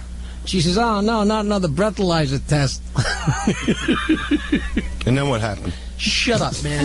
No, I laugh at every stupid thing you say. 45 friggin' horsehead jokes is what you can come up with, and you can't laugh at my joke? Well, I was just trying to figure it out. Well, there's another I should have been Polish. No, I figured if I fight with dice, I get some press. All right, do one more. Do a good one, Jackie. You got better ones than that. I thought it was funny. I was dying inside. I think inside. it was your delivery, Jackie. I was dying. No, my insides were turning. I was going crazy. Go ahead. Come on. Do a good one, Jackie. I'm that type. I don't like laugh out. Jackie, do a good Polish joke. Come on. The Poles are after you. Come on, one more. Fool me once, fool me twice. See, now that I get. I'm not laughing at another thing you say. Come on, I'm just cool for, me and Jackie always had a good relationship. We have. Uh-oh. Oh, no, we still do. Come on. All right. Are we going to get to the news now? What do you mean, the news? And Robin's going to read the news, and we're going to comment on it. Really? What about the closing statement? You want to make a closing statement? You want to make that now or later? Right. You want to do that now? Because I want Arsenio to have a good day. Listen, I didn't know you were coming by, so why don't you make a closing statement about Arsenio? Then Robin and I and you will do the news, and then maybe we'll take some phone calls before we get out of here. All right. All right, go ahead. My coffee ready? Yes, sir. Can we have some music? I got to do this right. Fred, you got some music for Dice for his closing statement? Come on, Freddie. Your Honor, Jackie Mottling, Fred Norris, and Quiver. Arsenio Hall. All right, go ahead. You, who has the nerve to call me a racist when on my last HBO special, what I talked about is how racism is bad and how instead of building barriers, we should break them down. You, Arsenio, who doesn't like material on women, after I saw you personally drag a girlfriend of yours out of the Comedy Store by her hair and slap her around in front of other comics. What? You, Arsenio, who had girls on from the show Oba Oba and for a week straight showed this one chick with a big fat ass and all you talked about is how you got to get in there and get your balls wet. That's right, you, Arsenio, who said it was a mistake to have me on your show. But you did that and made that mistake 6 times, Arsenio. How dumb could you be? But isn't it funny that every time you did it, your ratings went up and you always did it during Ratings Sweep Week? You, who constantly makes fun of white people, who, by the way, are the only ones watching you because I got a lot of black fans. And I'll tell you something about your people, Arsenio. The black people, they are completely embarrassed by you. You're an alien to them. They look into your eyes. It's like looking into E.T. They just hate you. That's right, you. You ass-kissing, phony, hypocritical, anti-Semitic, racist, male chauvinist trying to bang any actress that comes on your show, big-headed, self-centered, egotistical, big fat ass, packaged Uncle Tom, barking 7 nights a week for all the big executives to laugh at when they go to their cocktail parties. That's right, you, Mr. Oreo Hall, with the polka dot leather jackets, fake prescription glasses, and big rubber gums. Who are you to pass judgment on me, to try to tell me what I should or should not talk about? You don't know me. You never walked in my shoes. See, I'm a funny guy like that, Arsenio. You treat me good, I treat you better. You treat me bad, I treat you worse. So I'll tell you what, Talkie, get together with your 45 writers and come after me. Because since you tried to rain on my parade, I'm going to piss all over you. Do you hear that one? I'm going to piss all over you. I'm going to show this country what a ballless pussy you are. You don't like what I'm saying? Too bad. It's rough when somebody sticks a mirror in your face. You know what I'm saying? So I'll tell you what. You want to come after me? Fine. Because I'll be waiting, Oreo. The defense rests. Wow. Your Honor? Wow. Whoa, wait a second now. Wait a second. All I know is you got to laugh out of Fred. Oh, my. Let me first say something. Dice, I don't know what to say right now. I'm completely speechless. I think you summed it up.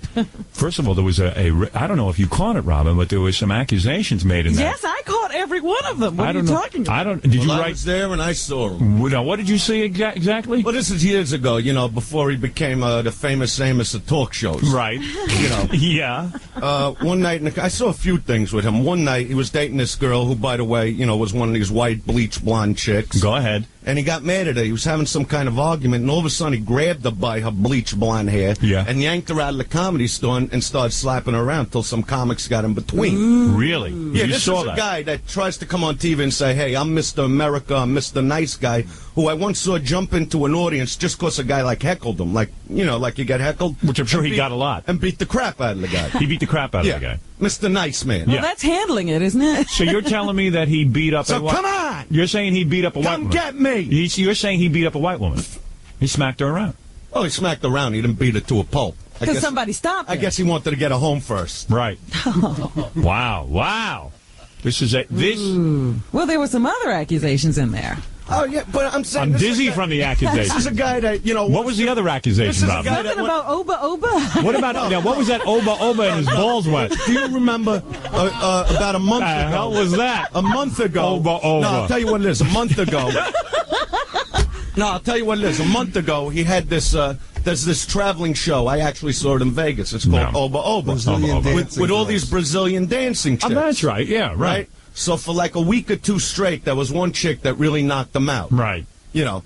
And he'd show her every night, with a fat ass jiggling around. Right. And he'd be like, oh, I got to get in there, get my balls wet, that kind of thing. Right.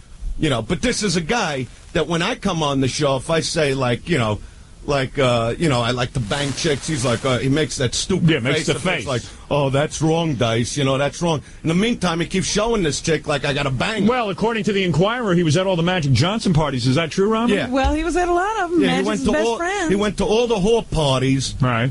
Till everybody, I don't wish AIDS on anybody. I do. But I wish Arsenio would get AIDS. How do you like that? No, I wish he'd get AIDS. Well, you could say it. I wish it. That's right. I'll say it. But this you haven't got far enough. There's a guy that goes on to all the whore parties and tells me I shouldn't talk about women in that way. What am I doing? I'm talking about. Right, that's all. You know what I mean? That's all. You hear? In other words, you're talking about women. He's doing it. That's right. All right. I wish I was doing the things I'm talking about. Trini, I'm coming home. I got to get in there. And I'm sure she's waiting, man. You must have turned her on with this. I mean, Trini, when you talk like this will drive her wild. What a girl. Well, when we come back, let me start the news, because you like to comment on the events, right? Yeah. And this will give you a chance. Don't talk You need about to calm down. All right, look, I don't want to... Well, I'm glad he got that out. Yeah. Yo, this is Frank from Nyack, New York. I would love to hear classic Dice. Who doesn't love the Dice Man? May 14th, 1991. And here he is, ladies and gentlemen, Andrew Dice Clay. Very relaxed Andrew Dice Clay. Oh, and there he is. Hot Tub Johnny West. That's Dice. That's your father, right? Yeah. All right. Hey, nice to see you. That's Fred, right? Can I call you Fred? Oh, thank you. Downtown Ronnie. I know, ashtray again. We got. I got it. We're gonna start with this. Hey, look at Dice, all tan. Mr. Hollywood. How are you? We gotta wake up. You hear? You gotta understand. You hear me now? Listen to me. Hey, Hot Tub just responds to that when you say it. Is that right? We're very nauseous. Hey, Hot Tub, you hear me? I hear. Thank you. What happened? You did Joan Rivers yesterday? Yeah. How'd that go? Good. I would have been there, but I had to go. Aren't I an exciting guest? Jackie. What'd you do on Joan Rivers? Hung out. That Did you do some funny? Do anything weird? Did you grab her ass? No. I grabbed her ass. It's pretty tight. Really? Yeah. It's pretty tight for a woman in her what? 50s. Well, Dice, your parents still married, or your father single at this point? No, they're together. Oh, you're together, right? Of course. How many years you been married? Well, on and off about... No, a long time. You don't have to answer him. Hey, Dice, what, did I hit something? How there? many years? No, they're in the middle of a big fight. Oh, they are? Yeah. Oh, it could be the end, huh? No. Never the end. Probably being Dice's father, you probably get a lot of young women, that's why. Oh, they flock around me like... Well, we had these penthouse chicks you would have liked last night. They were beautiful. Where'd you get them? They came on the River Show. They presented me with the key over there.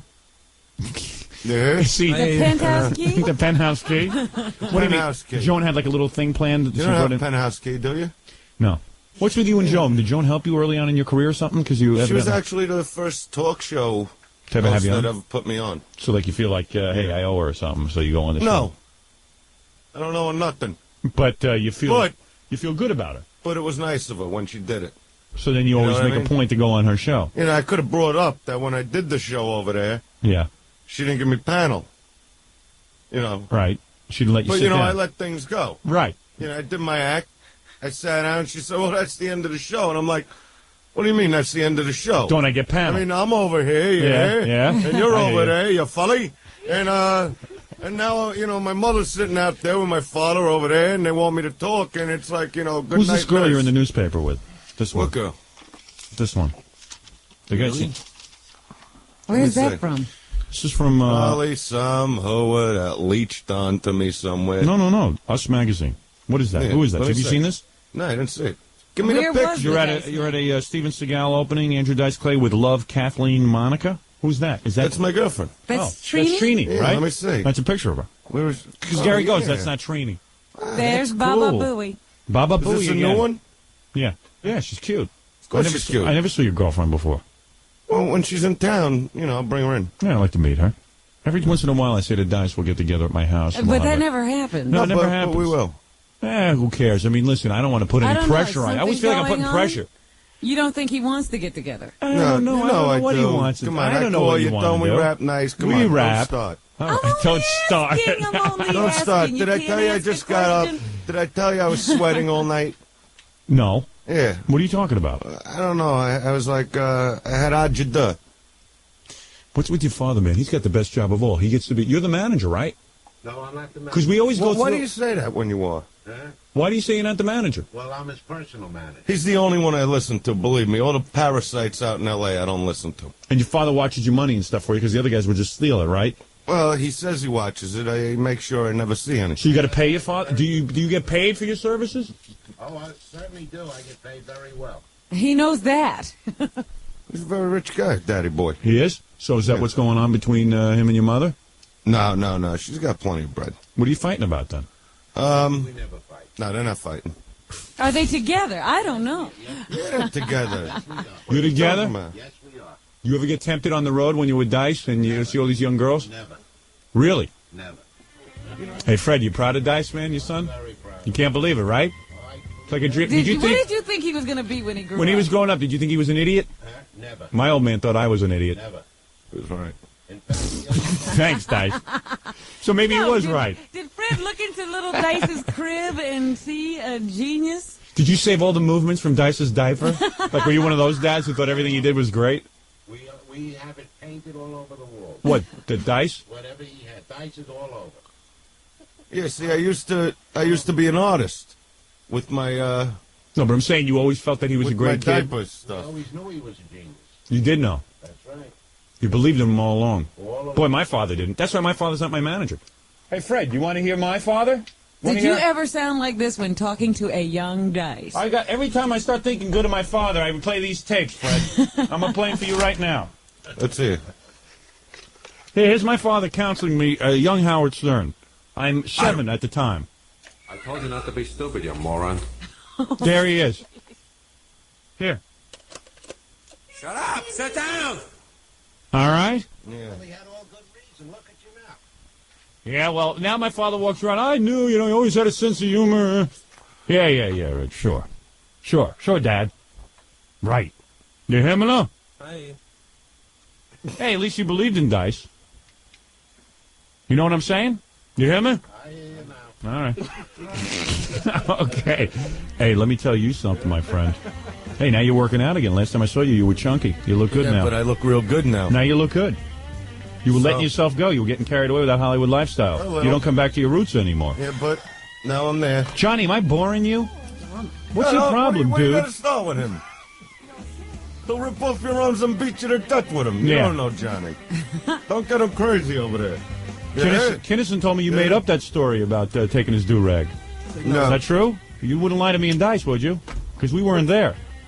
It just happened again to him. What happened? No. Here we go. Yeah, we get into trouble every time you tell No, it happened again. Duff from Guns N' Roses beat him up.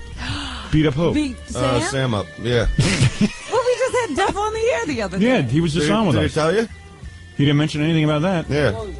Wait, what are you saying? This isn't more than 10 days ago. Now, Sam thinks if Dice brings this stuff up, Sam thinks that I'm a bad guy. Stan? No, what happened was Stan will stop talking to us. Duff calls me up. Right.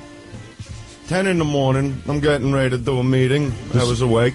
You have a busy career. You have to take and he starts telling me this whole story that they were over at that Chateau joint.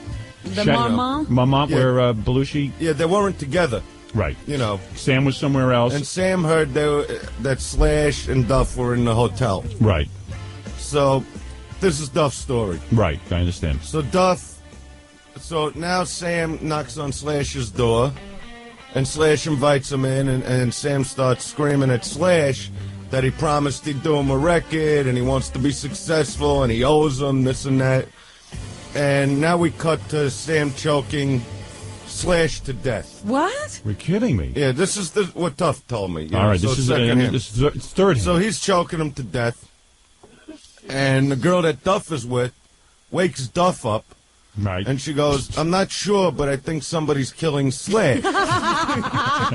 Yeah. Maybe you want to. And Sam was now there Slash is a pretty powerful guy, though. You would think that he could fend for himself. Yeah, but Sam once again was with his bodyguard, so, he had backup to choke him. Right. So now, Duff gets up, he says, out of a dead sleep, and he goes in the hallway, and he says he sees, like, this 350-pound monster charging at him. Right. He goes, he just woke up. He's just getting out of bed. Right?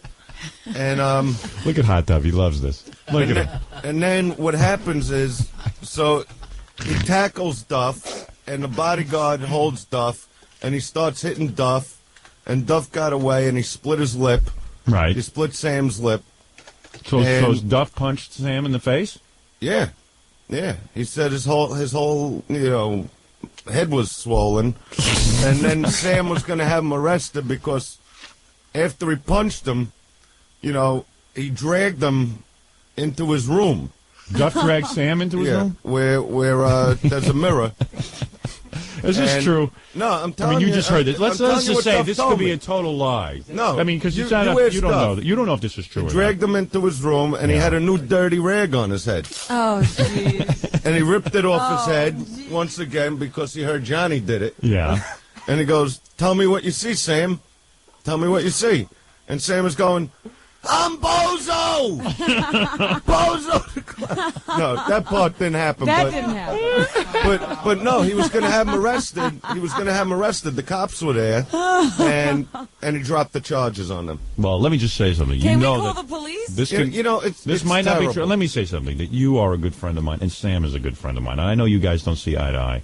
But I'm going to tell you something. I care have about nothing against the man. I think he's a very talented individual. I told you that. You just were repeating a story that happened. It's just a pity what's happened to him. Okay. Well, let me just say that I feel bad about it. What can I do? Listen, Dice is very honest and is afraid. See, now I'll be in trouble because I laughed at this. Yeah, but it was a funny story. We don't know if it's true. What can I say? Are you saying that he ripped off the thing and then said it's No, he didn't do that. That didn't but he happen. did. He split his lip open. Robin, set this up. Were you going to do this in the news about Jane? No. Jane Weedland? I didn't know anything about this till you told me. Thought you were going to have it in the news. Jane Weedland Of the Go-Go's. Of the Go-Go's. Is it, like, loves animals so much, like she does disruptive things? Well, you know, she's a member of PETA. So Jane really... shirt? $30. I cut the neck and the sleeves off. Like, oi. Who's that big dude with you? My bodyguard. Oh, man. Yeah, go sit over there, bodyguard. What's the matter with you? Yeah, sit down, Janie. Jane, let me look at you. Come over here so I can look. Come over here. She is so cute. I knew you'd want me to do this. You taking off? Wait, she's taking off her clothes. Her voice is so grating, it just makes the acids in Whoa. your belly bubble. You taking off your pants? Nah. Oh, come on. No, I just have boring underwear on. Can I make out with you? Later, after the show. Thanks. It's really very pleasant. She's cute. Hard mark. Do you know Dice? Do you know Dice Clay? Hi there. Do you know me? No. This is Dice. A break and she... Do you like Dice? I mean, I don't know you personally. I know. You like Dice? You live alone? Or you have a problem with him? I'm not familiar. How can she have a problem with me? She's sitting wearing a bra. How can she have a problem with me? Are those breast implants? No. No. They're cute. They are. Thank you. They are cute. They're happy bosoms. Let me understand something, Jane. Yes, Howard. Jane of the Go-Go's. Although you guys broke up again, right? I don't know. I don't know what's going on. I know. You tell me. Yeah, it's Tell a day-to-day thing. Tell Dice what you did yesterday. Tell everyone. And tell Robin. We snuck into Oscar de la Renta's grand opening of his new fur salon. line. No, his line of furs. Uh-huh. And then when the show started, we threw our clothes off and then we jumped up on stage with a banner that said we'd rather go naked than wear fur. But you weren't naked. Well, we had, like, see-through little things on. You had bra and panties? No, it was like a little, ladies' nylons. It was like a little thing made out of that. Could you see your breast through it? Yes. So you would, What and you about could the see panty part? The panty part. Could you see your private parts through it? I trimmed my bush. Oh, I hate that. Oh, I love that. You don't like she's that? got a bush that will make a chia pet jealous, eh? Nah. Why are you talking about the president at a time like this? Hey, thank you, Robin. What do you, Jane? I gotta be careful. Never here. trim it. Never Body trim so are you married? Yeah, I was married last time. I'm still married. Too bad. Now they don't want to talk to you. Well, your hubby would be pleased to see you now. Do you like comedy? Yeah. Where do you live in L.A.? Well, kind of outside LA, in the suburbs. Well, where? I'm not gonna tell you. No, the city, not the, the The address. city? Agoura. It's a famous town. She's got a lot of money. She's in the Go-Go's. She made tons of dough. And she wrote a lot of those songs, right? Yeah. And you're the one who broke up the Go-Go's because you thought Belinda was a big pain in the ass. I did not. I quit, and then they broke up. I couldn't help And what are you doing now? Taking my clothes off a lot. Charming. Look at you. I'm looking at you. I'm looking ready to eat you up. I swear to God. Oh, not lately, no. Well, why not? What do you I got think lazy. you're so perfect? No, I know. No, you're Jesus. good. You're so you look antagonistic. nice. Thank you. Well, that's how I make millions. Oh. I don't have to sing a note, baby. Not that I can't. Robin, you want to finish up with some news? The Tylenol case has been settled already, Howard. Yesterday I asked you whose fault was it that some maniac tampered with the Tylenol and put cyanide in it. Hot tub Johnny. Yeah. But the company settled. They decided not to go to court and fight it out. Crazy. How much money? They won't say. It's a sort of seal. They sealed the Let me ask you guys a question. settlement. Yeah. Don't you think it's not the fault of Tylenol that some imbecile is going around tainting the Tylenol? Why is it their responsibility? Why is it always Tylenol, too? Right. Yeah, it's always, that happened Why years isn't ago, it you know. Bayer or Bufferin? Maybe it's a competing company that's doing it. Shut up when I'm talking. Big man. Oh, now you got an argument going. I don't know you 5 minutes. We're having a fight. Oh, now she's got to she's got to open up her trap when I'm talking. You're trying to say something? And then she's into your head. I mean, I'm over there. I hear you. And then you back it up with, why is it always Jane, Tylenol? it's true. Like she wants somebody to poison Bear now. Right. Now Yeah, you give that's some not- idiot Yeah, why are the you idea, making these suggestions? I'll be the bear killer. You know, that really is kind of a dopey statement. Yeah, Jane, you got to admit that. Dumb like. No, she's not that dumb. Jed's a very lucky man. Damn right he He is. sounds like a real idiot. Oh, boy. Oh, boy. I don't know how I mean, how can you lay there? Oh, Jed. Give it to me, you know? Right. You know, do you have like, you know, do you have like... Dice is easier? Yeah. Oh, Dice. Come on, Dice, slam it in there. Come on, bang it out. Come on, rip me to shreds. I don't know, I think Jed, that's the thing with guys. You know, guys are too macho. They're always like... but you don't know, Jed. You know, he didn't name himself. You know, guys always think they, like, hurt the chick. You ever notice that? Right. You know, it's like, are you okay? I always... Yeah, right. Are you okay? Yeah, they seem to recover pretty good. Triplets fall out of there. 20-pound triplets fall out of there, and guys think they're doing damage. Yeah. My whole friggin' arm's in there. There's no G-spot. You know, because sometimes they make, like, maybe it ain't big enough. I got everything in there ready, you know? I want to thank Fred for coming in, Dice's father. Get the door, TK. Very nice meeting you, Fred. You're a good man. Believe me, you watch out for your boy. I like that. Fully at the plaza. Yeah. Dice, always good to see you. Jane, Fully. I love you. I love you too, Howard. I really care about you. All right, Artie, now's your chance to straighten out with Dice. I got him on the phone. Let me just fill everyone in. So Artie and Dice did a show together in Atlantic City. Bottom line, Artie came in and was pissed that Dice hadn't given him his money. And Artie expressed it. You know, I told Artie that it should have been a 50-50 split. But he didn't make that arrangement. Yeah, Artie feels he sold at least 800 or 900 seats there, and but okay, that's not Dice's fault. He offered you $5,000, and I took it. Yeah, that's but you're no just problem. pissed that you haven't gotten it. Absolutely. I just want to know when I'm getting the money. All right, let me get to Dice. Dice probably has an explanation for all this. I'll let you guys work it out. Fair enough, because I know it's uncomfortable to do this in real life. Sure. Oh, it's not uncomfortable here at all. I think it's less uncomfortable here if it's sort of, you know, on the air. Hey, Dice. Yeah, it's not uncomfortable. Good morning, soldier. Dice, what happened here? You explain it. You talk to Artie. I'll stay out of it. Okay, but I sort of need to know what did happen because I got oddball calls yesterday. Right. Here's what happened. I'm not sure exactly. Why didn't you tell him, Artie? Well, nothing happened. I just said, Howard asked how the gig went. I said it was great. The crowd was great. I said Dice did a great job. But I haven't gotten paid for it yet. That's all. And I said, I'm just wondering when I'm getting paid. Well, you were a little more, you were a little and stronger I said, I am mad about it. All right. Number one, all right, if you're mad about it, that's okay. You know what I mean? That's not what the issue. Did you tell him before you got into that how phenomenal the show was with us? Yes, I did. Of course I did. Not just me, with you. What? What do you mean? Did you tell him how you did? Yeah, I said we both did very well. It was great. Just now you said Dice did a good job, like you were, you know, sort of judging my performance.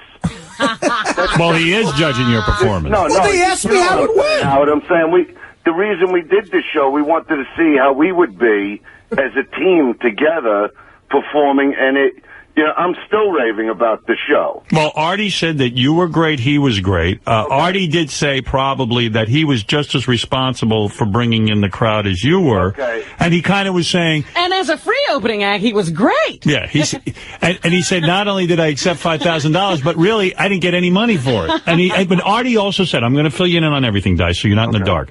Artie said, look, Artie headlines shows, and he has other comedians working for him. He pays them that night on the spot, and he makes sure it happens. There's no reason why Artie had to wait. Am I misquoting you, Artie? No, that's exactly right. No, it's okay. I'll go through it with you. I have no problem going through it with you. But I don't know why you didn't just call me, because, number one, I called up. No, this is what happened. Number one, I didn't tell him I'd pay him that night. I wait till I get paid, and then I send the checks out, okay? So now what happened is I actually called you, Artie. I was in Florida, 4 or 5 days ago, and I actually left you another message going, call me up and leave me the address for your agent so I could send the check. Artie, did that happen? I never got that message. So wait a minute. So yesterday, when I got all these calls, I just got back to L.A. Sunday night. Artie, you calling Dice a liar? Oh, no, I'm just saying, I don't know if something happened with the phone. I never got that message. No, I left that message. You get 1,000 messages from me. That one you didn't get. But I'm telling you what I did. Yesterday I did get to your agent, and I said, give me your address. That was yesterday. Send the check out. But Dice, was that a reaction to Artie complaining on the air? What bothers me, what bothers me, I've been trying to call Artie just for that information. You know, I didn't come home from Atlanta. Artie's shaking his head that you're bullshitting. No, I'm saying I never got that message. Look, I wouldn't I got no reason to bullshit him. Number one, you know, what gets me crazier than everything is not the fact that you didn't get paid. I mean, I got no problem paying you. What bothers me more is that what I heard about that the show was half sold till Artie was on the show. That's true. No, but I mean, that's what Artie said. Well, that's what someone told me who works for the Borgata. That's not me assuming. I'll just tell you the fact. When I first went on Howard's show, that time, the time I asked you, you know, whatever it was, whatever day that was. Right. There were 200 seats left to be sold. By the time I was done with Howard's show, this is why I give you all that credit, Howard. The tickets were gone. So you didn't really need Artie, is what you're saying. No, not for that show. If I would have went into the bigger room, and I'll tell you the truth, they were chanting for Artie to come out. I mean, you know, what's happened since I've come on your show is that, you know, I'm getting people that buy Sirius coming to the show. Right. Whether it's whether it's in Florida, whether it's in Vegas, Atlantic City.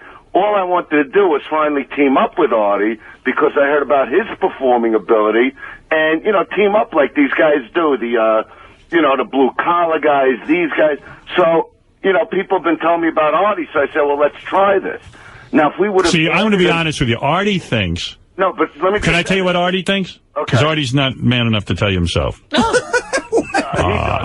Are you scribbling notes? Artie, no. I don't understand what you... Artie told me something. Let me ask him about what he just said, though. Okay. So you say... Are you claiming that before I announced that I was going to be a part of the Borgata show, you had already sold it out? No. I'm saying there were 200 tickets left to sell when I came on Stern's show. And that's what I'm saying. And then what I am saying, this I'll admit to, when we announced, or you announced that you're going to do the show with me, I got calls to go into the bigger room. Let's open this up and go into they have a bigger room there. Either that or add a second show because there were so many calls coming in. We could have done a second show, and that I would have given you a lot of credit for. And you know what? If we would have done that, I would have even gave a lot more money because you would have had a lot to do with that second show. Okay, I get it. So that part I agree with. But when would I have gotten this money? Yeah, when is he getting his money? Well, it's in a trust, Artie. You know what I mean? Dice has actually invested it for you, and he's waiting to watch it grow. Yeah, I didn't know he wanted a paper bag that night. But Dice, come on, you work with comics. You get paid that night or the next day. I mean, come on. The next day, I got to live my life. I got to get back to L.A. and take care of business. That's what happened. Well, I got to live my life, too. What, couldn't you get out of town, Artie? Look, you weren't depending on your life for the, you know, since you said it on the air, the $5,000 I gave you. And, you know. You don't know that. Yeah, Artie bets heavily. But what does that have to do with anything? It has nothing. It's my money. I know it's your money, but, you know, I got to come back and when I come back out of town, the first thing I do is take care of everybody that's with me on the road and have all the checks sent out. I run it like a business. I'm not getting in my car and running to a divvying up 15 cash minutes away. I'm all over the country. How do you do it, Artie, when you have comics working for you? You can ask anybody who's ever worked for me. That I either tell the guy who's promoting the gig, I say, listen, you got to cut this guy a check for this amount, me a check for this amount. If they have a problem with that, I make sure that night the comic gets a check. All right. Either from my account, if I get the full amount, or from the guy. Is it your fault that you didn't say, Dice, can I get paid that night? I didn't know you expected to get paid that night. I guess it's my fault that I didn't specify. But it's 10 days later and I don't have the check. Well, call your agent. I spoke to him. I called my agent 20 times this week. Did you talk to him yesterday? Dice, I talked to him. I had to go to Pittsburgh after we worked together, and I called him and I said, Dice didn't pay me. He said, I'll call Dice's agent. He started calling your agent a week ago. Your agent said, I don't know anything about this. Dice is on the road. I can't get him. And I said, well, as of right now, I haven't gotten paid. What you're saying is that I was on the road. Dice, what does that have to do with anything that you were on the road? I mean, I got to wait for you to get off the road to get $5 grand? And I'm not. No, when I come home, I take care of business. What's the? Well, when are you getting home so we can get that? Well, let me know. No, He's never going home again. I mean, now you're starting to piss me off. I mean, I want you to call me a bull. You never call me this week, ever. I never got a fucking phone call from you. Now you call me a liar because I did leave. I'm not calling you a liar. All I'm saying is maybe my phone fucked up. I didn't get a phone message from you. I'm calling you a liar. What I'm saying is I called you and said I need your agent's address to send the check. Never got that message. I gave you. Remember after the Borgata, we were sitting in your dressing room. Yeah, you said write down your corporation's name and your agent's name. I did. I handed you that piece of paper that night, thinking, okay, maybe I'll get it. Monday. It's a Friday night. I didn't know you needed it. And if you would have said, you want to know if you would have actually told me, can I just get paid that night in advance? I would have had a check cut for you just to give you there. Artie's saying it's embarrassing to say that. He thinks he's supposed to just know that. No. Is that what you're saying? No, I'm saying, what does it matter if I need the money or not? It's my money. I'm not needing the money. I just take care of it. He's saying he waits. All over. You had to drive 10 minutes to go do your gig. I went to a few different cities. I come home. I'm going to cut. The check's been cut already because now tell me you didn't talk to your agent yesterday. I did. I'm admitting to that. I talked to him yesterday. Say that I'm sending the check. He left me a message and said, I talked to Dice, call me back. I didn't get a chance. But that's what the call was about. What do you think it was? I want to go out with the guy? Dice, it's still 10 days later. Okay, so what do you want? A bonus? No, I want my money. I don't want a bonus. I want the money we agreed to. Why can't we get past this? Why is it always about money? You're the one that even said to me before the gig, I don't even care if I get paid. And I said, no, I got to pay you. Dice, when did you get paid for the Borgata gig? They gave me a check, half the check that night. Okay. And when did you get the other half? Now, I didn't send the check till yesterday because I came home Sunday. So how is that my problem? No, it's not your problem. So I send the check to the accountant. I call the accountant. I give him your agent's number, and I say, cut the check. Since I don't know why you talk about what you make on the air. It's stupid. But I told him, cut the check for Artie and send it to him. That's it. All right, well, I'll let you know when I get the check. Are you saying that Dice could have made that same phone call from the road? Artie? I guess, there's a lot of ways of getting in touch with people nowadays. Howard, number one, I never worked with the guy before, right? Right. So I'm thinking, I wasn't thinking anyway.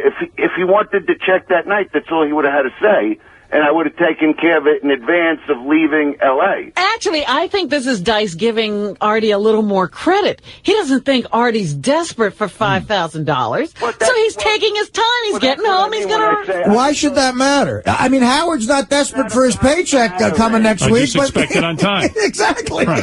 What are you going to get me? It's friggin' 6 in the morning here. What are you going to get me mad for? For nothing. For nothing. Well, for $5,000.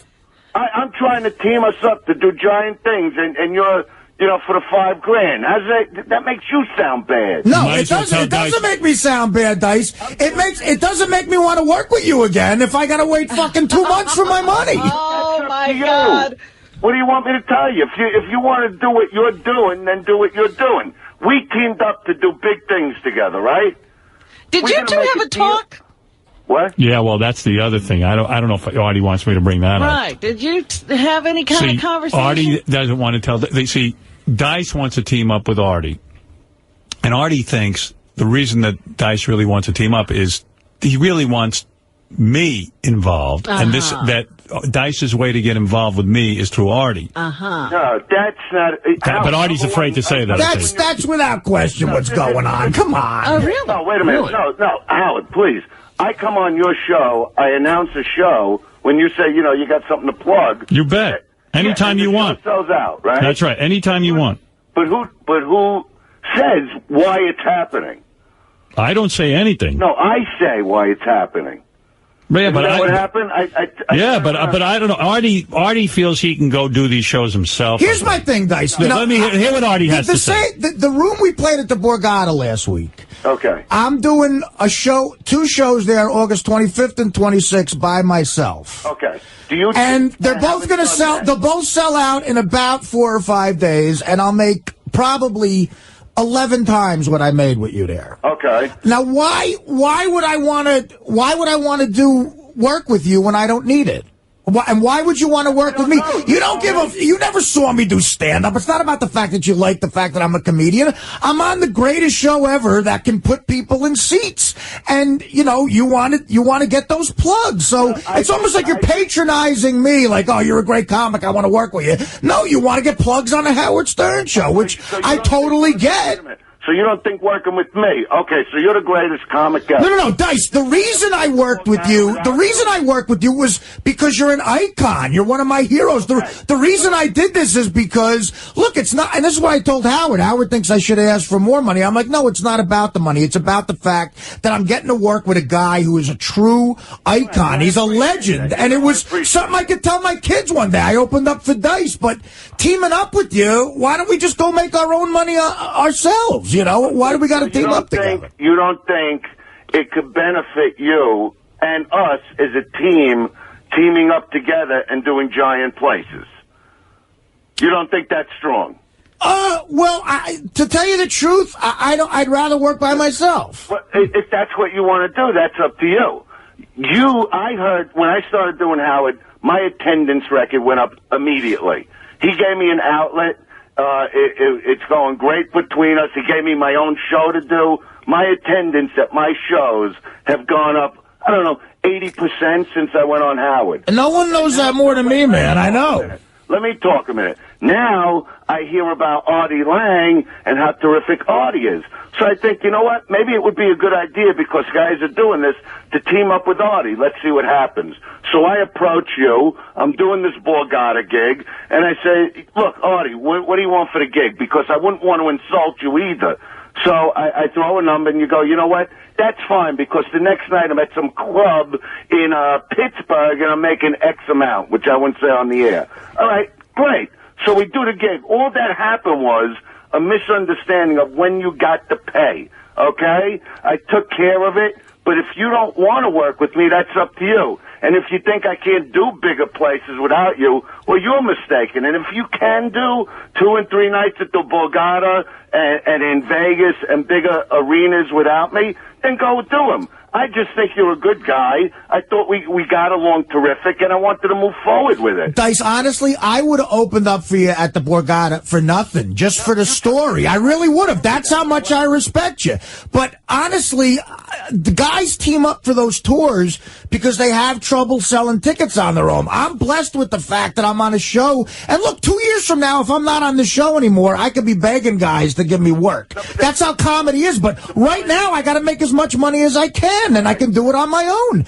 And that's up to you, though. See, Howard putting me on the air automatically brings my attendance up. I just thought it would be a great thing to team up with somebody finally. But why the chops to go in front of a crowd and to move forward with me on things. But Dice, as a businessman, if you could sell out those places on your own, why split the cut with me? He's talking about bigger places. He's talking about Madison Square Garden. We talked about it. This wasn't a one-way conversation. I said to you, we spoke about... No, you definitely brought this up to me. Absolutely. We spoke about something on the... Artie's intimidated to tell you what he thinks sometimes. What's that? I guess Artie's intimidated to tell you what he thinks. I listened to what he said. Today. No, listen. No, he came clean with you today. I listened to what he said about what the plans he wants to do, and I thought about it a little bit, but, I mean, nothing is set in stone. Nobody agreed to anything. No contracts were signed. And no contract, because we got to sit down and you don't just plan giant shows. I'm talking about the shows. Let's see. Hey, Dice, let's see what the audience has to say. Ralph, go ahead. What do you want to say? Hey, now. Artie, I love you know that. But I think you're being a bit of a dick on a few levels here. First of all, this is another guy who's owed me $100 for 2 years, by the way, Ralph. Believe me, the next call they'll be ripping me apart. Yeah, right.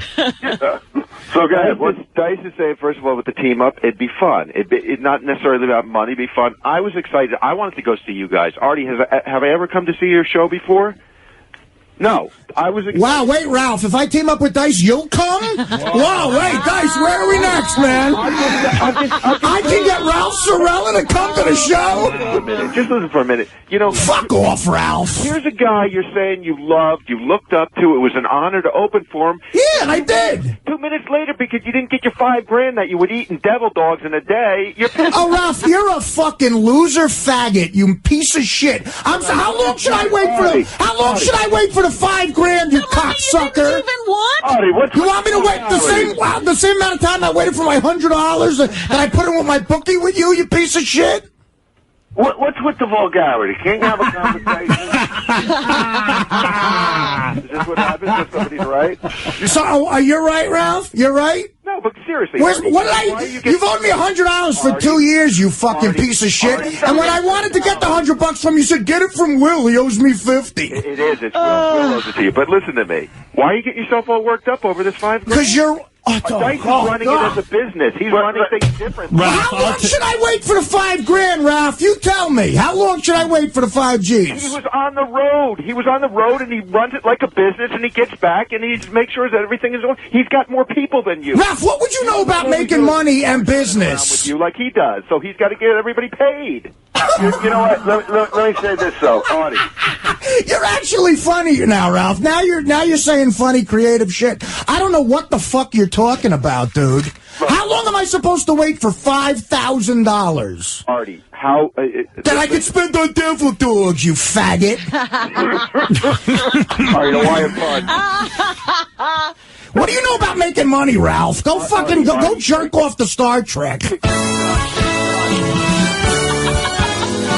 Ralphie Cakes, you are a lazy homo, Ralphie Cakes. It's like you work in slow-mo, you're a bum. No job gets done. While people go and earn their paycheck, you're at home just watching Star Trek, Ralphie Cakes. You've got disgusting berries all over your face. You'd rather catch than pitch, that's why you're Howard's bitch. And your name is Ralphie Cakes. Yeah. Listen, Artie, what you're doing is you're just obsessing on something. You don't give $5,000. But you're getting pissed about it. You don't care about that $5,000. I know you. You go through that in 2 seconds. Wait a second, Ralph. Okay, Ralph. Howard, Okay. I'm going to speak calmly right now. Wait, he's going to speak calmly. What does the fact whether I need the money or not? What does that have to do with getting money that's owed to me? It's my money. You make a point. I mean, that's why I keep saying to you, if you needed it that night and you told me, I would have just had a check there. Yeah. But since you didn't, all I did was take care of business when I got home. That's all it comes Dice, wouldn't you think to mention to me, look, I'm going on the road, Art. It might be 12 to 14 days before you get the money. I did tell you where I'm going. You know, I told you I'm going to Florida. I said I'm going to Vegas. And then I got home. I took care of it. I don't know what you're getting so crazy about. I still don't have the money. No, I think this is more because somebody told me that you were yelling yesterday about I'm not an opening act. Okay? I never said that. No, but listen to me. And that pissed me off. I go, number one, I didn't look at him like an opening act. We had an opening act. I treated him really special. I thought he was terrific. And on top of it, you know, when you talk about how $5,000 don't mean anything, tell him how much time you even had to do for the $5,000. It wasn't like you had to go out there and destroy that crowd for an hour. Dice. Listen to me. You're really fucking pissing me off, Dice. You really are. No, let me tell you something.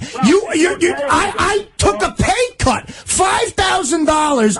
I sold that place out for you, motherfucker. And I did 20 minutes, and you said, I'll give you $5,000. So, okay, fine. That's beautiful. How long am I going to wait for it? I don't know why you're yelling and why you're in the studio. Because you're saying stupid shit. You know what? No, I'm not saying stupid shit. We were trying something out. I didn't do anything wrong. I came home. The check has been cut. I think. What are you trying out? Not to pay me? Is that the experiment we're working with?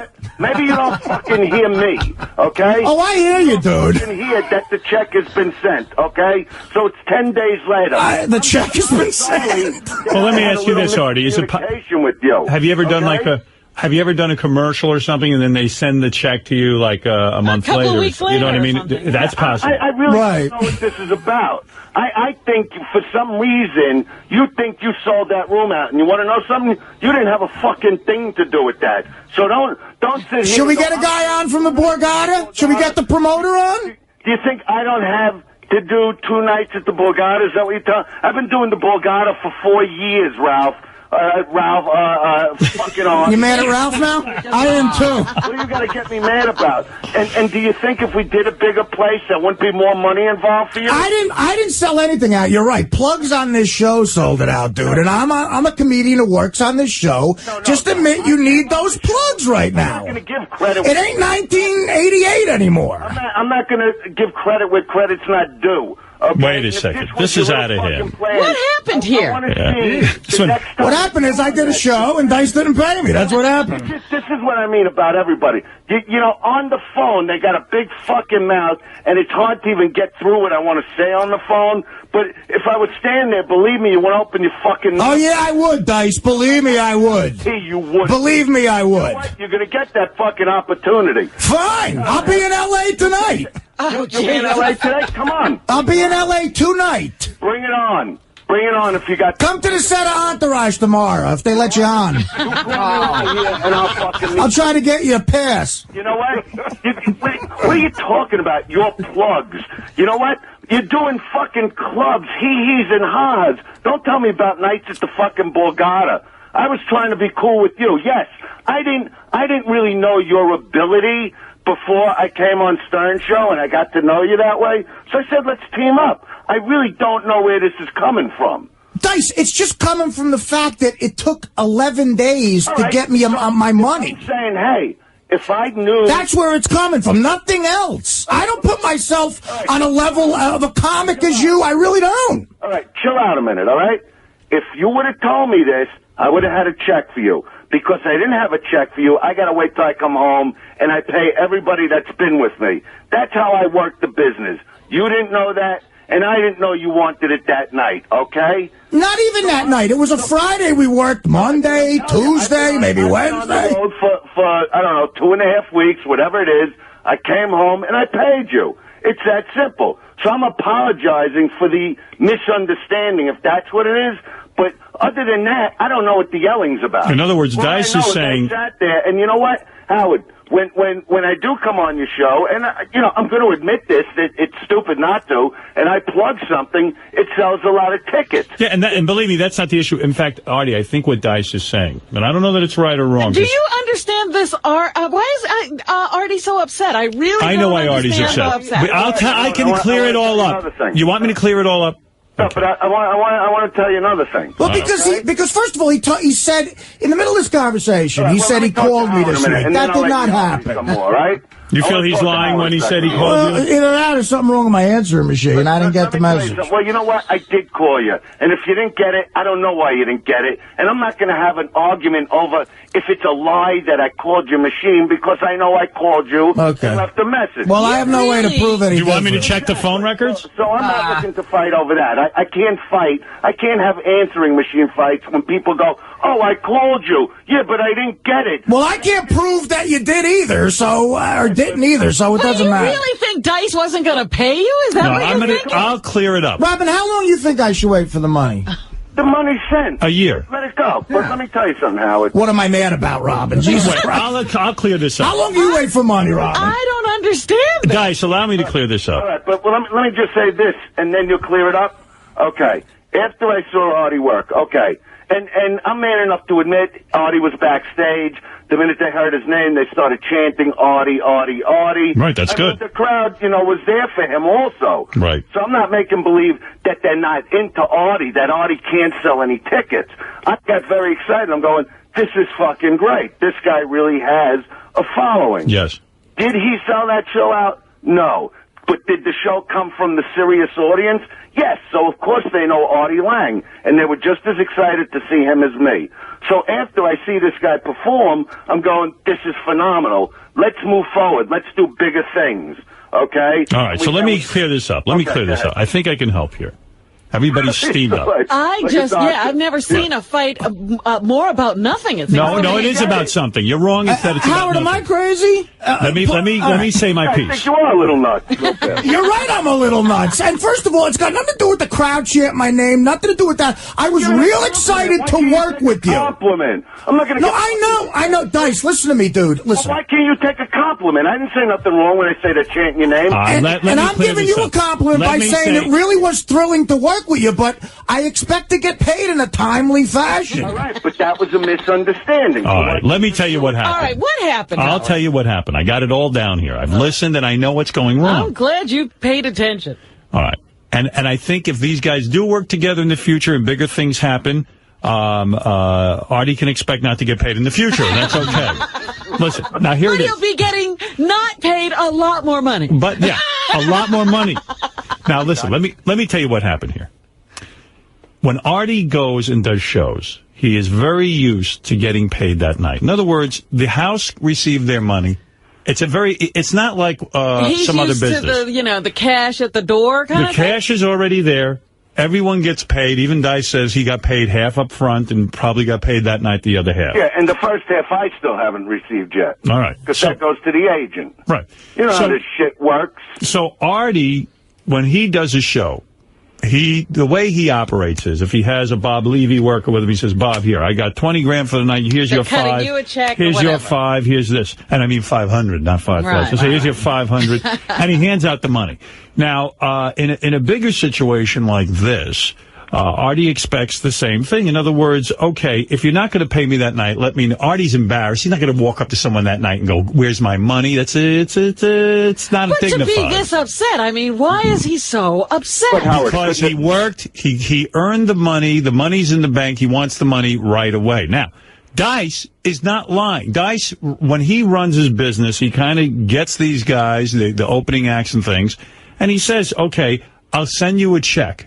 Now, probably, if Artie hadn't brought this up on the air, it might have even waited 3 or 4 weeks. And Artie wants to be paid then, that night. All right, let me ask but you. what I don't understand is why his agent didn't tell him I called him yesterday and I got the address and the check went out. But Artie feels that happened as a result of the conversation on the air. Of course it happened because I'll tell you what happened, because I came home Sunday night from Vegas. Yesterday was Monday. I got on the phone. I made all my calls to take care of business. And it wasn't until after that I got this news of what went on your show yesterday morning. Right. So Artie feels... Let me ask you, do you think the level of Artie's upset is commiserate with what happened? He seems awfully angry to me. Howard, do you think Artie is upset? Do you think Artie is upset because... I'm going to tell you why Artie's upset. How did this conversation start? It started with me being very calm, and then Dice started saying stuff like, he called me in the middle of the week. That didn't happen. I have no proof of that, but it didn't happen. Then he's like saying, I didn't know you needed the money, which is insulting. It's my money. That's where Artie got upset. Okay, Robin, let's go to the tape. Where Artie got now upset. I'm pissed at Robin. Where Artie got upset, and I think this is right. Like people say, hey, you don't need the money. What do you with the... It's not it's like people have said that to me in my life. What do you like? I've gone and done specials. But he's not trying to not pay and done him. work. No, I know I'm that. not trying to get away with the $5 grand, Artie. I don't think you are, Dice. That's not my accusation. But wait a minute. The reason I even called... Admit you didn't call me in the middle of the week, dude. I even called, Just admit it. You know what? If I didn't call you, I wouldn't be afraid to tell you I didn't call you. The reason I did call you is because I was staying in Vegas longer than normal, so I was just going to call my accountant and say, send a check. But I didn't have an address to send the fucking check to. I gave you my agent's phone number. But I didn't have that number with me. Okay? Well, I gave it to you at the Borgata. What'd you do with it? I didn't know what I did with it. That's why I wanted to take care of it. But that's why These things don't happen, Artie? All I needed was a call. Now you're saying you didn't get the message? What, am I going to not believe you? I didn't get the middle of the week message. Yesterday, I got it. All I know is this. Okay, it's much better to align. I don't even know why we're fucking fighting over. I don't know. Let's go. Well, I know why. That's why Artie feels insulted because people are saying to him, "What's the big deal? It's $5 grand." It is a big deal. Dice, I was not upset at the beginning of this conversation, nor was I upset yesterday. I just mentioned, you know what, I haven't gotten the money yet. And Howard was like, "Wow, Howard." I mean, go to the tape yesterday. Howard you were a little surprised that I didn't get the money, correct? I didn't know anything about it. I was surprised. Yeah, you were surprised I didn't get paid yet. You were a little upset yesterday, Artie. Yeah, but not like this. Not after this bullshit. The one thing I don't need to do is hold back $5 grand, okay? And why would I want to hold back $5 grand from a guy sat in my dressing room and say, all right, why don't we make the move to this place now? And do you know why, Howard? I'm going to tell you. That, the Borgata, all right, and this is no bullshit, they got over 11,000 phone calls, and that room was already sold out after I did your show last time. And I was like, fuck this. Why do another show at the Borgata when if everything works out with me and Artie, we could go into a giant place? All right, let's hear what the audience has to say about this. Dave, you're on the air. Yes, Dave. Dave, do you want to comment or not? Maybe he changed his mind. Maybe he did. Maybe he's afraid to get in this conversation. It is heated, and there's a lot of aggravation in the room. Marion. Howard, your friend. Artie, you could call me a cunt all you want, but you know what, Artie? It's a damn shame. How could you? First of all, it's all about Howard, both of you, Mr. Dice and Mr. Artie Lang. It's all about Howard. No, it's not. The next thing, if any of you weren't there, It's not about me. Artie and Dice are very talented guys. Yes, but you know While the show might help them, they're talented. helping them get the gigs. But how could Artie beg for $5,000? You talk about just the He's not begging. Artie? He's not begging. It's his I know money. it's your money, but don't you think you could have given a little time to get it? It's a disgrace. It's like embarrassing. I don't think it's a necessary fight. I think you're a very unhappy person. I can't understand it, Artie. I wish me and you could go drink coffee together so I could figure this whole thing out. That would cheer me up. Let's go to Jim. Jim, go ahead. Yeah, I just want to say, Artie, you way funnier than this motherfucking Andrew dumbass Clay, so... No need for names. Yeah, that's not what this is No about. need for names. He showed his true colors. We love both these guys. He didn't pay the man. I mean, Artie has every right to be mad. So, Artie, you don't need this dude. You can go way further. Andrew was... go back to acting school and That's right. a little more. All right, let's go to Jimmy. Jimmy, go ahead. Howard. Yes. Hey now. Hey now. Listen, you know, the funny thing is I really used to like Andrew Dice Clay. And years ago, like, I'd watch all his stuff. I'd even watch his crappy movies. Why does this have to be an attack on Dice? this Why is can't a we talk business about... thing. Why can't it... Let the guy talk. All right, go ahead. You know what? When people have done nothing with their lives... We let Ralph talk. Right. All right, Artie's right. What is going on with you? I think we've slipped into Artie Psycho Land. So his friend in another car could go, I heard you too. Dice, listen. There's nothing to listen about. You're a zero. You know nothing about what you're talking about. I was a big You're a nobody that never did anything and never will. So you can't even believe how it has you on the air now. This is your, I don't know, 60 seconds of fucking fame. You zero in the game of life. That's exactly what That's who you are. That's what I think. Well, let the guy... Let's hear what the guy has to say. No, but when a guy starts a conversation, he's not interested in what went on with me and Artie. He's interested in going, oh, I even watched these crappy movies. Right there, you know. Yeah, that was not fair. That was not fair. I thought it was kind of funny. Have you watched Artie's crappy movies? Have you watched Artie's crappy movies, sir? Yeah, I watched all these crappy movies, too. Oh, okay. I have 5 crappy movies. Dice only has 1. But the bottom line is that the only... And I know who the guy is. By the way, how's your wife, that fucking pig? The one just talking, you know, because I haven't talked to you for a long time either. How is All right, let's go to someone who's going to... Let's go to someone else. Nicole, you're on the air. Go ahead, Nicole. Morning, everybody. How are you? Hi. Yes, Nicole. Say... Hey, I'm sorry. I just want to let you know, I'm listening at work. You guys are the best reality show ever. And I think Dice is a little overreacting. I think he really wants to do this thing with Artie. Right. And you can't blame Artie for not wanting to. He can do it on his own and stuff. And as much as he's an icon. Well, you know what? He's entitled to. But I just thought we had an understanding that we wanted to do more shows. Yeah, see, I'm thinking that you guys had a conversation, and Artie's agreed to something that Artie wasn't really into agreeing to. I haven't agreed to anything, Robin. I agreed to getting $5,000 for the show. Robin, I said we were talking about doing bigger things. Right. I said, Artie, are you in? And he goes, yeah, I'm in. All right, so that's all it was about. But you know what? Let's be stupid about things. Let's not align and do gigantic shows all over the country. Let's just stay separate if that's what you want. Well, this is getting very sad. Steve, go ahead. I'll give 2 more people say in this. Steve, go ahead. Artie, you stupid guinea bastard. Let me tell you something right now. You're not pissed off over the fact that you didn't get paid. You're pissed off for the fact that you didn't get more money when after the show you said, you know what, I should have got more money for that fucking gig. I don't feel that way. No, that's not true. How you feel, Artie. That's bullshit. No, that's not true at all. No. I just want the money that was offered to me. If he's going to be underpaid, he wants to be underpaid right away. Let me tell you something. Do you think that Andrew Dice Clay is not going to pay you? Are you kidding me or what? No, sir. I know he's going to pay me, sir. I know. Feels he shouldn't have to. And I do, you know, I have sent the check now. That's why I don't understand why we're fighting. Like I keep saying, I'll apologize one more time. If I would have known that I'm not going to do it in an antagonistic way. If you wanted that money that night, because we discussed the money, you know, and you said something to me, I just would have had a check cut to bring with me. But I didn't have checks to bring with me. I get paid at Is that fair, Artie? Is that a fair statement from Dice? I wasn't looking to snub the guy. Well, Artie, why is that not fair? No, I mean, I expected to get paid. Honestly, I expected to get paid that night, but I didn't know that. I really didn't know that. I mean, maybe he has a different business procedure that you're just becoming aware of. I started this trip. I did the Mandalay Bay in Vegas, came back to New York for Borgata, then went to Florida for shows, and then went back to Mandalay Bay. I took care of this on Monday, which was yesterday, and it had nothing at all to do with what you were yelling about on the air. I mean, it's just how I wasn't yelling about anything. I mentioned it that I didn't get paid yet, and Howard found it surprising that I didn't get paid yet. Yeah, but you know what? Howard didn't do the gig. This was our thing. And you could have called me and left me a message going, Dice, even after a week. No, you said to me you were surprised you didn't get paid. We wouldn't have known you hadn't gotten paid unless you brought it up. No, I said I haven't gotten paid yet. Right. And you were like, did Dice get paid? I'm like, I think so. What I'm saying, Artie, if it bothered you at all, you could have just left me a message going, Dice, I haven't received my check yet.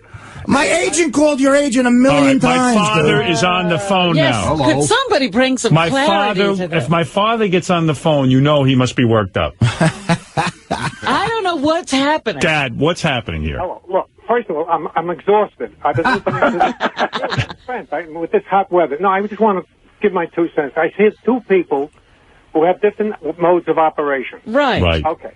So that's the whole argument. So one man has one operation and the other guy has another operation. Nobody decided beforehand how the operations would gel. So now you find there was a mistake because one guy didn't know how the other guy felt. So all you have to do, each one of you say, look, in the future this won't happen. It was a mistake. I'm sorry it happened. I was in business with 3 other guys, 4 partners. And if we didn't use this philosophy, we would never stay. You'd have been like this every day. Now, Dad, when you were in the recording business, I remember people would record, and then some months later they would pay you. Of course. Yeah. Well, I mean, that's a different kind of business. That's not a direct thing. I wouldn't even, you not comparable. Yeah. Right. Yeah, but I also don't think it's worth destroying the friendship we're building and what went on in that crowd. I mean, that crowd was one of the most intense crowds I've been in front of years, and I do feel it had a lot to do with me and Artie together. All right, so this was instead of fighting. Dad, you're saying this is a difference of business practice. Listen, just to give you an example, I mean, how to handle things. Well, there's Barry Bonds and Giambi. Giambi went to the court. He told the truth. The other guy's boozing around the bush. Now, what do you have here? Giambi now is a big hero in Yankee Stadium. He's doing great, and nobody's looking to get him. They're not investigating him. So the whole idea is you got to come forth and say it was a mistake, and in the future it's not going to operate that way. This is the way it operates. As long as the two of you were successful together, the other thing is chicken shit. Yeah, well, that's how I felt. That's why I keep going. Hey, I'm sorry, I didn't realize. I guess Artie is feeling sensitive because he's the guy still without the $5,000, and I understand that. Ben, do you think Artie is overreacting? No. No? I don't. I disagree. I don't. You know why I don't think Artie's? Let me tell you what my. All right. Artie's not overreacting. He wasn't told that this is the operation that he had. Artie has a different way. But Mr. Stern, that was not agreed to beforehand. If there was one thing where Dice said, certainly, Artie, you're going to get your money there that night, and then he stiffed him. Right. That's another situation. Right. But nobody talked about it. Okay, so Dice wasn't necessarily in the wrong, and neither was Artie. Okay, so I agree with you on the point that they didn't talk about it. That's the only thing I agree about. Well, I think what your dad's saying, Howard, is, let's put that behind us. Now when we do another gig, all right, whatever the money is, you get that up front, if that's how you want to get paid, and we just continue. The point is that it was so phenomenal. That gig was so phenomenal. It would be stupid for us not to keep going. All right. Dad, thank you. One last thing. One last thing. Yes. What? I believe in the bottom line on any situation. I always trust the bottom line. The bottom line is the future. You two guys, if you both agree, you're great together, you're going to be successful together, that's important. Artie doesn't want to be together. Artie doesn't like this. That's a whole other thing. Listen. Artie, go ahead. Here's the point. if you get, we know a lot of comedians. Get them on the phone. See how the comedy business works. I want to know. Let me do that for you. I want to know. I want to know how long they've waited for checks after. Dad, thank you. I have never seen this much craziness over the check. Artie, you're right. I mean, this is ludicrous. It shouldn't be that. That's why I said it's an overreaction. There's something else here. Yeah. No. You see, if he's operating in a ludicrous way, that's not satisfying to you, he's wrong. And you also don't accept his way of operating, so you're wrong. So in other words, it's past that point. Right. Listen, I'm admitting I'm not going to make anything up. Nothing was discussed. I never said to Dice, look, I expect this money tonight. He never promised that to me.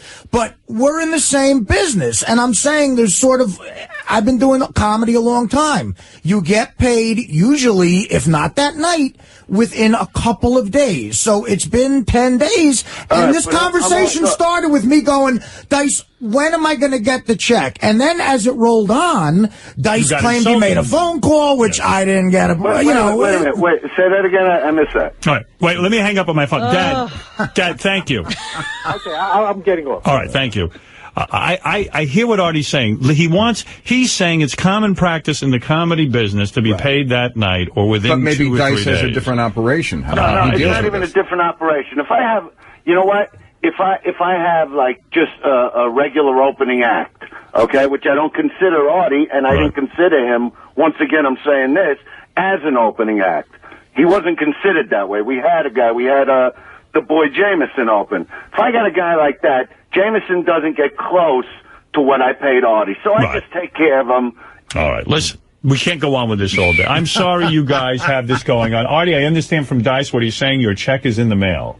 Right. That's it. It was handled. It's handled the day I came home. Dice, it would be great if the check would bounce. But Artie feels insulted some way. No, I don't feel insulted. I feel he's not admitting to lying that he called me in the middle of the week. Listen, everything went so good, and you're turning something that went so good into something bad, and it shouldn't be. No. I'm not turning this into anything bad, Dice. All I asked at the beginning was, I haven't gotten paid yet. When am I getting the check? And then a conversation started, and a couple of things happened in that conversation that got me aggravated. Is your check is coming within a day or two. But I'm calmed down again. Me too. All right, here's the answer.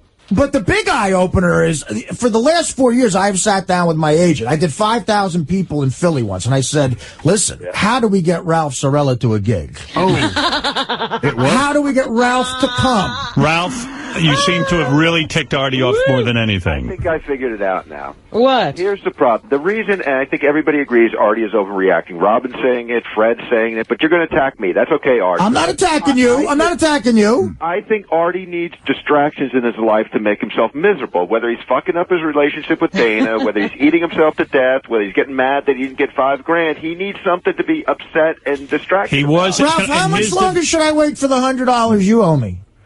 You're going to be waiting forever. I know, of course I will. And we just have to accept the fact that... What is with that, Ralph? Why do you owe him $100 and you're not paying him? Artie put in a bet for me. I lost the bet.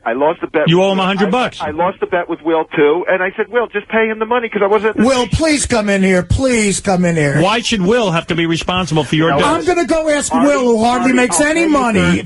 Artie, I'll be in Thursday. I'll pay you Thursday, okay? That ain't happening. All right, so that's... 2 years. Well, you know, you want this whole thing is crazy to me. I got to be honest, just listening to this whole thing. Well, I don't understand why you couldn't just call me and go, I didn't get my check yet. I did call you. My agent called your agent. I knew you were on the road, and I was on the road, so I figured the agents would deal with it. The answer to your question, let's get back to it. The answer to Artie's question as to when he is going to be paid is, I would estimate that if Dice sent the check yesterday, I don't know if he FedExed it. How was it sent? How was it sent, Dice? Who cut it? I called my accountant and I said, cut a check to this guy and first I got the agent's number. I called the accountant. I said, this is his agent's number. What is it, Colin? Am I right with his first name? Yeah, Colin? right. Colin. Okay, all right. So you at least know I know that. I said, this is his name. Call him up now and send the check. All right, so the check... So you found the number that you lost. The road manager. I also... Dice, you told me you lost the agent's number. What's that? You told me you lost my agent's number. Where'd you get it from again? The agent's number, and I went through a million papers that I got on the road. It was written on a little piece of paper. I found it, and I called my accountant. What is this, a fucking murder trial? No, you're lying, Dice, and you're backpedaling. Oh, my God. I have no reason to lie. What is wrong with you? Well, why would you say, you said you lost my agent's number? Yes, I lost the little piece of paper you wrote. And then you on, found it again. As you know, when you're on Would the you road, pray to St. Anthony? You collect all kinds of papers, okay?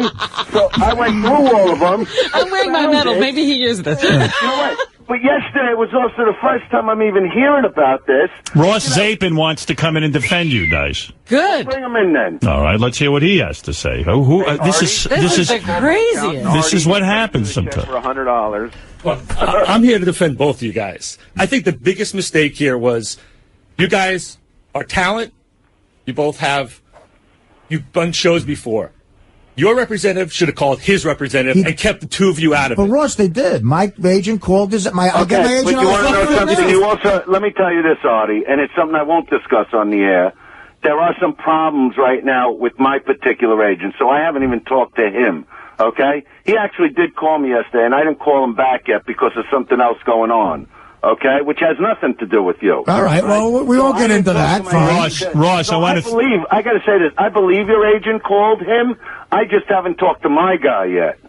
Ross, in the meantime, without any of that, I still called my accountant and I took care of all my bills and all the guys I had to pay. Ross Zapin, I want to thank you for nothing. You clarified nothing. No. But I made the point. But let me go back. But I got to say this. I got to say this about Ross. See, I talked to Ross and I told Ross how incredible that show went, and he was happy to hear it because he was even smart enough to go, you know what? You two teaming up is an incredible... He was even smart enough? But wait a second. I just want to roll back. I've never heard that before.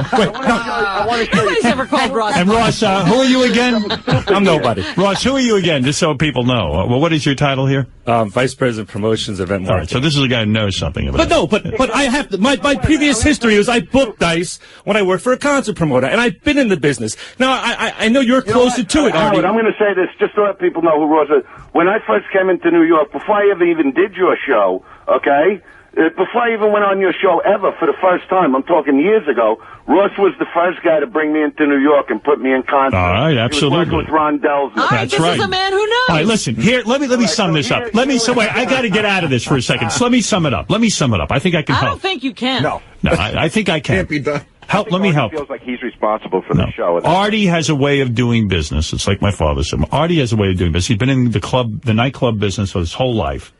Ever since he stopped being a longshoreman. But this was a minor mistake. He is acting as if Dice killed his brother. He understands it was a different way of doing business, but he feels what's compounded it is a series of statements that is infuriating him. Ugh. I think he had an extra grind. Am I right, Artie? Before this even happened. No, honestly, Fred, I didn't. I was very calm at the beginning. Thought that he should be paid. You want to know something? Here's three things. Number one, I think Artie thinks he was underpaid. Right. I don't think that's it. Let me finish. That's number one. Number two, I think he thinks he sold it out. Dice has a different opinion. I don't think Number that's three, it. the third compounding factor is he didn't get paid. So if he is. thinks he's underpaid and he thinks he sold it out and he didn't get paid, he's coming in with an extra grind. Right. And I have one question for Artie. When Dice asked you that day to do the gig, were you actually happy that he asked you, or did you feel like you were put on a spot and you didn't know how to say no?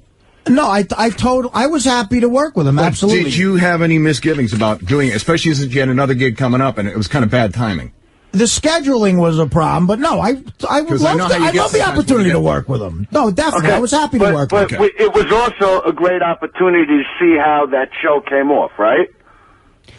Yeah, it was and great. The show came off phenomenal. I think Fred is wrong. The problem is Artie expected to be paid that night. But shouldn't that have been communicated up front? Yes, it was a miscommunication. You're right. I did not Artie communicate thinks that. That's something that should be known. It's not something you need to teach another time. But should Artie have to communicate that to Dice? Should Artie's agent have said up front, hey, this is what the deal is? Artie thought that that's something that comics know. That's what he thought. That's ridiculous. But Dice has been doing ridiculous. It is ridiculous. It's a misunderstanding between two guys. And then to carry on like this. No, it's compounding because things are being said. Let me ask you a question. What really got me mad was Dice said he called me in the middle of the week, and he did. But he says he did. Is he going to lie about I'll it? tell you what's stupid. I'll tell you what's stupid. See, we're having an argument today, Artie, and when I left that gig, all I'm thinking of is where do we go next? What's the bigger venue we play, okay? Now, of course, we could both do our own gigs separately, but you there? Yeah. Where would I go? He's left. No, because I'm on the fucking phone, okay? But this is what happens, and I don't know who put anything in your ear. This is what I spoke to Howard when I first came in about our fight, that other people get in between shit and say shit, and by the time we even hooked up today, we're both fucking yelling. That's what happens, and it's bullshit. So if I'm telling you I called you, and if you didn't get the message, I'm sorry you didn't get the message. But the bottom line is, I'm at least man enough, I say, you know what? If I knew you wanted it that night, it would have been handled. I didn't know it. I took care of it like I always do at the end of a trip. I take care of all my business. I always have with anybody that's ever worked for me. I've never had any problems. What's going to be fucked up is if we don't do more shows, because then other people out there go, look at this, they did one fucking show, and it falls the fuck apart. All right, look, we got to move on. Guys, But when you're sitting there on the phone also and going, yeah, you want me to do the shows because I'll plug them. Of course I want you to plug them. Who the fuck should I hire? Some guy that just got on a Catch a Rising Star and did 3 minutes? You want two guys that could go out there, because I'm not looking to do Borgata. I'm looking to do the biggest fucking stadiums in the country. And I turned around to you after that show and I said, I want you to do it with me. That's what's fucked up if you don't. Not the 5,000. The 5,000 is fucking chicken feed compared to what you're going to be fucking making. Now, you could do these fucking clubs and make whatever you make for a weekend, or you could go to the very fucking top. You know what's happened since that show? My fucking show got picked up. I got offered a show on Showtime. Then I say, you know who I want on the show with me? Artie fucking Lang. That's the only name I put out there. all right, well, there it is. No, but I'm telling you, Howard, this is... I am sad. I am sad that it's gotten... Dice has convinced me. I'm wrong. I'm sorry. Whenever I get the check, I'll be fine, man. Artie says you can send it whatever you want. Don't even send the check. Dice. As a matter of fact, I don't want the money. Wait, Dice. And Ralph, I don't want the 100 either, because you know what? I don't need it. Right. I don't need it. I didn't need the money I made at the Pittsburgh Funny Bone either, but you know what? I took it. I said, what the fuck? Yeah. Why'd you take that? I don't know. You don't want to listen. Why did the guy in Pittsburgh write me a check that night? I go, you know what? I don't need this money. Put it in your account for a month. The fucking money. I just take care of it the way I take care of it. If you wanted it different, why do we got to keep rehashing that when we can move so far forward? Right. Yeah, We're going to do such big things. I'll be on your Showtime show, and we'll play Giant Stadium in November. That'll be great. Good, and what do you think? It's not going to happen? Dice. I want you, Dice. And Howard knows how I am, because we're both fucking goal-driven. Dice. What? When you come back to New York, you come in here, we'll have face-to-face. You guys will be break able a to little bread. You guys will break bread. I'm not mad at him. I just don't understand what this... Who knows? I understand why you felt like you were expecting it that night. Okay, so I fucked that up. Not even that night. Maybe Monday, maybe Tuesday. All right, here's High Pitch Eric. You sound like a guy from The Sopranos. Here's High Pitch Eric. Let's see what Maybe that's what I am, Robin. I don't come from much. I'll admit it. Maybe I'm a simpleton. All right, I like to get paid. Let's go to High Pitch Eric. I'm not M. Night Shyamalan's kids with creatures in the pool. Yes, High Pitch Eric. Who? Hey, Andrew Dice Clay, how are you? Who? What'd you just say, Howard? High Pitch Eric. Oh, hi. High Pitch Eric. Listen, you're a fucking dick. You're a cocksucker. Oh, this guy's got nothing to stand on. He's just got nothing to say. Well, if someone calls up to defend me, Dice will just go, who are you? Isn't this the guy that rips off limo drivers? I'll listen to a guy. Who are you zero? You know, what, no, that guy started off the conversation just pissing on me. Why should I fucking That wasn't stand fair. for That wasn't fair. Whoa, that's not fair. Well, they shouldn't piss on you either. You could say something if you don't like what's being said. No. I am, and apparently I'm overreacting. All right, you know what's happening? It's getting blown out. It's crazy. Agree to disagree. I haven't liked a lot of things that have been said, and when I say something, I get Mary Ann for bucket. Oh, you're an unhappy person. What's that got to do with anything? Annoying cunt. Look, right, guys, listen, whenever I get the cash is fine. And that's it. And I'm sorry to have expected the money within 10 days. That was my mistake. I want to know if you spoke to your agent. I speak to my agent almost every day. That's not the question. About what? Yeah, I talked to my agent. I said... You spoke to him yesterday. When I got to Pittsburgh, I called my agent and said, listen, Dice wasn't able to pay me Friday. Could you call his agent and find out what's going on? That's what happened. Why can't you hear the question and give a straight answer? What? Go ahead. You talked to your agent yesterday. Yes. Did he tell you he had a long conversation with me? He told me he talked to you, yeah. And did he tell you what it was about? He didn't get into details because it was late at night. He told me he talked to you, and he told me that you were going to cut a check. Maybe you should talk to him and get into it with him and not be so mad at me because... I'm not mad at you. Well, what was the yelling about? Happiness? Yeah, you sound like You're saying things that are like a little confusing. No, I will tell you this. He called me, left me a message Sunday night, said, hey, I'm back in town, give me a call. Right. I know for a fact from the day he came to do the show here to the Borgata, to Florida, back to Vegas, back to L.A., he was not in town. He just got home. He just got home Sunday night. He called yesterday. Coincidence that you happened to come up in a conversation yesterday, didn't get paid? I doubt it, but okay, maybe. But he just got back to town, and he was writing you the check yesterday. In fact, I told him to just send a paper bag here with $5,000 cash. All right. That was too late. Listen. I got to get on a plane to throw him. All right, Dice, if you had gone on a 3-month trip to India, would I have gotten my money in 3 months? You would have got your money sooner than that. It would have took 2 months. All right, here's come on, why can't we put this behind? Let's put it behind. He now knows what you expect. Listen, I just admitted I'm wrong. You're right in this whole thing. I'm sorry for bringing it up. All right, so we're doing the gig or what? What gig? The gig. There's no gig on the books right now. All right, listen, you Can two you better... talk about the gig? I want you guys to talk about this in person, not on the phone. We will, but all right. did you get my message yesterday? Did he Yes or no? call you yesterday? Yeah, did I Yeah, call you did. You called me yesterday, yeah. So why didn't you call me back? Because I thought it would be funnier to do this on the air. I didn't want to talk to you about... I would have talked to you about this on the air. But What? I had other things I had to know yesterday. Like what? What do you want to know? I can't talk about it on the air. All right. All right, Jessica Hahn, what do you want to add to this? Who, me? Howard, I think, Dice, you are so full of crap. You call Artie in the middle of the night when you're on Ativan. Suddenly you can't call him. Artie just wants to get paid, and you get... Not Ativan. Whatever. And you're... Well, why don't you have your facts straight? Full of shit. No, if you know... Why... Dice, what were you on? Here's where Dice cuts off people that were trying to defend. Ambien. What's the big deal? He wants to get paid. He did it. He just... Did you listen to the whole conversation, honey? Full of crap. You go through these long speeches about how big you are and how Artie didn't sell seats. Yeah, and who am I even talking to here? Once Jessica again, Hahn. Somebody with tits thinks they got a brain all of a You sudden. knew Sam Kennison was a better comic than you ever were. Well, what are we bringing You know down? what? I love Kennison. All right? All right, listen, Dice. Again, let's not attack Dice. That's not what this is about. Yeah, no, that's not... No, it's not we shouldn't about- attack you, and we shouldn't attack Dice. This is a money... When did Artie get attacked? Artie. No one attacked me. I didn't say anybody attacked me. But he puts these dummies on. All right, can I say something? I'm not in charge of the phones. Can I say Who's something? in charge of the phone? Can I say something? Yeah. Artie? I love when it gets quiet. Yeah, I know, it scares me. It's all of a sudden. What? It's beautiful. Artie. I think it's insulting that you want any money.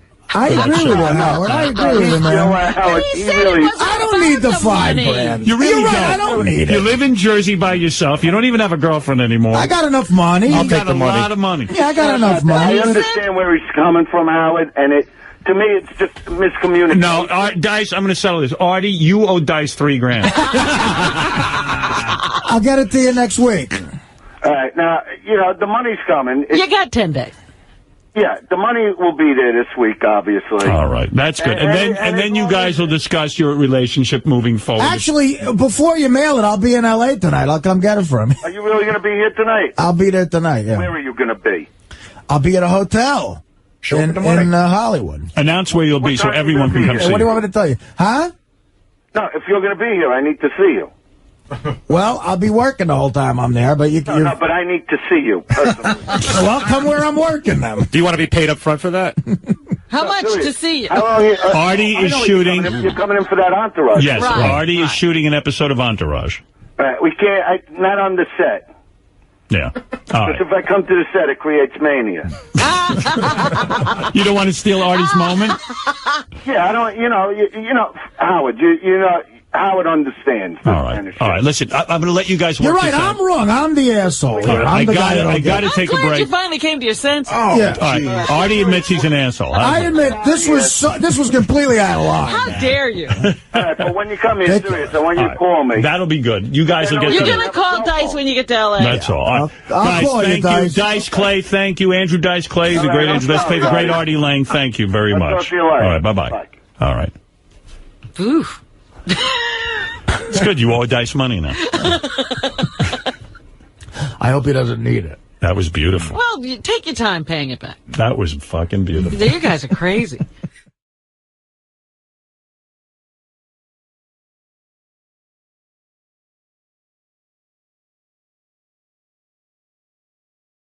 Was from Procter & Gamble. I know. I said, where's McDonald's? Where's, Pepsi? Right. To me, Simply Great Porn. .com does a better service for the McDonald's does, I'm sure. By the way, Howard TV has done 615 shows in a year. Wow. Yeah. Holy shit. So we offer a lot. They are on some kind of tear. Yeah.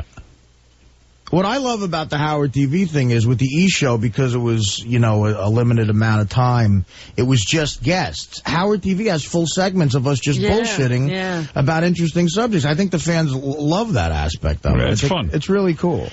Lisa G's here with headlines from the Howard 100 News, and then I've got about a million things to go over with you. But here's Lisa G.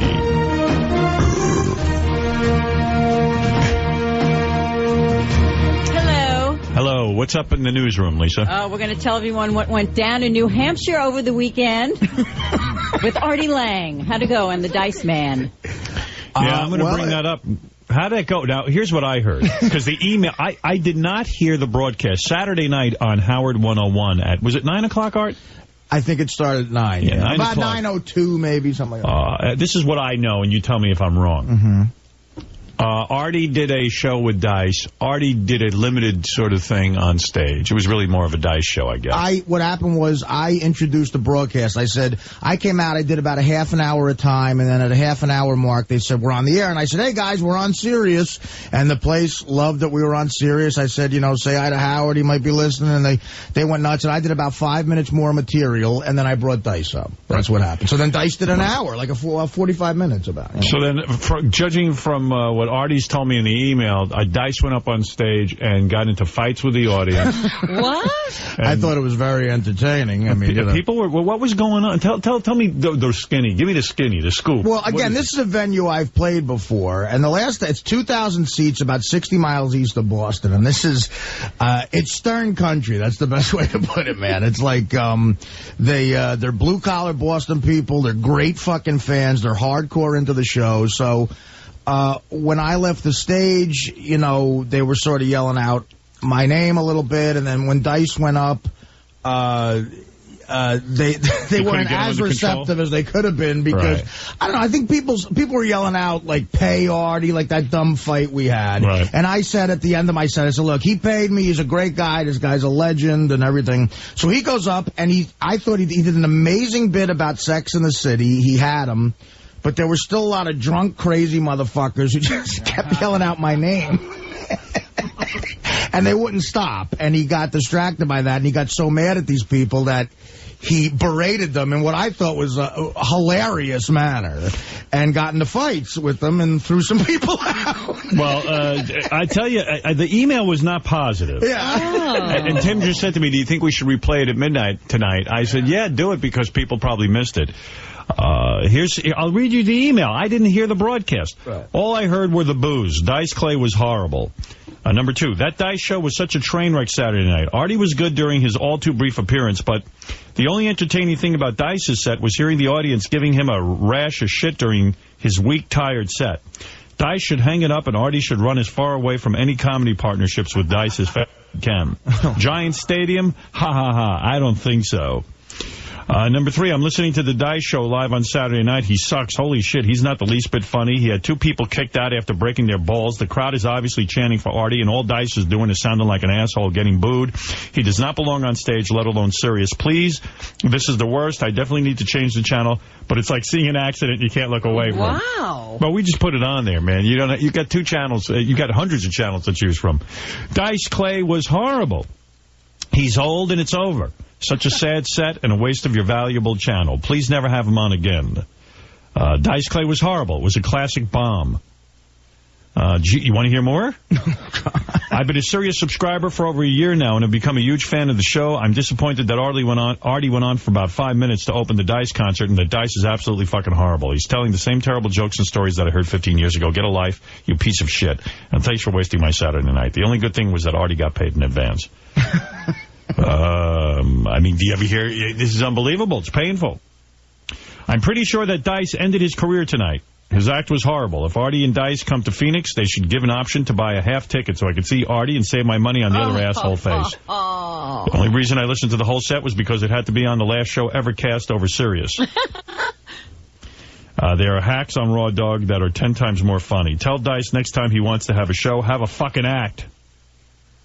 Wow. All right, can I just defend Dice a little bit here? First of all, I mean, I love our fans. They're just the best, most loyal fans in the world. And I think that they felt that yelling out my name was in some way supporting this show. And Dice is a friend of the show. And, you know, it was a broadcast on Sirius. And Dice went out, when you listen to it back, I thought he did a really funny original bit about, you know, Dice's take on the show Sex and the City. Mm-hmm. And I thought it was original and great. But what happened was there were some people who just wouldn't shut the fuck up. You know, and who wants to hear that? No comic wants to hear that, especially over punchlines. And what happened was he got into a major fight with people and berated them in what I thought was an entertaining way, but on the radio it must have just sounded like Dice fighting with the crowd. Let's see if we can't find a couple of clips here before Lisa G goes on with her news. Here's Dice Clay. This is Artie introducing Dice, so let's go back to the night, Saturday night, live on the radio here. I never heard this. I got a special treat for you guys. Tonight is a very special night because I'm working with a legendary comedian. By the way, when we mic a concert... Why put it on Artie? yeah, I mean, like put the mic... You got to get... Doesn't it sound like we're listening through the PA system? I got to tell you. Where's our engineering staff? I want to hit him over the head with a hammer. I got to tell you, this is the first time I'm hearing this, and my God, that sounds... it sounds like we're yelling. Yeah, right. I think the audience had better mics. Which, again, in defense of Dice, is not helping his situation. No.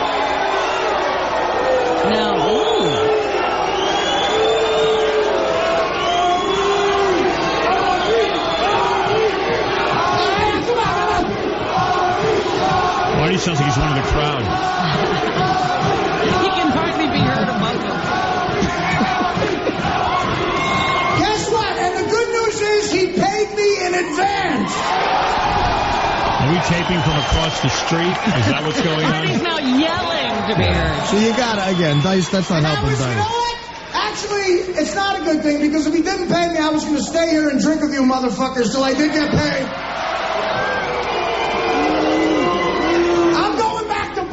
Guys, I'm staying in Faneuil Hall. I'll be bar hopping all night, so don't worry about that. Which was true. But I'm going to take a quick break, and then we're going to come back with the first ever live concert by a legendary comedian, one of my fucking heroes.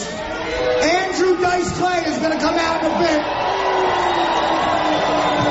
All right, so thank you for coming out to support us. We'll see you in a bit with Dice Clay on Sirius Satellite Radio. Come on. All right, so there's Artie's intro. Now, let me give a listen. Imagine, at that point, I had already done a half an hour of shit. Right. So I don't know what they thought I was going to stay on for like another hour or something. All right, this clip says Dice Clay crowd chants Artie. So that can't be easy for Dice in his defense. But that's where you do that. You see, that's what guys actually do that today. They actually shave their balls. This is where you've taken things, asshole people. Would you get shitty seats? Assholes. Oh. Fucking people. I think we got a couple Dice fans here tonight. I've heard heard the dice chant many a time. You know what I mean? I want to hear the dice chant now. Uh-oh. All right, now this side of the room. Artie. Dice.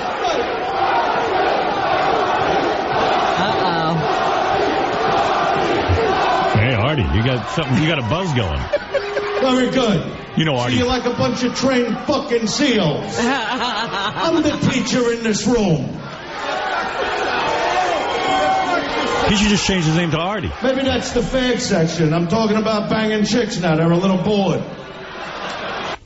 See, I was a little upset he called my fans fags. That's terrible. It sounded good, though. I mean, it sounded entertaining. It was kind of interesting. Again, it was interesting. And believe me, a comic not as good as him would have left the stage. I mean, he berates these people in a funny way, I thought. But I didn't realize the audio was that sort of, you know. That didn't sound too bad, though. Yeah, I can hear Dice a little better than I could hear you. Yeah, but when we tape concerts, we got to get a team in there that knows what they're doing.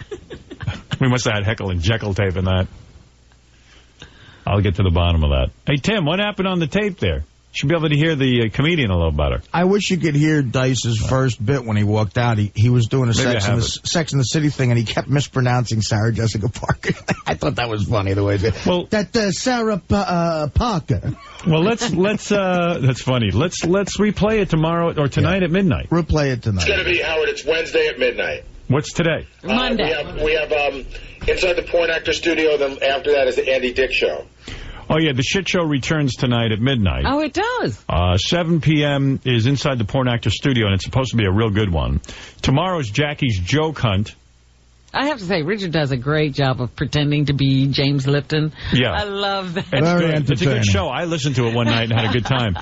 Midnight was supposed to be Riley Martin tomorrow night, but you're saying you're going to... No, we'll do it. We'll do the concert that Artie and Dice did on Wednesday night at midnight Eastern. What are you going to do about the Sex Connection that's supposed to be on? We'll put Artie on. You put Artie on? And Dice. Okay.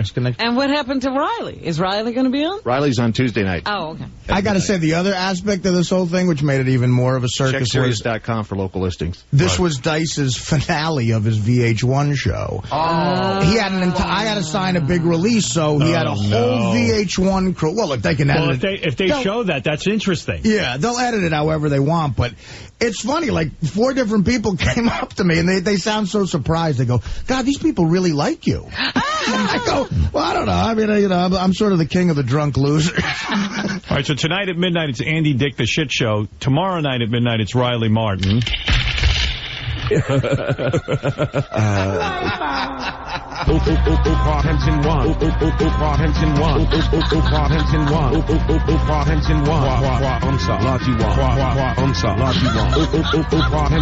That's so good. That's just good.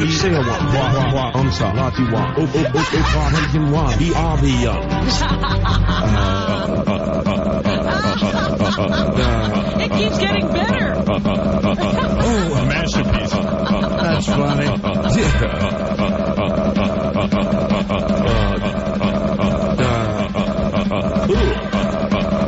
That's beautiful, man. I'm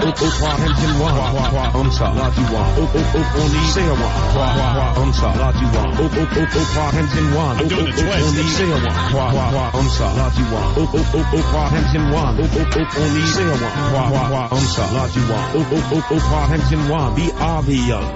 Nice, huh? Hey, wow. You know what? Is that Dan the song, Brady? Dan, stellar work. You know what else? They broke his fingers trying to do that drum part. You know what else they were doing at the gig the other night, Howard, that you would have loved, that I wish maybe they would have got some on tape? Right before we went on air, I said, hey guys, Howard might be listening, so let him know, you love Sirius and everything, and they went nuts, and a lot of them were trying to do the Grandma Caprio. No one can do that impression. And we kept going like, the Dane. You gotta get off of the heroin and win back a Dane. She might have said, is so important to your life. She might have said that exact first sentence verbatim. Get off of the heroin. He has a perfect body. He's shaped like a meatball. I fed him so many meatballs, he looks like one. You know what I'm lobbying for? Sam Simon's next sitcom should be the Grandma Cafe. Hello, my Artie.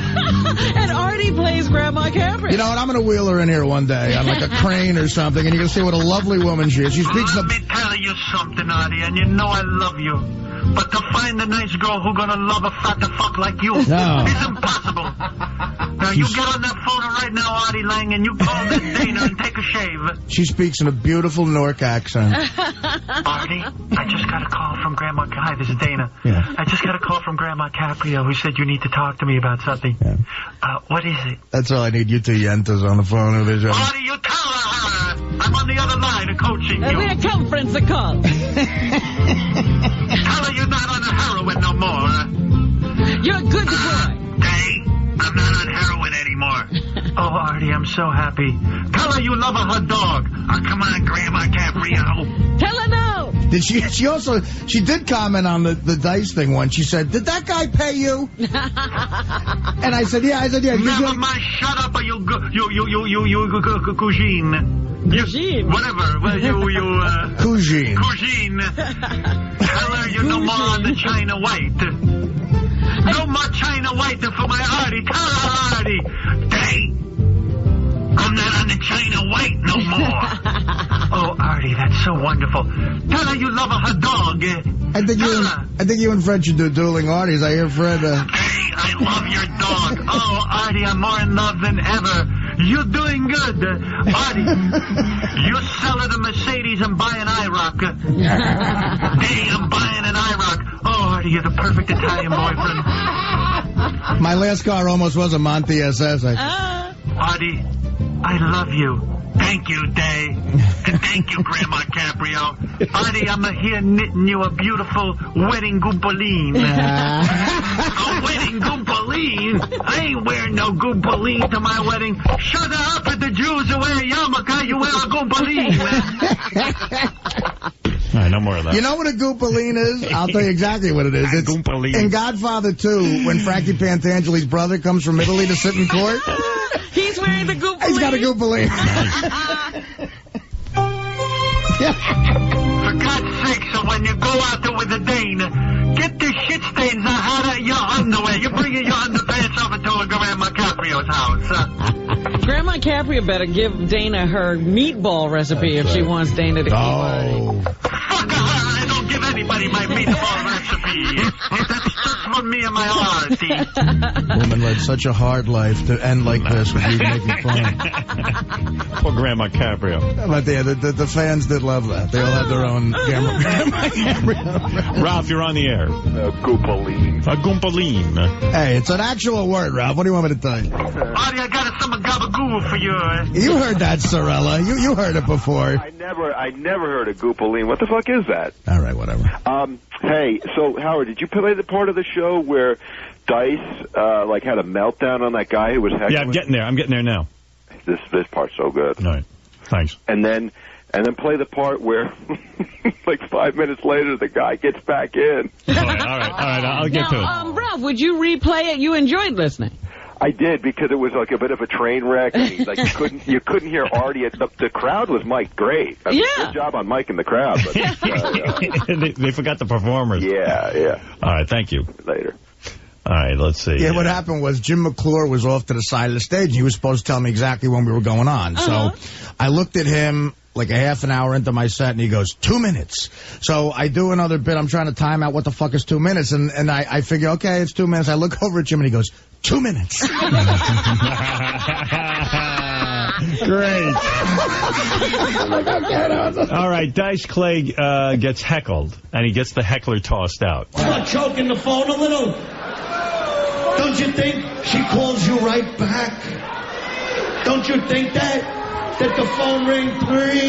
Hello? Did you just hang up on me? You fucking ignoramus. But this is you today. This is people today. You'd rather use your phone than bang a chick with a nice fat ass like this. I would never even go with a chick this good looking. You understand? You don't go with a chick this good looking. Because when you come down the block, you know how people look at you? You know, wait, there's one fucking guy just begging for attention before I continue. Boy, this is a tough crowd. I gotta say, and there were guys backstage who own the place, and I've worked for these guys before. The guy who owns the place is the nicest guy, and he was telling me to go back up there, and I said, dude, I said, dude, you have no idea the comedy gods. You just do not do that. Right. I said, that guy's a legend. What do you mean? You mean just walk up in the middle of the set? The guy was like, hey, you should, you know, they're yelling for you just to calm him down. He goes, he wanted you to go, look, calm down and listen to Dice. I said, dude, you have no idea. First of all, if there was a comedy mafia, they'd have a hit on me for doing that. That's just disrespectful. Although, if somebody paid to see Dice, why are they talking through the whole thing? That's the thing. Like, I explained to them, I said, look, guys, you knew that I was opening. You knew we said on the air, clearly, I'm doing 20 minutes to a half an hour, which I ended up doing longer because McClure kept with the 2 minutes. What was Dice like when he came off stage, or were you gone already? No. Well, what happened was, how he ended it was, and again, I think this is all funny, part of the persona. He has his 16-year-old son, Max, bring up another leather jacket. He has a leather jacket, and he goes, Max!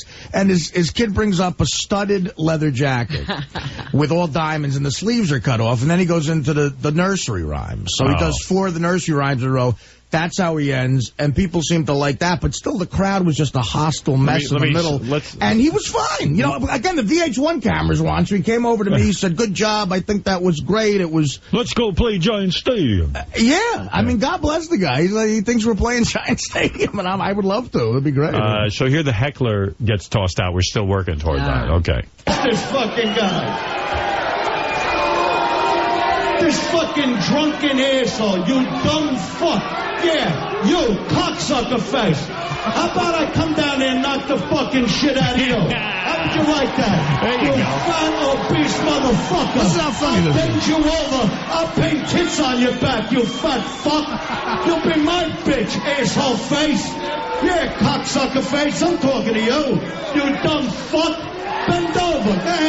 Go ahead, bend over. Yeah, you're the part of the cum that dripped down your mother's leg. How's this sound? I fucked your mother in the ass, and she had you, fatso. That's what I think of you. You oversized fucking cow. You slob. You fucking prick. Get the fuck out of here. Get him the fuck out of here. Go ahead, fatso. Go ahead, you fucking zero of a human being. Get him the fuck out of here now. You know, it would have been a cool show if he just threw out the whole audience. The guy's calling a zero. It was depressing because the guy looked exactly like me. But the other thing was, one guy got so close to the stage, they were almost a physical altercation, and that would have been good. And what happened was, when Dice got backstage, I said, Dice, if that guy hit you, will you? He goes, yeah, I would have hit him, but he had to wait for the guy to hit him. That'd be a good show. Be like, this is what you hear. You hear. Yeah, right. At one point, Dice even said, he goes, I don't know what the fuck this sounds like on radio. Live from New Hampshire. But he would have hit this guy. He would have hit this guy. I'm guaranteed. I hope VH1 shows all of that, and they don't pussy out and, like, it's a half hour. I mean, but you know what? If you ever thought about doing a reality show, man, it is such a pain in the ass. There's a guy with a boom mic around him all the time. Like, he comes up to me saying hi to me. Now, you don't know, are we on? Are we acting? Are we just having a conversation? Right. Is he provoking you like a conversation for does TV? He want something here for the camera? And then I signed 8 releases. God knows I probably owe them money. Yeah. They're not here for you. They're here for Dice. You dumb fuck. Goodbye. You fucking prick. Go ahead. Like a fucking 3-year-old, they gotta throw you out of here. Because you got too drunk, he's drooling on himself. Go home, let mommy jerk you off in the bathtub. There's fucking zero of a human being. Go ahead, mommy's waiting for you. Go ahead. Go ahead, baby boy, she'll suck your dick. Fucking creep. That's what I do. That's the Dice you want. That's the Dice you get. Well, they seem to like that. All right, this one, crowd gets bored again. Uh-oh. Jesus. Oh, even when a fucker, what do you think? Fat girls don't have balls? They look at you, eat my pussy. Eat my pussy. Girls, let me tell you something about your little pussies, okay? Let me tell you how good your little... Let me tell you, no matter how you prepare these things, no matter how you shower them off, whatever you spray on them to disinfect them with Lysol and Raid, D40, off. By the time we go down there, it smells like a foot that's been in a shoe for 12 fucking hours. Wow. Tough crowd. Again. What did they come out for, this crowd? For Artie, I guess. That is a weird, like you want to have a miserable time on a Saturday night and you're willing to pay. I've played the room before, and if they're not hostile, it's a great bunch of people. Eat my fucking pussy. And today these chicks, they shave it down to street level. I like them big hairy bastards that do hang on their fucking panties like Bozo the Clown. And I ride around the room holding her by the love handles. You know, the ones on the side of her fucking neck. Eat my fucking pussy. Now you gotta go down there and make a production number out of it. Gotta make noises from... Should I bring a rattle too? Find my G-spot. That thing on there. Work in your hand. I can't find the A.5 spot. I gotta find your fucking G-spot. Eat your own fucking pussy. That's what I'm saying. Chew on this fucking thing. You don't see... The crowd's going berserk. I know, they're at another show. And also the amount of alcohol consumption. Wow. I can't even tell you. I mean, there's like 8 bars all over the place. So there's 2,000 people getting up, drinking, doing shots. Fucking the guys in the front row use the stage as a bar. Well, you know what it is? When a lot of fans get together, you almost don't need a comedian. You could just sit there and network and talk and drink and like meet people. A lot of these gigs at rock clubs, I do just become like the host of a party. I'm like, oh, what do you want to say? What are you doing? He's back. His asshole face back. Uh-oh. This is what Ralph's talking about. I think the guy got back in. Somehow he got back in. This fucking cocksucker got back? Where the fuck is this guy? Oh, fuck this. Where's the jacket, Max? Right, here's for the jacket for the poems. Yeah. I wasn't going to do it. I don't do it no more. You know what? Max.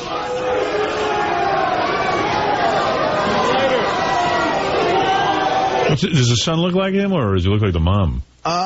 His son is 16 years old. He's like real thin. Yeah. He's a good-looking kid. He's got a nice guy, nice kid too. Really, really nice kid.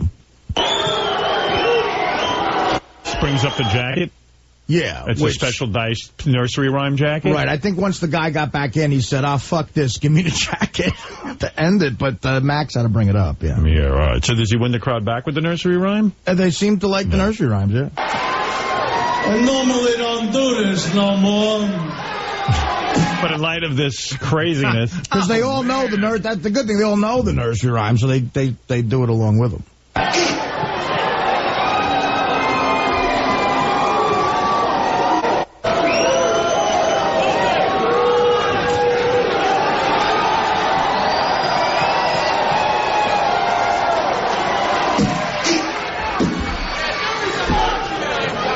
Miss Muffin sat on a tuffet. Eat it. A turns away. Long came a Spidey, sat down beside. He said, hey, what's in the bowl, bitch? Oh! Well, they like that. I don't do it no more. Maybe you ought to do it more. Seem to like it. That's only 5 minutes. Oh, man. So, you were part of a reality show. Then what did you do? You went out drinking with Ross? Then we stayed in Boston. It's a 45-minute drive to Boston without traffic. This motherfucker Ross can drink. I think he can drink more than you. We went out. Really? We went out to this place. Like a child. He could stay up till 4 in the morning. First of all, still, I don't even know how it's possible. Because on the way back, after performing, I was sweating a little bit on the way back. We had rooms at the Ritz-Carlton in Boston. We had gorgeous rooms. And I was like, I don't know, part of me wants to just maybe get room service and go to sleep. And Ross is like, nah, you're going out, And Ross is fun to hang out with. So I'm like, great. Let's go out. So this guy who Ross knows through Sirius in the NFL, he works for the Patriots. Real nice kid, this kid, Will. He's hooked up in town. So we went to this place, Mantra. And I got to give this place, Mantra, credit. I have never seen hotter chicks in my life. So what happened? New York, Did you get any chicks? New York, L.A. No, I didn't. Nothing. New York. Any of the chicks know you? Know who you are? Oh, God, yeah. So, and you can't get anything going? But they're all with boyfriends. So it's hot chicks with boyfriends. Most of them. Oh, that's good. But they have these chicks dancing on blocks. They're just dancing right in front of you on blocks. This one chick I never saw a body. You just want to put your penis inside of her. And I'm standing a foot from her just looking at her, and she's dancing. Can you jerk off? I'm like, I wonder if this broad mind's Can you masturbate while they're dancing? But there was a group of Indian kids right next to me who recognized me, and they keep going, hey, yeah, you're the guy from the movie. I was like, yeah, whatever. Great. What movie were they talking about? I'm like, I don't know. There's a lot of shit selections you can be talking. Hey, look. He goes, he's like us. He sits and doesn't dance with any girls. Right. He's king of the shitheads. Then another chick came up to me and said, it's my dream to smoke a joint with you. Yeah. And I go, really? She goes, want to go back to my place and smoke a joint? And I went, yeah. I said, not that because I kick drugs, I would never smoke a joint with a hot chick. But anyway. Right. Then she goes, yeah, me and my boyfriend live in this place. Her boyfriend's right behind her. I said, you know what, honey, I don't want to go smoke a joint. I'll go with you if your boyfriend stays away. I want to go smoke a joint with her and her boyfriend. But, oh, God, was she pretty. And look at these guys. They send their girlfriends up to entice you to be with them. That's the bait. It's horrible. Yeah. That's like bait and switch. That's false advertising. You could sue him for that. Another smoking hot chick who then waited till 30 minutes into the conversation to tell me that her boyfriend's the DJ. Fucking bitch. And then I had to take a picture with her boyfriend, the DJ. Oh. And you know what, man? Don't they're tell me having this. no luck at all. You should go up to a girl and say, before we start, do you have a boyfriend? Yeah, sign this document. You know Dice is everyone signing documents? Yeah. You should have a document. And it's funny, the other kid, our friend, he's a younger guy, he's 26 years old, and he was just all about finding chicks. And Ross was being a very good boy. He was just drinking, Yeah, I mean, both of us were like he wasn't doing anything wrong. You were being good because nobody'd be bad with you. Right. Yeah, right, exactly. Two choir boys, yeah. And, we're choir boys. And so I stepped up to drinking a little bit. I started doing shot. Like, anyone who wanted to buy me a shot, I finally just said, fuck it, give me a shot. Wow. And, I never saw a Jew drink as much as Ross. How can he be a Jew? I mean, he's like a derelict. I mean, the fucking he's not guy. a derelict. We just had I said fun he's time. like a derelict. Oh, okay. I never saw a Jew drink that much booze. He's yeah, not slowed down a bit, huh? The Jews have one bottle of whiskey in their liquor cabinet, and it's there for the rest of their lives. Oh wait, that guy was Italian. You're right. I'm sorry. But we ended up we just stepped up to drink a little bit, and we were back. I got back to my room by like 1 a.m. That's why Ross is fun. Yeah, we had a good time. But again, the music was so horrible. You know the top 5 songs? That's what they play? Times 50. Awful, god-awful. I don't know what they're playing. Because it's dance music, Artie. You don't go to a club and listen to Bruce Springsteen. You can't dance to Why not? I used to go to clubs and they would play, I don't know, like a disco version of AC/DC. They play Howard, for the music. Listen. You're not there for the music. Yeah. No, well, that's how hot the chicks were. The music was so bad. The chicks were so hot, I said, I can deal with this music. No, the music makes the hot chicks dance and get up and take their shit off. When's the last time you were at a club like this? The music is so bad. I'm not talking about like in the old days, I don't know, Danceteria or the Underground in New York City that was livable. This is unlistenable, some sort of Latin, like African yell. Like this. I mean, if you're not on ecstasy, I was looking around for ecstasy. I said, listen, give me I'll take whatever pill will get me to stop listening to it. If you didn't abuse drugs so much, you could have been on a little ecstasy. Well, fuck it. Whether I abuse it or not, I had enough booze in me to start going, hey, anybody got what are you holding there, pal? I was looking over the Indian guy. Listen, you got any funny? You got anything? I was like Bigfoot. I said, you got any of that happy smoke? What is it, Ralph? You're looking for crack. But this place, Mantra, awful music, great looking. You want to see the best looking women you ever seen in your life, go to Mantra in Boston. Yeah, Ralph. I think Dice is right. I think you guys should play arenas because I want to hear 50,000 people boo Dice. Oh! No, they weren't. They weren't all booing him. The tape is a bad... Well, if you want to hear the actual show, we're going to repeat it Wednesday night at midnight. So enjoy and go listen for yourself and see what happens. It really is fun to listen to. Dice had never played this venue, and again, it's hard telling a guy who... has had that success in his life. I had played this venue. I begged him. I said, this is not the place to do this. It just isn't, Lisa G., what did you didn't get to any news, so go ahead, Lisa. Artie's the house music. That's so funny. We have news about Artie. Page 69, our gossip preview with what Jason if they Kaplan turned up? Was I overeating somewhere? And Will Murray. Apparently, a Stern staffer gave Artie a brochure about attending a fat camp. Really? Yeah, I heard about that. Oh, you did? Yeah, I heard about that. And it was somebody funny, too, who did it. I mean, like I said to Artie, would you like Jason, to I think, try with the and go fat camp. jogging with me? I think that's a nice way of getting... Was it Penny Crone or somebody? It was somebody funny who offered it. Oh, you did? No. I heard it was Jason. Oh, it's better. Who? It's Robin's assistant. All right, Terry. Oh, that's right. Kerry went. That's right. Kerry went to some camp or something when she was young, I guess. She told me about, and she had a fancy name for it, a politically correct name for a fat camp. It was like like an eating disorder village or something. Seriously? How do you give that to someone? And I said, well, listen, everybody knows the cat's out of the bag. Yeah, I don't know where you're working there, Lise, but we're pretty honest with each other. I think that was very nice of her.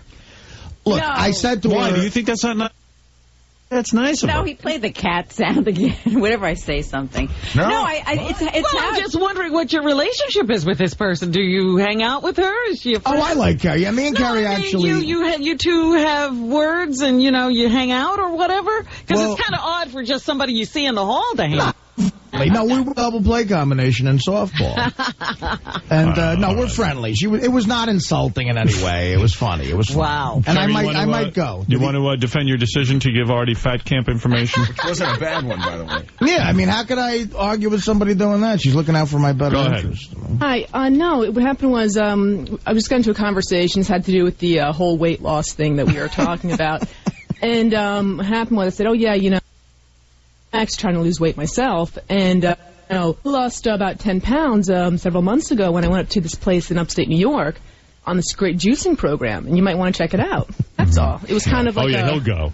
Yeah, juicing program is right up Artie's alley. You're barking right up the right tree. That juice is Jack Daniels. Dan, Grandma Caprio, I'm going to a juicing program. She would hate that. I don't want you on steroids. No, natural organic juice. She would hate that. Is Grandma Caprio becoming Dice? That's you. Am I becoming Dice? Artie. Please, you say you're going to this camp. Stay away from the Jews. I'd warn you. No. I said juice, not juice. The Jews want your money. The Jews, they're taking your money, Artie. I told you, they're taking your money. You don't become a Jew. No, Artie, the Jews were in camps in World War II. Yeah. All right. Anything else, Lisa, that you're covering? We'll have a whole bunch more all day long. All right, thank you. Okay, thank you. I wish we could get Dice on the phone. Artie news, huh? Who is it, that girl who wants to send you to Jews camp? I said to my Artie, you eat the risotto tiramisu sandwich. A risotto tiramisu? That's right. That's what I make them. That's how we gained the 500,000 You put that in bread? Bread, the tiramisu, and the risotto. All for my Artie. Forget it. You talk about carbs? We used to eat gnocchi with bread. You go to gnocchi camp. Yeah. The juice camp. And melted mozzarella gnocchi with bread. Good. We should, as a matter of fact, speaking of Italian food, who I have to roast tomorrow is Mario Batali. Oh, that's right. That's coming out. That'll be easy. Craig, you're on the air in Boston. Howard, hey now. Hey now. How are you? Hey now. I was at the show. Were you the guy who got back in? No. I just watched the train wreck, and Artie, you're being way too nice to Dice. Way too nice. It didn't go well. It did not go well. I paid $50 myself to go to the show to see Artie. I wanted to see the wreck that was going to be Dice, but I went to see Artie. All right, so you were an Artie fan, you weren't a Dice fan. Of course. I used to be a Dice fan, like in '91, but he doesn't have it anymore. Wow. It was all the same shit that he's used to doing, and it was, ended it with rhymes and a fetal attempt to save himself.